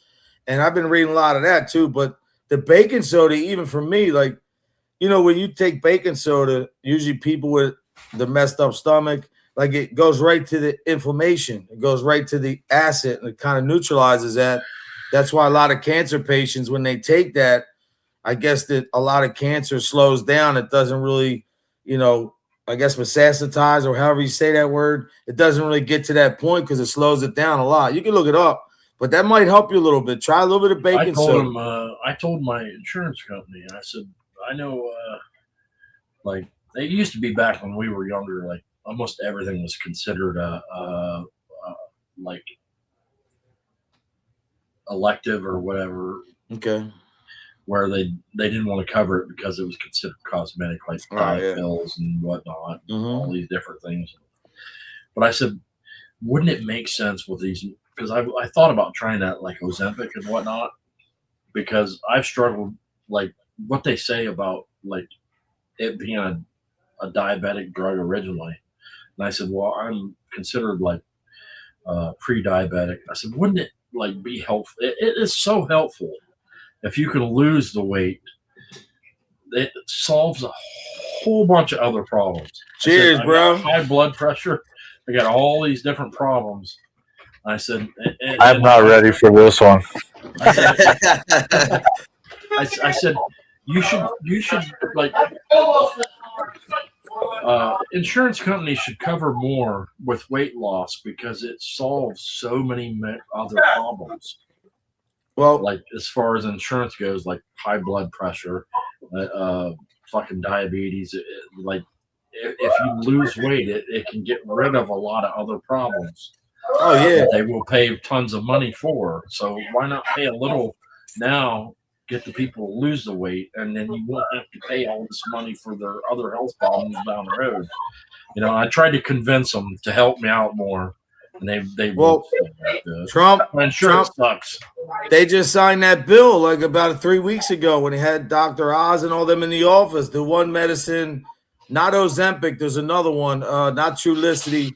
There's one of them that they are you will be able to get on your insurance for free now. So I forget the name. It's not Ozempic. I forget the name, but that was to make them more affordable, more accessible to people. I mean, you know, all that weight loss shit. The only thing about those pills, I mean, those shots, I heard you got to be careful because they're not like I don't know what it does to the rest of your body, you know, but that's anything. I've heard man. it's really dangerous, but the most of the people that it's really dangerous for is the skinny people that want to lose more weight. Yeah. Dude. And think that's the answer to their, like, I want to lose 2 pounds. Dude, I can lose 2 pounds. You know, I always laugh at people like that. Like, people like, I lost 5 pounds. I'm like, dude, I can go to the bathroom, take a good take a dump. Yeah, fucking right. So I don't know. 5 pounds ain't shit. I don't know what you're talking about. How's your sugar intake? I just want to, you know, I used to be a trainer for a long time. I drink mostly fucking diet soda, which is that's good. Do you drink a lot of water too? Me, but how about water? Do you drink a lot of water? No, I don't drink enough water. If you start drinking some water, I think you'll probably feel a lot better, man. Like, look, if you have 3 diet sodas, drink a bottle of water. Like, start. You know, that works a lot. I switched to doing that fast that I was talking about. Where I switched. I cut out all pop. Started drinking only water, and then eating only every other day. And I dropped a bunch of weight in a couple of months. Have a good night, bro. Hey, you have a good one, Jason. Thank you again. It's for some reason your body stops you from that initial step. It doesn't want you to like once it seems like once you get over that original hurdle, like if you're able to do it for a week or 2 weeks, then it gets way easier. But it's that initial step that your body like tries to just absolutely fight you tooth and nail to like let you do that. Let me ask you another crazy question. So when you sleep, do you know if you snore? Do you have sleep apnea? Yeah, I know I do. All right, so let me tell you something. They told me I had mild sleep apnea, but when I went and try to take an actual like sleep test at a hospital, bad. I didn't sleep, and they said, "Well, we need you to sleep to be able to tell." and I couldn't. I did a home sleep study, and they said I had mild sleep apnea. They gave me one of them breathing machines or whatever. Yeah, I don't like them, bro. And I can't do it. I can't. No, because it forces all that air. That's what I want to try to tell you. So I've had sleep apnea for a long time, even losing the weight now, man. I'm down about 205, maybe 200, but I still have it. Like I have to sleep on my side, wear a strap. Like what I'm trying to tell you is even if you stop drinking pop, if you can even ask your doctor, no matter what you do, you can diet, you can run every day. As long as your sleep apnea is not corrected, your metabolism won't be right, your sleep won't be right, nothing's going to be right. And believe me, I just did this 2 days ago because I've been inquiring about that Inspire thing. They put it in you. You got to wait like a month, and then it just clicks right on, and it's supposed to kill the nerve that makes you snore, so you just sleep like as if when you were a kid. But the lady was telling me on the phone, she was reading all the things off of how I'm like, she's like, sir, it doesn't matter if you're a bodybuilder, if you have sleep apnea. Because I was wondering, no matter what I do, bro, diet, like I used to be able to get so far down, 32 waist. I was like that in COVID. Now it's like I'm just plateauing out. Like I can't get over a certain hump, and they think it's because of the sleep apnea. So that might be a little problem too. It might not just be you. Like you're probably trying to like do shit right, and if you feel like you're plateaued too, I'm just saying that might be a cause of it. I don't know. You have to talk to your doctor. If science can figure out a lot of things, tell me why it can't figure out. Yeah. Why so many people are so different. Because I have known really skinny people that don't have to exercise at all that can eat 20 Big Macs in a day and never do a fucking thing, and they'd be skinny as shit, and they stay skinny as shit. And science has never been able to tell me why they can do that. And I don't even have to do half of that. And I can tell you, my friend I was just talking to today, her son's only 14 and he's getting testosterone shots. Like he won't even produce any, like his testosterone level was like a 9. You're supposed to be between 400 and 1200. And at a kid 14 years old, he just is not producing like the male hormones for some reason. Now they say genetics, they say it could be all kinds of shit. But here's the thing about that. If it was genetics, then how come I know a guy, my nephew right now, he was 405 pounds. Now he had skin surgery once. He's probably going to need a little bit again, but he took himself from 405 to 186 he is right now. And I mean, hardwire, it's like, I'm not saying he's ripped because he still has the little bit extra skin, but to see him do that and to like he's able now to eat certain things and not worry, like he still diets, but like you can actually reverse it and switch it, but it's just a hard process, man. Like you really have to like micrograms, like whatever macro, whatever they call it. I almost guarantee you that 99.9% of all the problems that we're having now is because of all the shit they put in our food. Yeah. There's so many preservatives. I used to joke about how many preservatives they put in our food. They put enough preservatives in our food that it ought to basically mummify us by the time we're dead. My cousin's in Italy, bro. When they show me the ingredients, like none of the food in Italy looks the same. In Europe, it's all different. They don't have any of the dyes. Literally, like if you could afford to, like if I was rich and I could afford to like go to a butcher and buy all my food from a butcher and grow all my own vegetables, I bet you I wouldn't have half the problems I have now. No, but you know what's crazy though? Like, and I say this is where I think we agree, and I'm not talking politics, but I don't care if it's Republican or Democrat. Why has this been going so long where kids, like finally they just passed a law now that I guess EBT, the food stamp card, they won't pay for like snacks. They won't pay for like soda and all that stuff, which is what they kept trying to push on these kids. And here's the problem with shelf life preservatives. Food stamps have always been a fucking... People have always scammed food stamps. I remember whenever with the paper. Whenever I was 18 years old, we used to take food stamps, the paper food stamps, down to the store, buy a pack of gum, and get the real money back and change. Yeah, just so we could buy cigarettes. Hey, I know a cat ready for this, and this is funny because a lot of my friends, like I had 2 separate lives when I was in the street, like hustling a little bit. One of the guys I used to hustle with a little bit, he had like $5,000 and stamp money from like getting that on, you know, people trading, whatever. And one time we were out and one of my biker friends, I won't get into that. He was so pissed off. He's like, look, this guy's taking money off these people. I'm like, I mean, he's still going to translate the money. He's going to end up trading them dollars. You know what I mean? It's all going to come back to the green. But they were like, that's what I said, man, look, if people want to do that, that's their business, man. They're not like they're adults, man. If they want to do whatever, that's their business. But yeah, it used to be a big hustle back in the day, the stamps and shit.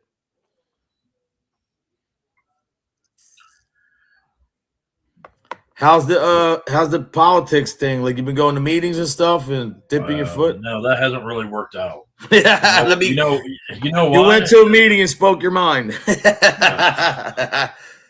Honestly, no. I just went to a meeting and I looked scary.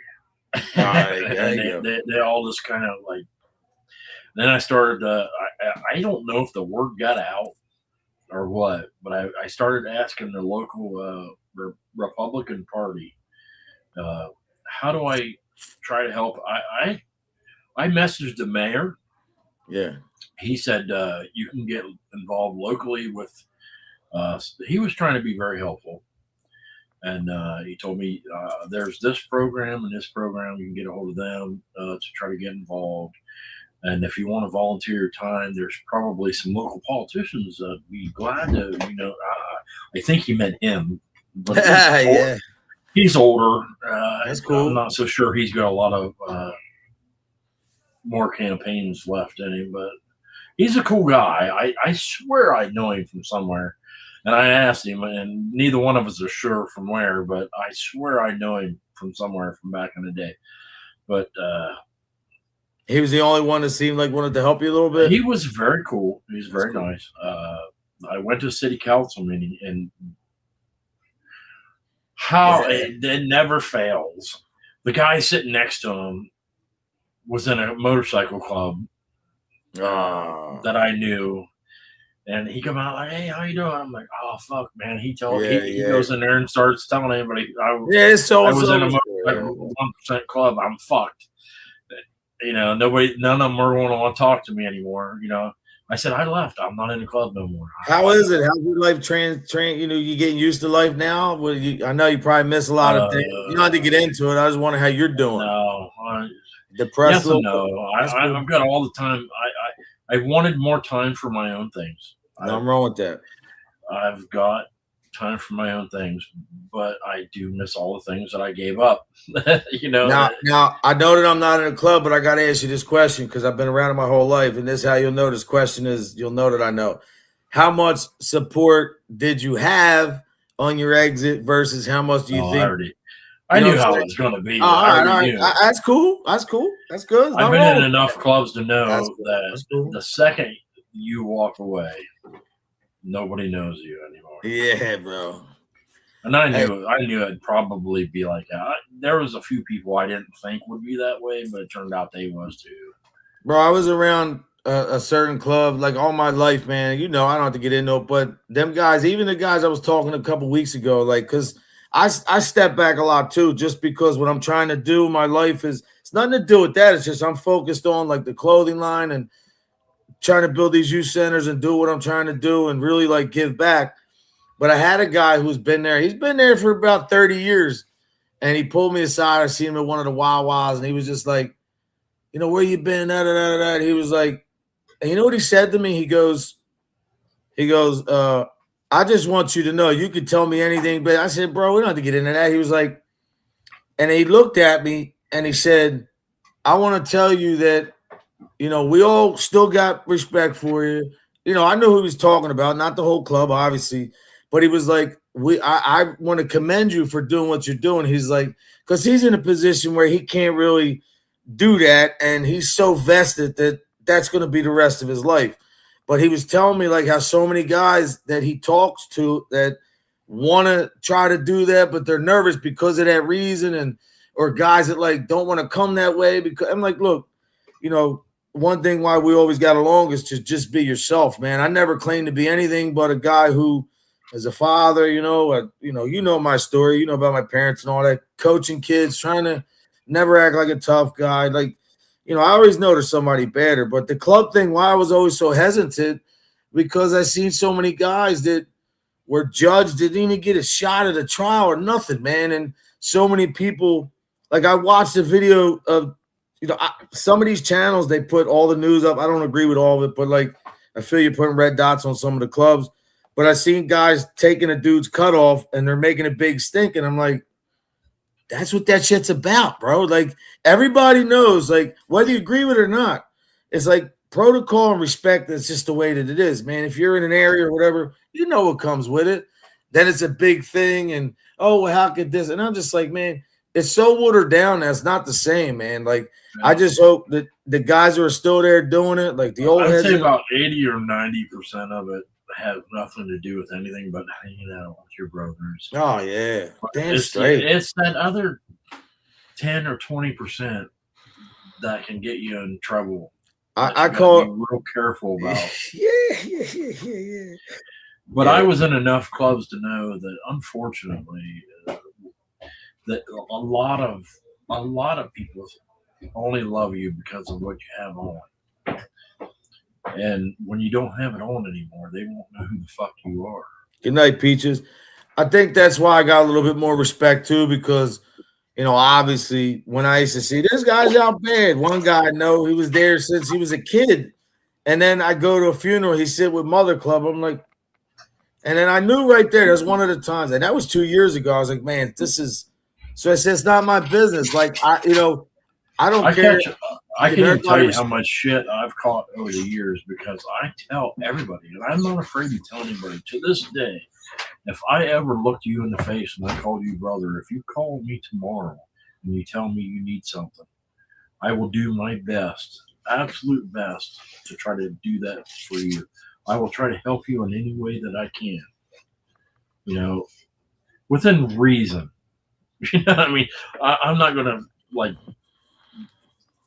yeah, damn sure. I will do everything that I can to try to help you. If I ever gave you that title and called you a brother, you can count on, you can call me and I will try to help you. Exactly. Yeah, and me the same way. Shit.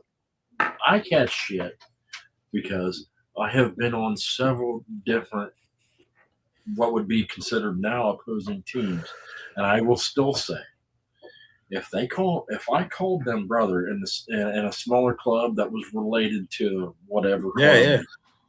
If they call me tomorrow, I will try to help them, like it or not.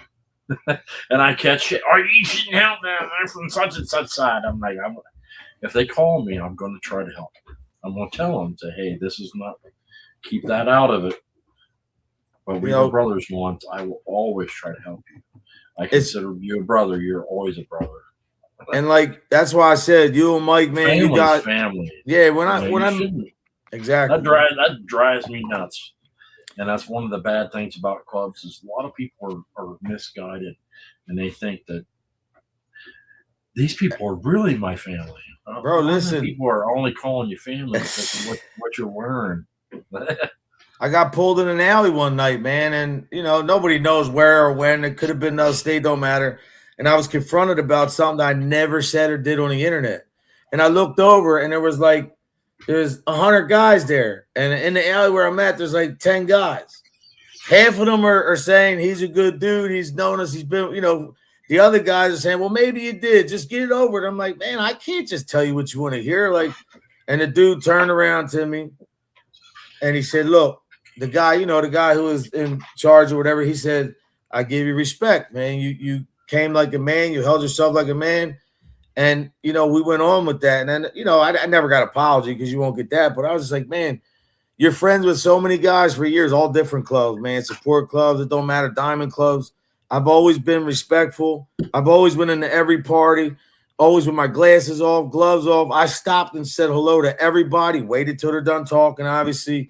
No matter where I was, I never acted like I was anything other than, and guys know that when people talk about me or said whatever, they knew that I never said that, but the couple guys didn't know because they didn't know me like that. There was a couple new faces, but, that's why I say you and Mike Ball always been the same guys. Like the first time I ever met you guys did nothing but try to be cool and be helpful, and I appreciate that shit. That's why, I said, let me pop on real quick. I said, man, I got to see Hardwire, and you know, like especially with the new year coming, man. Like my buddy, once he goes on this podcast, this is going to really help not just me, but like everybody, man. Whatever we can do, like he's got. Now, my question to you though, let me change this a little bit because it's bugging me. What do you think about guys who cover biker news who never rode a Harley in their life? I ain't gotta say who or what. I'm just asking you. What's your opinion on that? The bad thing is I know immediately who everybody's been talking about. I know that dude. I met him in person. We actually hung out. I'm not talking junk. I'm just saying. I don't care. Nah, cool. That's what I was saying. I was just like, you know what? Because people were hitting me up. If you can find your stick in a field and you can bullshit your way through it enough to be able to hang out, and he's doing all right with what he does. You got to. More power to him. I don't see why people should be so fucking offended. If he wants to do it, he can do it. He's been doing all right at it. See, look, when I started, I have a whole nother channel. It was Independent Biker TV. The reason why I didn't do that is because, like I said before, man, I was privy in the 90s. I was around guys since I was 10. I feel like if I would ever take that step and talk about certain things, I'd be betraying some trust because I know guys that have been there 40 years still around at all different clubs, not just one big diamond clubs, guys that are really good, guys I grew up with, guys I know. One might be this club, black club, white club, it don't matter. You know, and then it's funny because when, you know, they do them AMA things, a lot of them guys all come together and they have to do things for certain things. But I've always been that guy. Like, I don't care what people do. My business is mine. But, you know, I feel like anybody asking me, like the same way I asked you, like nobody should really be asking that question because, you know, whatever that dude's content he puts out, if people like it or not, he's got to deal with that. They don't have to come back to me. The only question I have is not even about him and the problem I have with certain guys, even some of these guys that do biker news. That's why I like Mike Ball. He don't talk about a lot of that shit. I just feel like you're putting a dot on the club's head, man. And that's my honest opinion. You don't have to agree with it, but I feel like all these guys, I'm talking about all these top guys doing biker shit. If you're constantly talking about putting a title or a thumbnail that's like a catchphrase or like this club did this or this club came, like, I just don't understand it. Can't you talk about like the good shit, the brotherhood, like the stuff that they do? Like, I know people might want to hear it, but I don't feel like that's for everybody. That's my only thing I have to say about biker news, and that's why I never did it. And I could, you know what I mean? But I never wanted to do it because of that reason. That's why I don't do biker news and stuff like that. I watch it, but I don't put it on my show or anything. Yeah, because you know, that's why I didn't want to fall into that trap. My thing is, you know, my club helped me get to doing my show. Mm-hmm. So I give my show to my club, but we're also we try to show the good stuff. You know, we don't want none of the negativity and stuff like that.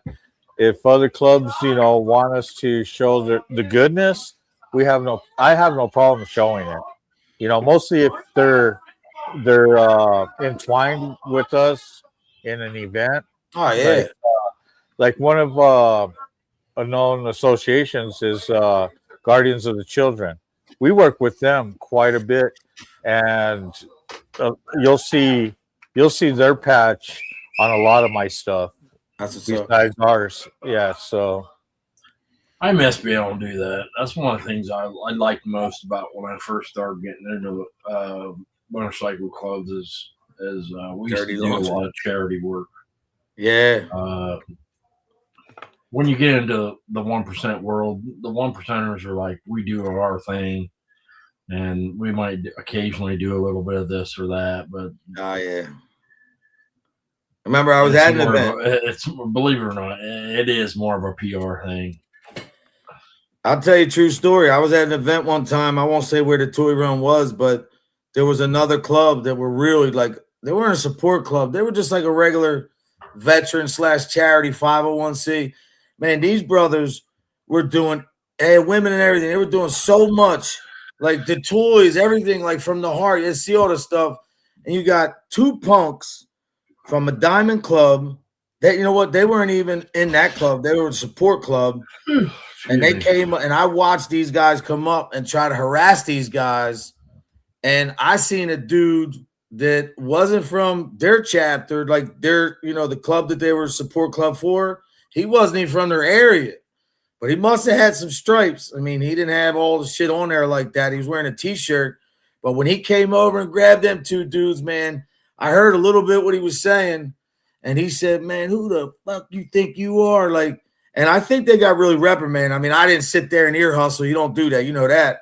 But I knew what the message was. And I was saying to myself, like, I understand. Like, I like the way you just said that, because a lot of guys look at these guys, oh, they're wannabes, they're joke. Listen, one thing these guys are, especially the club's 501Cs, I always felt like 1%ers should be good. That they're your eyes and ears, bro. They're going to see a lot of shit that you don't see. Like, I know all the times when I was around them, like one time something almost went and I was able to pass a message, and I was at an event where there was no, you know, diamonds or nothing. And it's a lot of shit talking. So I had to tell one of my good friends, and thank God nothing happened. But like, I always felt like they're the eyes and ears. You know what I mean? Why do they always get a hard time? Like, you know, these guys are never trying to be like 1%ers. I mean, some of them do, though. Some of them get their chest out. The thing about 1%ers, you can get 30 of them in a room. 30 1%ers in a room. 25 of them would be the coolest fucking guys you'll ever meet. And 5 of them will have the fucking ego so big you can't fit fucking 2 of them in a fucking football stadium. Yeah. You know, and that them 2 fucking guys will ruin it for the fucking 30 guys. Man. That's why it's nice to deal with the national COC, because you deal with all of them, all the big brothers. Well, the people you need the most in them higher positions are the people that have fucking good set of shoulders, a good set of I don't like to think that of myself as anything, but I would fit that position well because I am a down to earth person, and I have a good sense of the kind of thing people like that just don't have the sense of. Yeah. And the bad thing is absolute power corrupts absolutely, and it tends to. Most people, just like if you give somebody most people will say, if I was rich, I would never be this or that, and then they wouldn't have Powerball, and all of a sudden, yeah. And they're just not what they said they was going to be. You don't know. When you put somebody in that kind of position, it shows who they truly are. I mean, it's hard not to be corrupted by that kind of position. It's funny. It needs to be older people that have been around enough, lived their life enough, that know enough, seen enough to know better than to let that kind of thing go to their fucking head too much. I know a guy that is a white guy, and he's Mother Club, and he's with a diamond club that's not a white club, and the guys would not make fun, very respected, bro. And that's why when you just said COC, it's funny because people would always talk shit, like a lot of white guys around here. Oh, why is he this, that?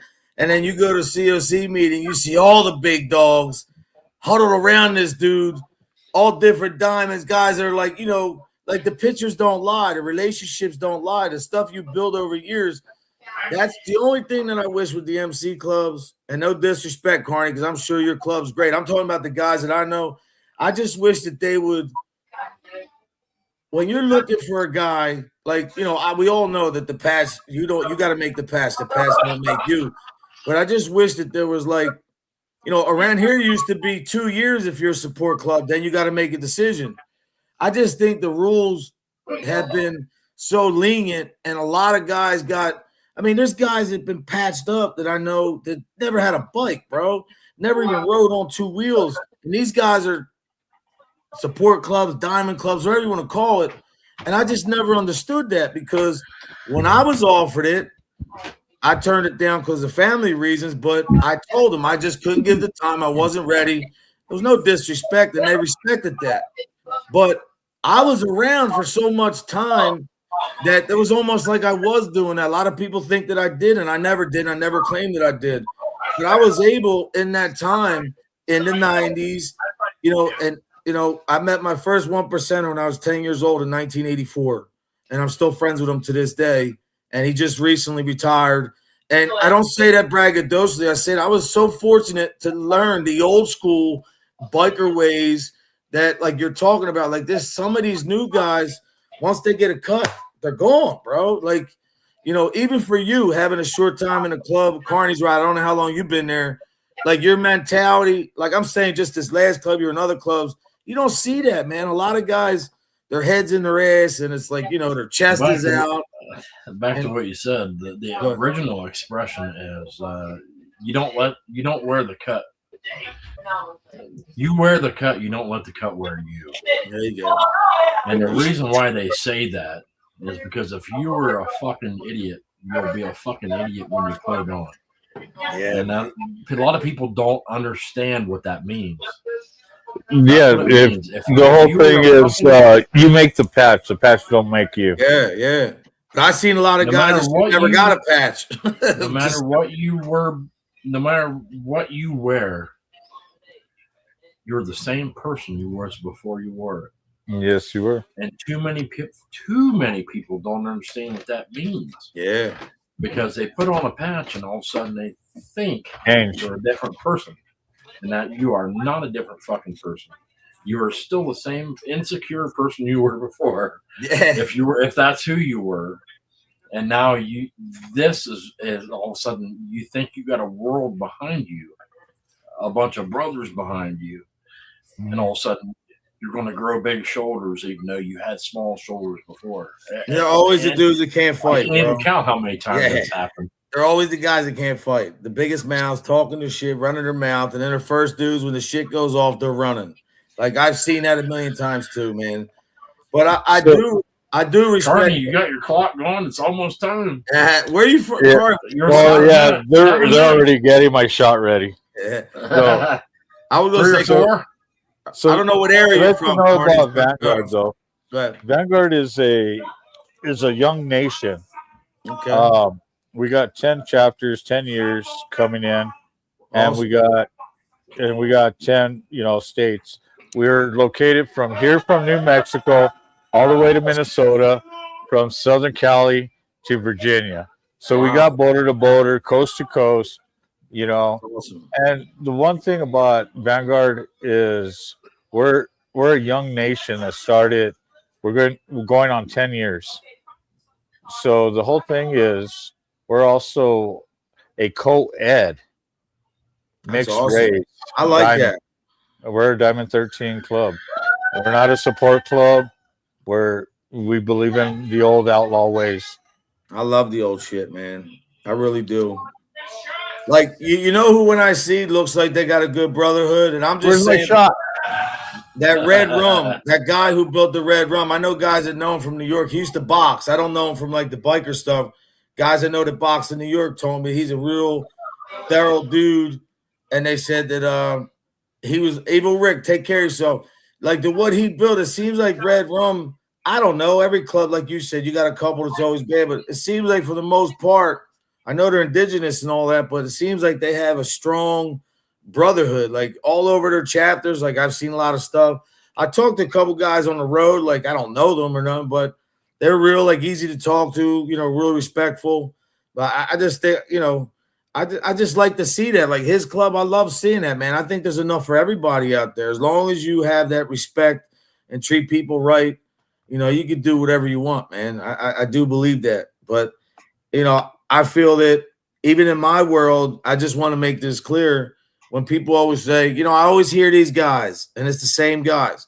I ain't doing shit. If I see guys on the road, I'm passing them. I don't need nothing. I don't need to check in. I'm like, listen, there's a thing called respect, man. Like, if you're in that world and you've been around it, you should know protocol. Like, Hardwire. One time I seen a guy, we were at the Wawa getting gas, getting ready to go out, and I look over, and a guy comes up, a 1%er. He has his gloves on. He puts his hands out with a glove on.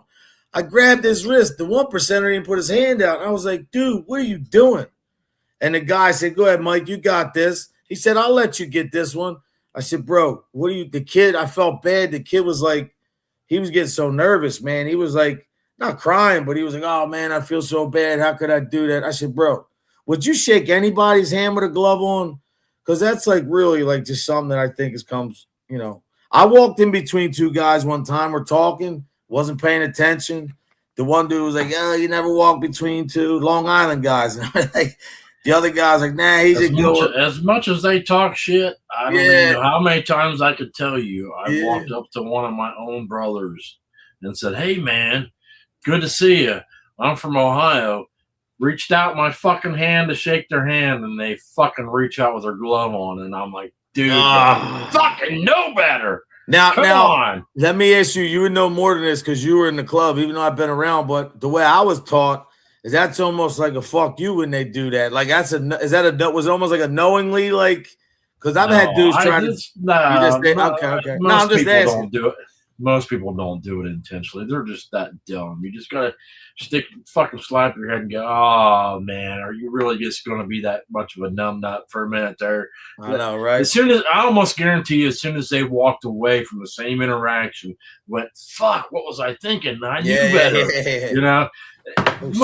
Dude, you gotta remember, even though they're 1%ers, they're fucking human beings too, man.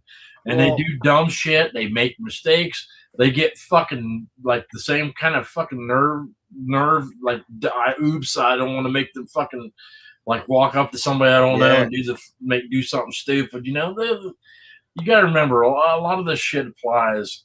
You know. Well, this kid had his glasses. I forgot he had his glasses on too, and he didn't take them off. That's a bad one right there. You got to let the glasses go. But no, I've seen that a lot too. Well, here's the thing. Here's the thing. If you're a 1%er, anybody you talk to better never wear glasses when you walk up to you and shake your hand. But if you wear glasses and shake their hand, that's fine. Yeah. 1%er.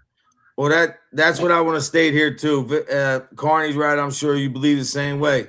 What I always tell a lot of guys, even the new guys I see, man, they'll sometimes, believe it or not, they would ask me for advice. They're like, you've been around, you know these guys, they all treat you with respect. How do you get respect and not be around? And I said, bro, you got to be yourself all the time. You know, if you're a good dude, like you say, you're a good dude or not. But like one guy, what did he say to me the one time? He was like, oh, so I said, bro, like, just pace yourself, be yourself. This isn't just a relationship. But like, I've been around these guys mostly my whole, like, over 35 years. Like, this is stuff you build. Like, and I still always treat people with respect, no matter who it is, man. I always like, you know. And look, when you're friends with certain clubs, you got to understand, too, that if you're wearing a support shirt, which I've done many times, and I've been in situations where, you know, shit could get real negative, but, you know, thank God it didn't go that way. But, yeah, there's a couple times I went through that. But for me, like, it's nothing about no clubs. I don't have any beef with nobody. I respect everybody. But what I'm trying to do now, man, is just I'm really trying to get this clothing, everything straight, and I'm working on this stuff for the youth center, which is going to be, if I could do something by the summer, just something to where a little program set up where kids can not just come hang out, play video games, none of that, where they can learn, man, pick up a book, get educated, because that's what's missing from the youth, man. And, you know, even like the fathers not being in there, the mothers, like, you know, there's a lot of things and kids are not taught confidence. So I coached 25 years, man. You know, the Make-A-Wish was, I got to send a receipt. Tomorrow, I'm going there first thing in the morning, right to the bank. I actually got the money right in my room. I was depressed, but the lady, she's like, Happy New Year's for the Happy New Year's time. Happy New Year's for Central Mountain Time. Pacific Time. We already did Central Mountain Time. Happy New Year, Carney. Hey, are you so you're in Ohio? Did you see all the stuff that's breaking over there about the fraud that they just found? It's just crazy. Usually. Minnesota was crazy. Now they said Ohio was the second top one. They found a bunch of shit in Columbus, I guess. I've been tuning out. It's hard to stay sane. Yeah, and keep plugged into that. Carney's Ride, congrats on your club, man. I love that shit. Carney. If you ever come over to Happy New Year. Happy New Year. You ever come to I Philly, said I man? wasn't gonna make it, and I did. You did, man. You ever come over this way to Philly, man? Or let me know, man. Oh, I will, take you to get some good food, man. Hell yeah. Hey, you see Been a my minute. Wavis bottle. That's all that's left. Go ahead. I'm actually surprised there's that much left. How is it over there in New Mexico, man? That's a beautiful place, man. It's been I've never been there, but the pictures, everything I see. I haven't been west of the Mississippi yet. That's my goal for this next year. 2026, I'm making it west of the Mississippi. That's what's up. Oh, Claire lives down there in Texas. Rolling 3. I like Carter that. Lives down there in New Mexico. I'm gonna try to make it like a week. I'm gonna make a cruise shop down there in Texas and New Mexico. I tell you what, I would love to come there like around the summer. Like I took care of my parents 15 years, so in the last year they just went, and I haven't gone anywhere. But I would like to just travel, man, and go see people. And I didn't even make it out of Ohio until I was in my older 30s. For real? For real. I didn't get nowhere. I got married the same month my first time, the same month I graduated high school. Wow. So I was tied this. Oh, so from you the and your beginning. wife are since you guys are you've been together a long time. No, not this one. I've been married 4 times. Oh, shit, really? Yeah. I never did, man. Never did. Honestly, it's a hard thing for a person, but I wanted a family so bad. I tried to make it happen, even in places where I shouldn't have. And I guess that's what happens to you. Oh yeah.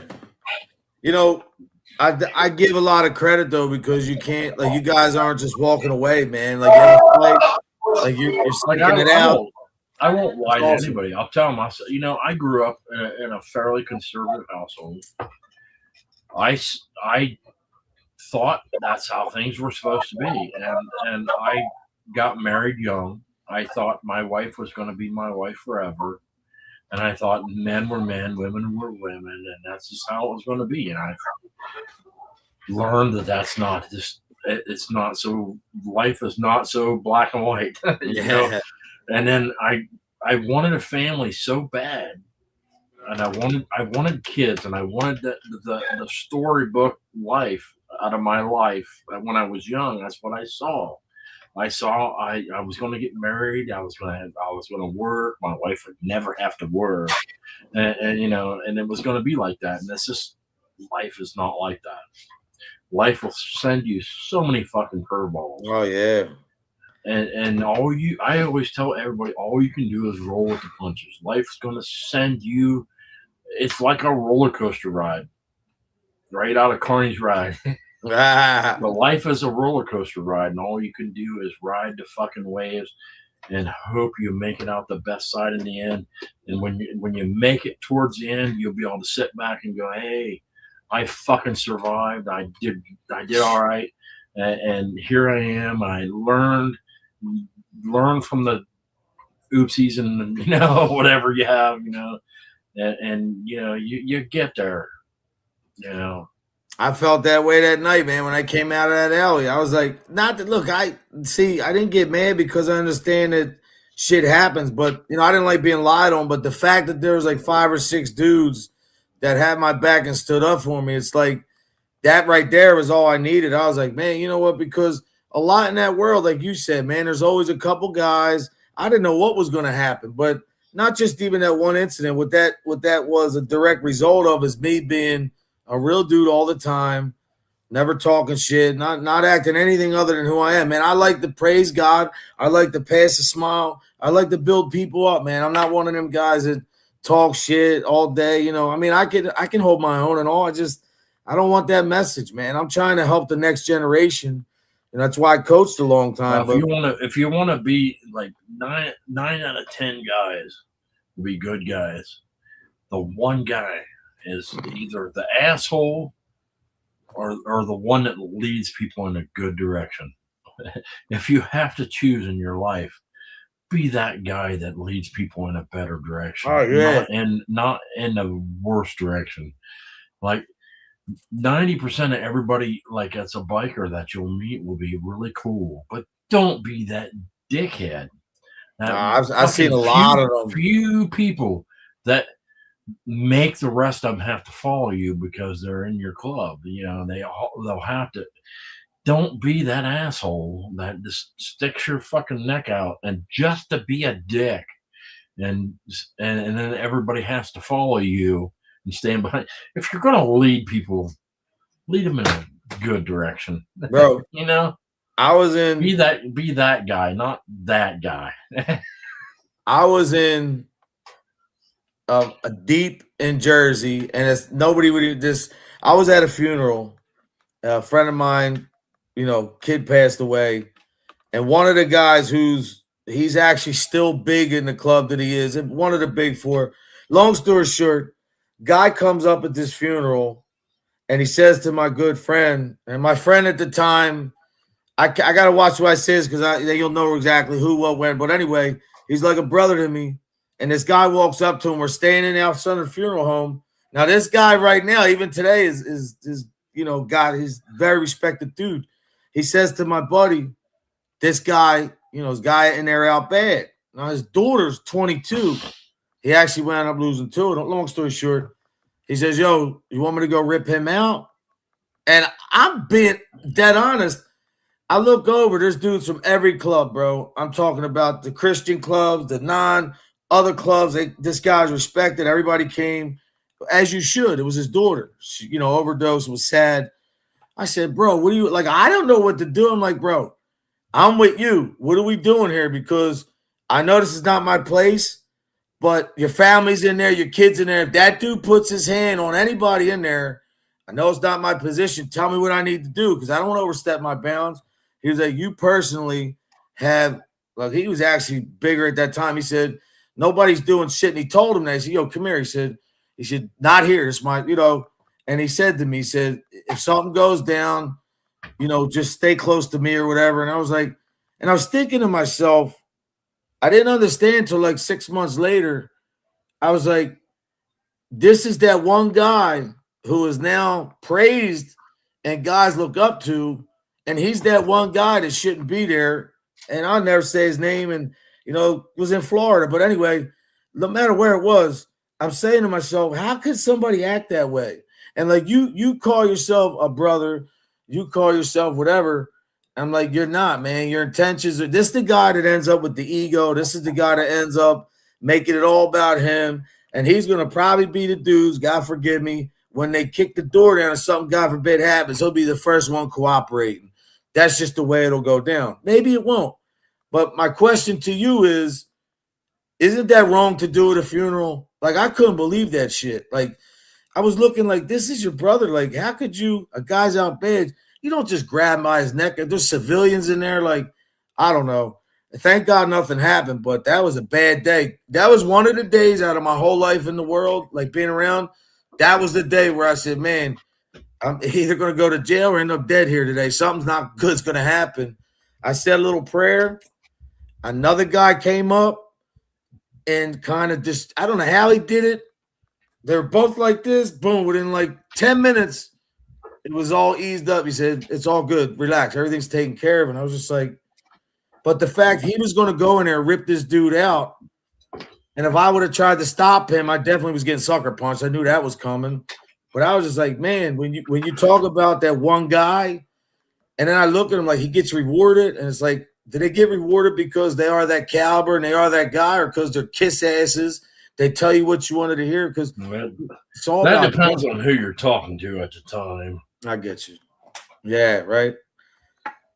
That's what they always told me. That's the bad thing about a lot of that world. It depends on who you're talking to at the time. Yeah, like you'll run into the fucking coolest people you ever meet, a whole bunch of whatever club it is, and they'll be the coolest people you ever want to meet. And you'll just go somewhere else and you'll run in like a whole bunch of them that are all just absolute dickheads. And this all depends.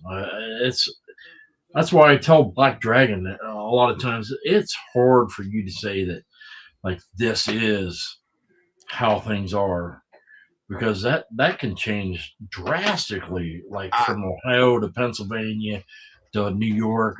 That there's only a very small triangle of rules that apply everywhere. No, yeah. It's just that was the worst, one of the worst spots I was ever in. I deserve a fucking award because I've been on here since 10 o'clock. Yeah. I just want to I still haven't took a piss yet. You better go take a piss, man. And I'm thinking to myself, I really have got to pee. Go handle your and business. it's going. I didn't even think I'd make it late enough to have. And you already made it past. Thanks for having me on, man. And I appreciate still it. ain't took a piss yet. Yeah. I deserve a fucking award. I want to. You could make it 4 hours and never had to pee award. No, I'm just kidding. Here, I just made that up. Here, this is your award. I'll give you this cup. Hey, what happened to the day when everybody used to ask you if you wanted a winky button? I want a winky button. A winky button? What's that? I A don't know what winky that button. is. Everybody, you say, what the fuck you want? A winky button? Yeah, I don't know. That's a good one. I like that. Shit. Well, fucking, I want a winky button. Yeah. Whatever it is. I don't know what it is, but I appreciate you want having me up, man. Seriously, I do. Appreciate you. Hell yeah. Carney's ride. Nice It's to good see to you. have you, Code. Nice having you, Code. How's your you have a channel too, you said? Yeah, Carney's right. Hey, Carney's he's doing way better than I am. He's got monetized and all that.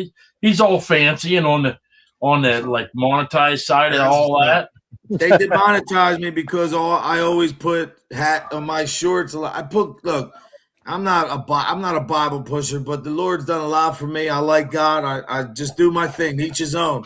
I just ain't been doing it. I only do it once a week. That's cool. Typically, so I don't do it enough. I have enough subscribers. I have enough of most things, but not watch hours. I don't have.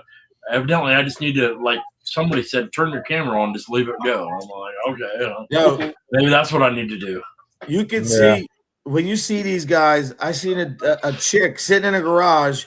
All she was doing was scrolling on her phone while the camera was on her. She had 300 people watching her. I'm like, that's I crazy. worry about my content sometimes, but I have looked out through YouTube, and there man. are people that have a whole lot less to offer than we do. Listen, I told Mike Ball, I said, I was watching a cooking show. The chick was in a bikini. And I was like, no wonder that why. has more to offer than we do. Yeah. I don't have them kind of like Hard, fruits. no, get one of them shirts, Hardwire, where it's got the abs painted on and the muscles. You know, but no, seriously though, man, I go in the morning. It's hard, man. Nobody's up in the morning, but I'm starting to get people coming back. I'm at 4,100 subs. My shorts do good, but I'm all positive, man. I don't do no drama. And there's guys out there that talk about me. They talk about my family. I don't even know these people. I just let them talk their shit. I'm like, how you get people pissed off you never even met in your life? It's just ridiculous. But, you know, I appreciate you having me up here, man. Carney's Ride. Congrats to you and your club, man. Straight up. I hope you got another 10, 20, 100. Hardwire. When this goes down after the 17th, man, I really believe in my heart. This guy's got such a big audience that I think it's going to help me. And like I said, I don't forget people. I remember, look, I'm not saying might not do anything, but I think it's going to be a good stepping stone. And, you know, whatever, you know, you guys, you and Mike always, man, you guys always gave me a ton of respect. You could have been one of them guys when I met you. Oh, I'm a 1%er. Fuck you. Who are you, jerk off? You know all that slick shit like, yeah, so you ride, what kind of fucking bike you ride? Or you know what I mean? Like, oh, so you're a biker, what kind of biker? You know, like, you never did that, and I appreciate that shit, man. I strive to be the opposite of that. I wanted to prove that it can be done. Yeah. And you don't have to be that guy. Nah, you don't. Because that's the guy that when somebody says 1%er, that's what you think of.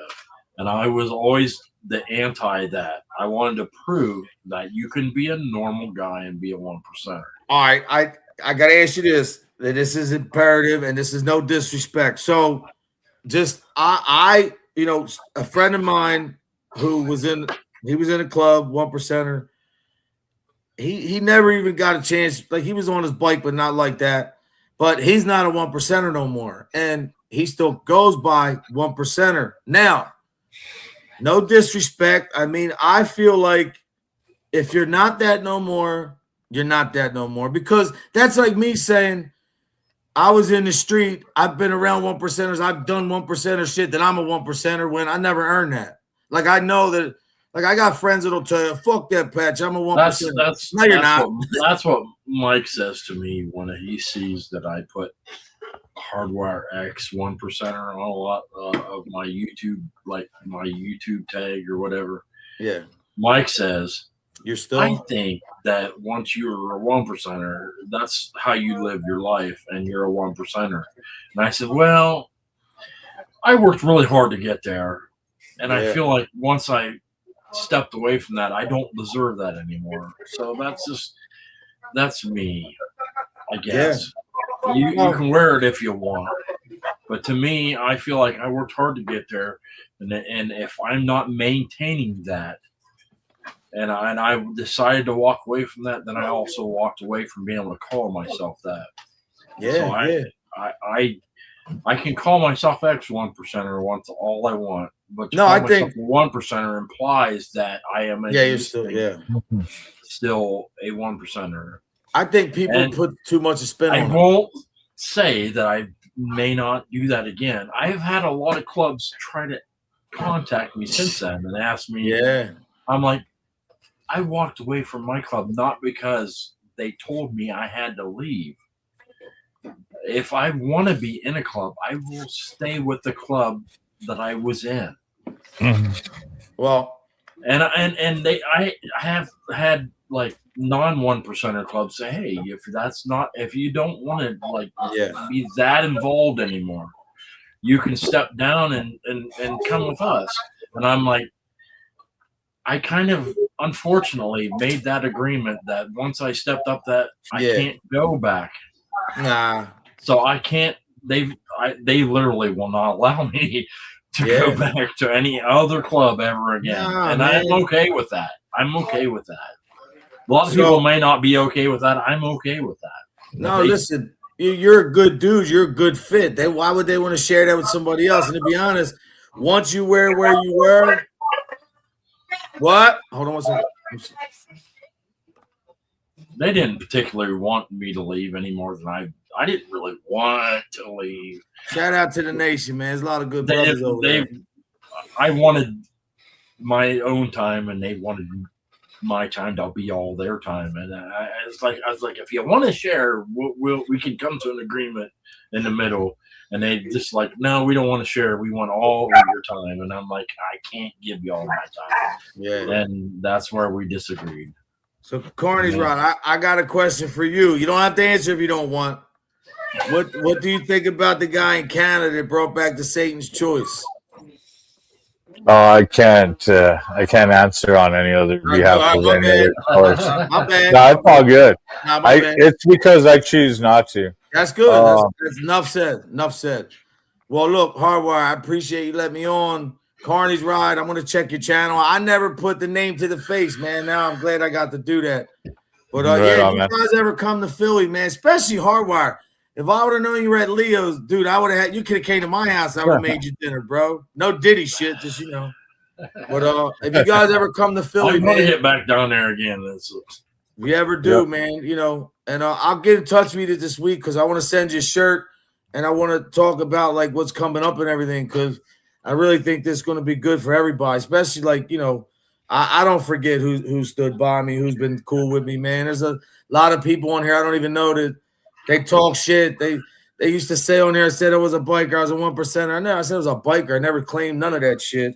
I mean, people Cody, know. I don't know how much you know, but I just from the little bit that I've researched and the little bit that I know that Carney and his local, they probably associate with a lot of different clubs. Okay. But they don't associate particularly with the club I associate with. But I don't care. I know I can tell that if it wasn't for that, me and Carney would be fucking tight. He is like a brother from another mother for me. I can tell we would get along really well. Oh yeah. Well, you know, so that shouldn't matter. It really shouldn't. It shouldn't. It That's the shouldn't thing. matter. It shouldn't matter That's at all. why we say And brothers people, from the other people colors. that should the whole make thing. the people that should make those decisions are people like me and Carney who say, you know what, enough's enough. We got way more in common than we do different. Exactly. Like that should be the least And of your why worries, shouldn't man. we be able to sit down and go, hey, I like my club, you like your club. That's all good. Yeah. And the There's guy nothing wrong with that. and the one We'll that's handshake, we'll fucking elbow fucking smash or Yeah. whatever. And then we'll have a drink. We'll all, you like your club, I like my club. You know, we'll party a little together and we'll go and fucking enjoy our own Yeah. shit. It's all good. There's nothing wrong with being like different. There's nothing wrong with that. That happened to me at the There funeral, shouldn't bro. be. But they get all the wrong people that want to butt heads Yeah. in those kind of positions. And that's unfortunate. I was standing And next to a guy. and, you know, the thing is that happens in every organization that you could think of. But my thing That's is this the bad though, part. right? If this is the way it's taught, right? If you're not said, see, this is why I asked you that question about if you're still considered that or not, because I believe once you become X, look, you're not saying fuck you to the club. You're not being a dickhead. You're right now with the business and what you're doing now, your career, this thing you're doing, this entitles you to talk to everybody. What are you going to background check everybody that you know? Number one. Number two, all these so-called good brothers that are presidents and hierarchy, they should know that the number one thing in this biker thing is respect. And you got to respect another man. Now, I understand that once the cuts or people don't talk, I understand all that. Listen, I'm from Philly. I was there when other clubs shit happened. I was there for all that. My cousin, my uncle, it is what it is. But I just feel like when you get to a certain point, like you're doing what you got to do. This is part of everything you're doing, man. It's just, I understand some guys might feel a certain type of way, but I think the guys who would give you a hard time is not the real thorough brothers. Always be that dude that just got his patch like within the last 5 years. That's talking shit, man. It's always them guys that never, and then next thing you know, a week later, they're gone. They're out. You know, they never made it. They didn't last. But you keep doing what you're doing, man, straight up, because I was talked about. People said shit or said you couldn't do this. I told you, don't talk to him. We went through a friggin', like I was saying, it's bullshit. The club, the majority of, from what I understand, of looking around Facebook, it doesn't take a scientific researcher to find out. I got you. The club that I got CARNY'S you. club gets along with most is not. I get you. Is a club that I was. No I was in a problem. support club I with got you. before, and there is nothing wrong with that. But here's the thing: all these support clubs, they brainwash each other. They literally, I shit you not, they brainwash each other into thinking every other club is the boogeyman, and they're all evil, and they will tell stories about each other. This club, like they treat so and so this way, and they're so bad, and they treat so and so this way, and it's all a crock of shit. No, it's they're all very similar, and they all want similar things.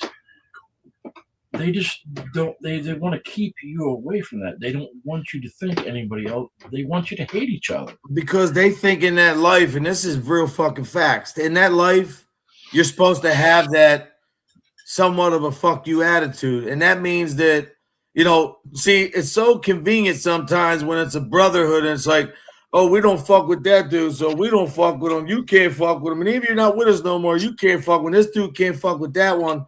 But they're the first dudes you'll see. If you had cameras and eyes everywhere, you would see these guys talking to guys out bad. You would see these guys in text messages talking to people they're not supposed to talk to. I've seen. Look, I've been around. I wasn't as close. I as you used guys. I used I've to tell seen it. everybody. I used to tell everybody all the time, in all the support clubs I was ever in, be careful who you treat like shit today.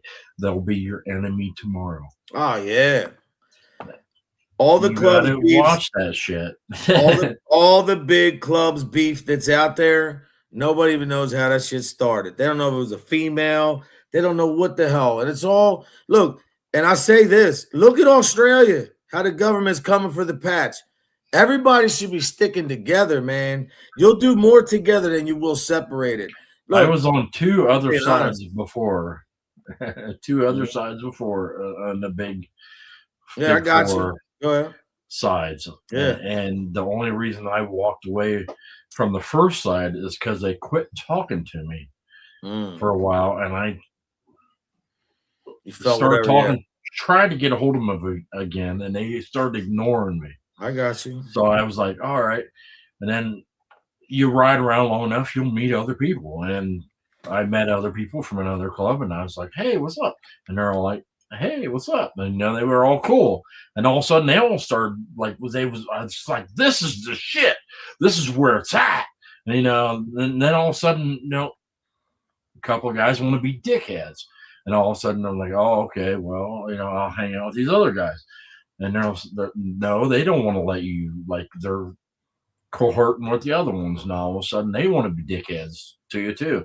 And I'm like, okay, well, all right, then maybe I won't hang out with nobody, and you don't go hang out with nobody. Next thing you know, they're like, oh, hey, you're a cool biker, and I'm sorry they overlooked you, and they're cool with you, and then you just don't know how this shit's gonna work out.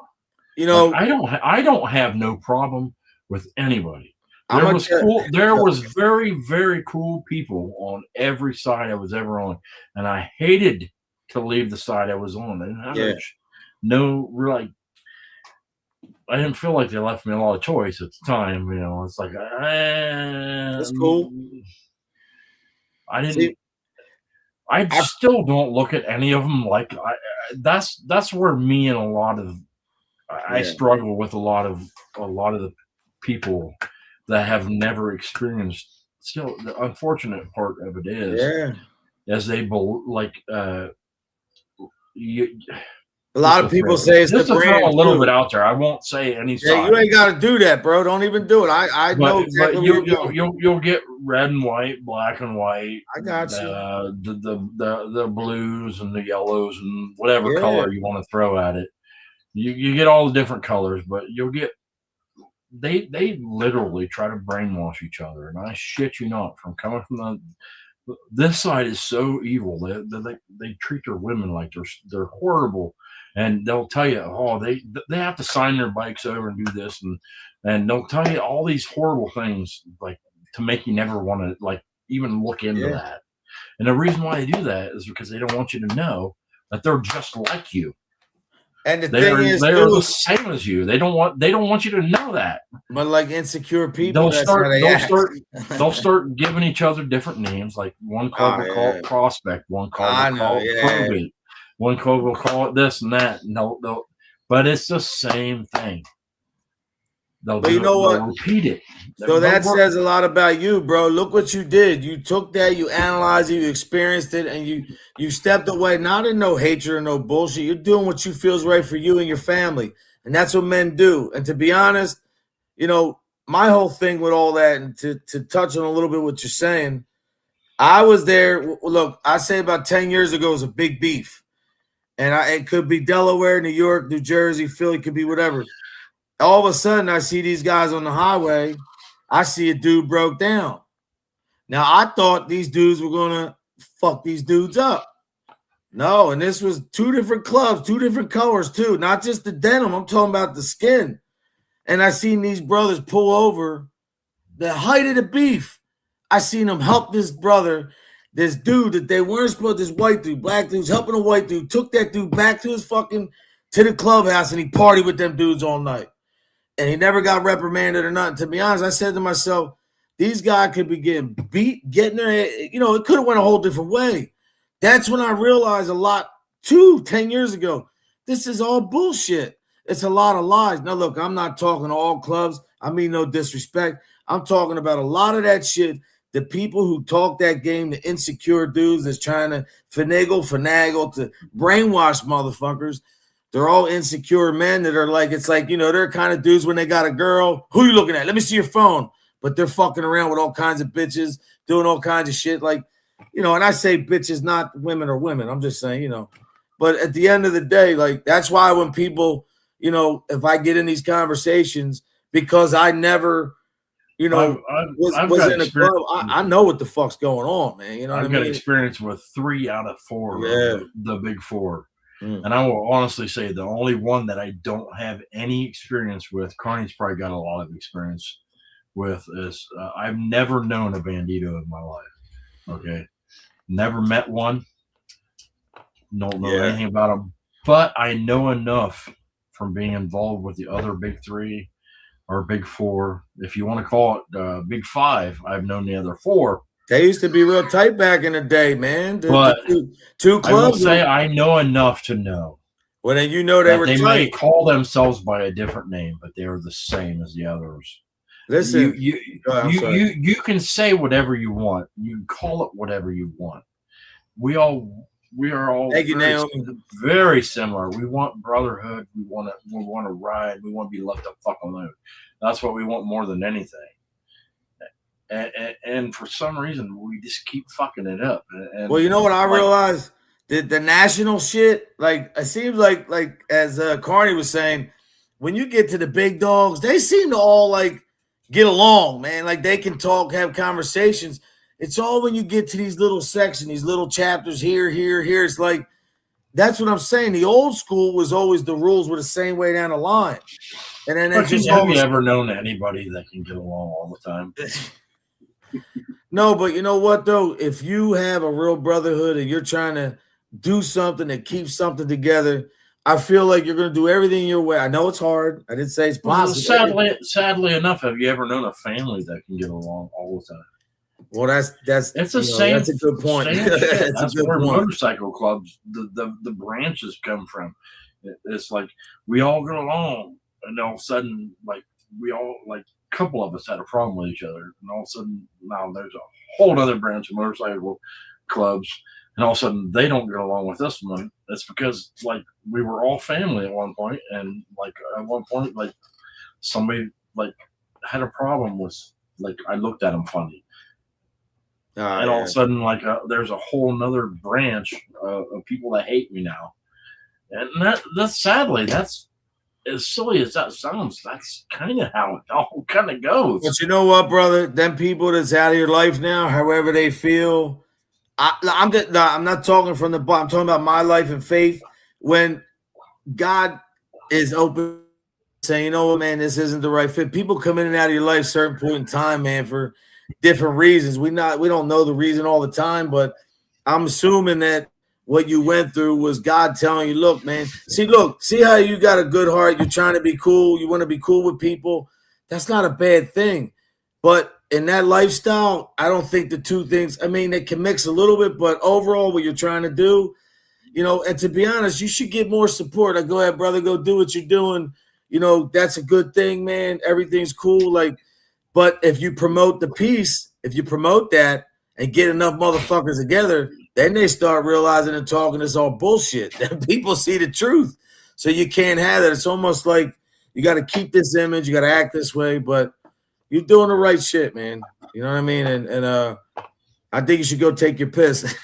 Yeah, my legs are crossed. I appreciate you having me on, though. I got to get rolling. Carney's ride. Yeah, congrats, man. Everything you're doing. You ever come up to Philly, man? Come through. You know what I mean? Definitely, man. We'll get something to eat. Hey, I'll tell you though, that dude Skinny Joey Merlino, he's got a good cheesesteak spot. And he ain't even there. No, I'm being dead honest.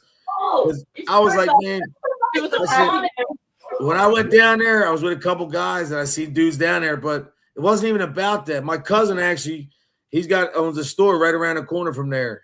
But it was cool, man. The steak was unbelievable. He's going like this. Yo, I'm coming this year. I'm telling you. Let's go. I'm making my rounds because I have no other excuses this year. Even though the club's trying to get, I don't know. They want me back, and I kind of want to go back, but I'm fighting it off. I don't want to. I don't want the shackles to hold me. You know, I just kind of I miss it. It's hard to explain if you ain't done it. I don't know. Carney, have you ever been to any other club? If you've never been to any other club, it's hard to explain. But if you've ever been to another club, you'll understand that if you leave it, it's in your blood, dude. It's hard to walk away. It's hard to get away from entirely. So for me, between gang affiliation, car clubs, and everything else, military, and Oh, you were in the service? the whole structure, yeah. Thank you for your service, man. I appreciate you. So, it's been a structure for me, the whole step of the way. When we started this club, it was I wanted to ride with these people, and that was it. And then we just ended up getting, more people started coming around, and we got recognized. We started as, when we got recognized and blessed, we became an RC. That's and then cool. from there, we got the cube. We went 3-piece, and then from there got the diamond with the city location, and now we got the state for our mother chapter, and then now we got another state. So right the fuck on. I wish I'd have heard about that long before I did what I did, but hey. Well, all right, so Hardwire, let me explain it for this me. way. It's like history. I've already made that choice. Yeah, I could never be in another club again. Well, so I am a study of whether history. I want to or not. But if I had to aim people towards the club, do that. Yeah. But Definitely, listen, if you have a choice, do that. So one thing is, with Vanguard, we don't look at it as a brotherhood or a sisterhood. It's a familia. It's family. Familia. Hey, how about there's a guy up here, and like I said, so you don't have to answer if you guys don't like him or don't talk to him. But that guy, I talk to him on Facebook sometimes. I don't know him, but I send him shout. That guy Miklo that started that Los Pedos. That dude's a thorough dude. I don't know who likes him. He's a cool cat. I'm friends with him too, but I don't know. I told him from the beginning. I said that's a tough road that you're choosing, and if you can survive it, more power to you. Yeah. And he seems to be surviving it, so more power to him. Well, that's the way I see it. Like what you're doing with your club. He's been fucking cool with me. He says he was cool with the club that I was with, regardless of that. Yeah. But I told him, I said, I know enough about clubs. I know that the choice you're making, it is a choice. You can do that, but it's a rough fucking choice. Yeah, it is. And if you can fucking survive it, more power to you. Because every club has started with that at one point. Whether it be whatever club, red and white, black and white, fucking any other club, they all started from somebody that said, I've had enough of everybody else's shit, and I'm going to do my own thing. And that's kind of, Listen, the guys you were just talking about, I don't want to get into too much, but the guys in Texas and the other guys with the blue, they used to be tight, man. They started one time, they almost had go look at the history and look at the patch, and them guys at one time were like this. Like if you I really get along with Miko, and I give him props. I'm kind of that. No, I'm talking about the yellow and the blue. The yellow and the blue used to be like this together. Yeah, well, I read history. I study all clubs have had their loose alliances. Yeah, man. I like the old school choppers when you see all the old school vests and Sonny Barge with crazy hair and all that shit. Every club eventually goes through their cycle of right now the cops are picking on you. Yeah. Right now, well, it's like the motorcycle on blue, and eventually they'll go back to black, and then they'll go to red, and whatever. It doesn't mean anything. I tell everybody the best thing you could do is not be one of those who dog shits any club. There'll be a lot of people that'll dog shit black and white or red and white or any other club. You don't shit on them. Never that. That demeans all clubs as a whole. So the best, if you like clubs at all, stick up for clubs. Yep. And it's not hard to do because most clubs, at the heart of the club, is a brotherhood, and it is a club, and people that want to hang out and have a good time. It's not about like you. And nobody's bigger than the brand, right? Yeah, you'll get the you'll get the fringe where you'll end up with a few here and there that like to do like shit they shouldn't do. Okay, you'll get that anywhere, and that will permeate usually by a chapter because usually a chapter they tend to form from a few people that knew each other and they were friends and they were friends of friends, and this is kind of how a chapter usually evolves in a certain area, and it will shit on the whole organization as a whole. So, but when they start doing these like patch overs or whatever, it usually ends up like it's usually a numbers game. Like this group is at war with this group. Okay, so we're gonna have more than you are. Okay, so we're gonna start sucking up these guys, and you're gonna start sucking up these guys, and you want to end up with a bunch of fucking shitty people that you didn't want in the first place. And it's a rough game. Yeah, I know. And shout out to all the clubs out there. I respect everybody, man. But like I said, I feel that the one thing I do have a problem, and Carney, I'm being honest, I know these guys have channels and who the hell am I, but I feel like when certain people cover, I feel like every time when a lot of this stuff talking about these clubs, I feel like that even if you're trying to talk good, I feel like they're always painted in a bad light.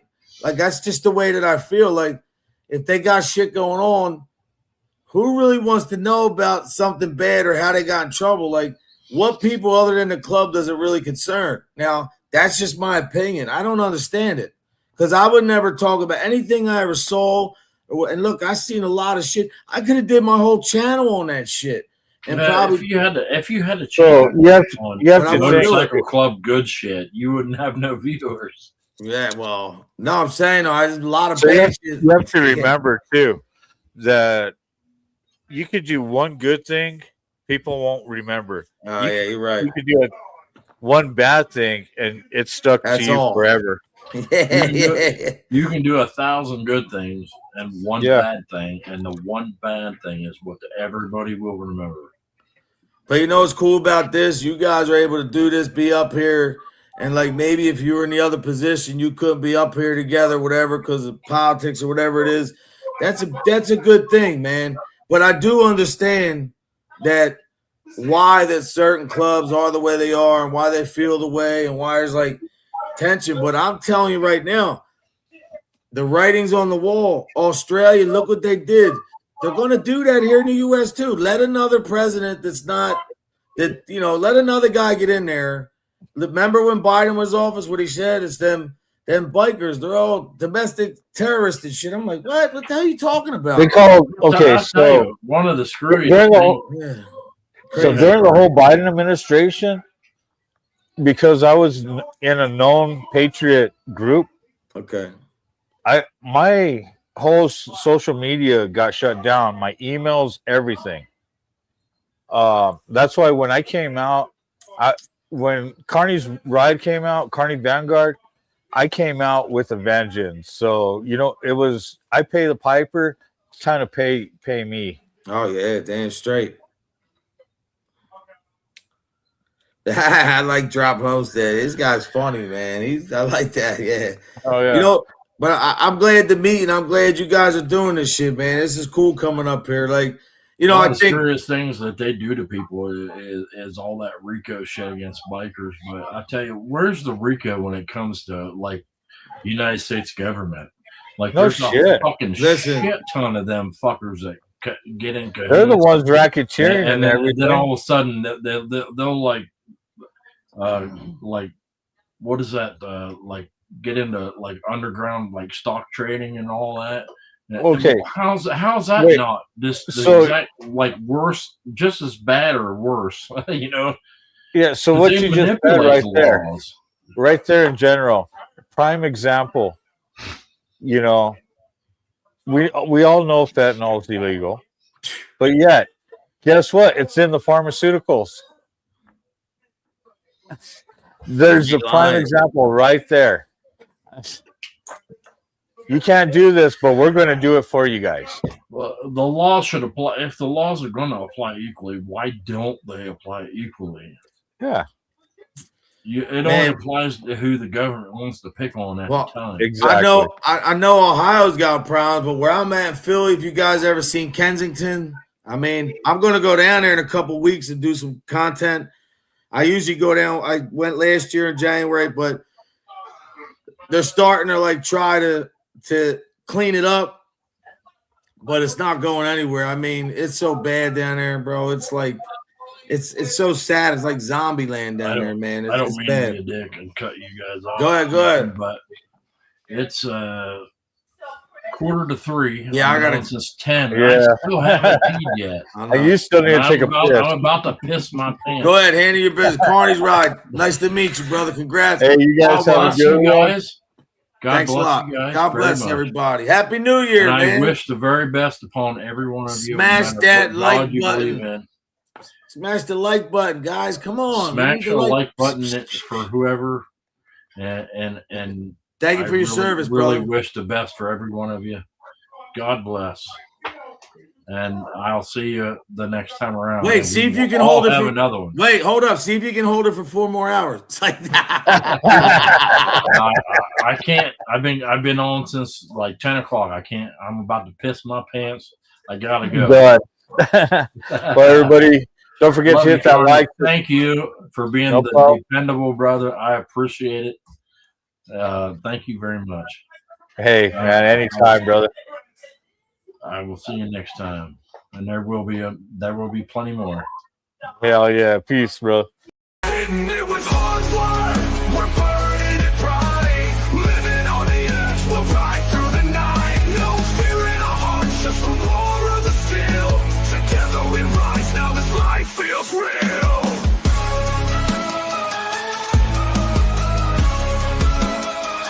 Yeah, held a new path on that twisted black line. A YouTube dream where his past can't confine. With every rev, he's reclaiming his soul, teaching the world how to ride, how to roll.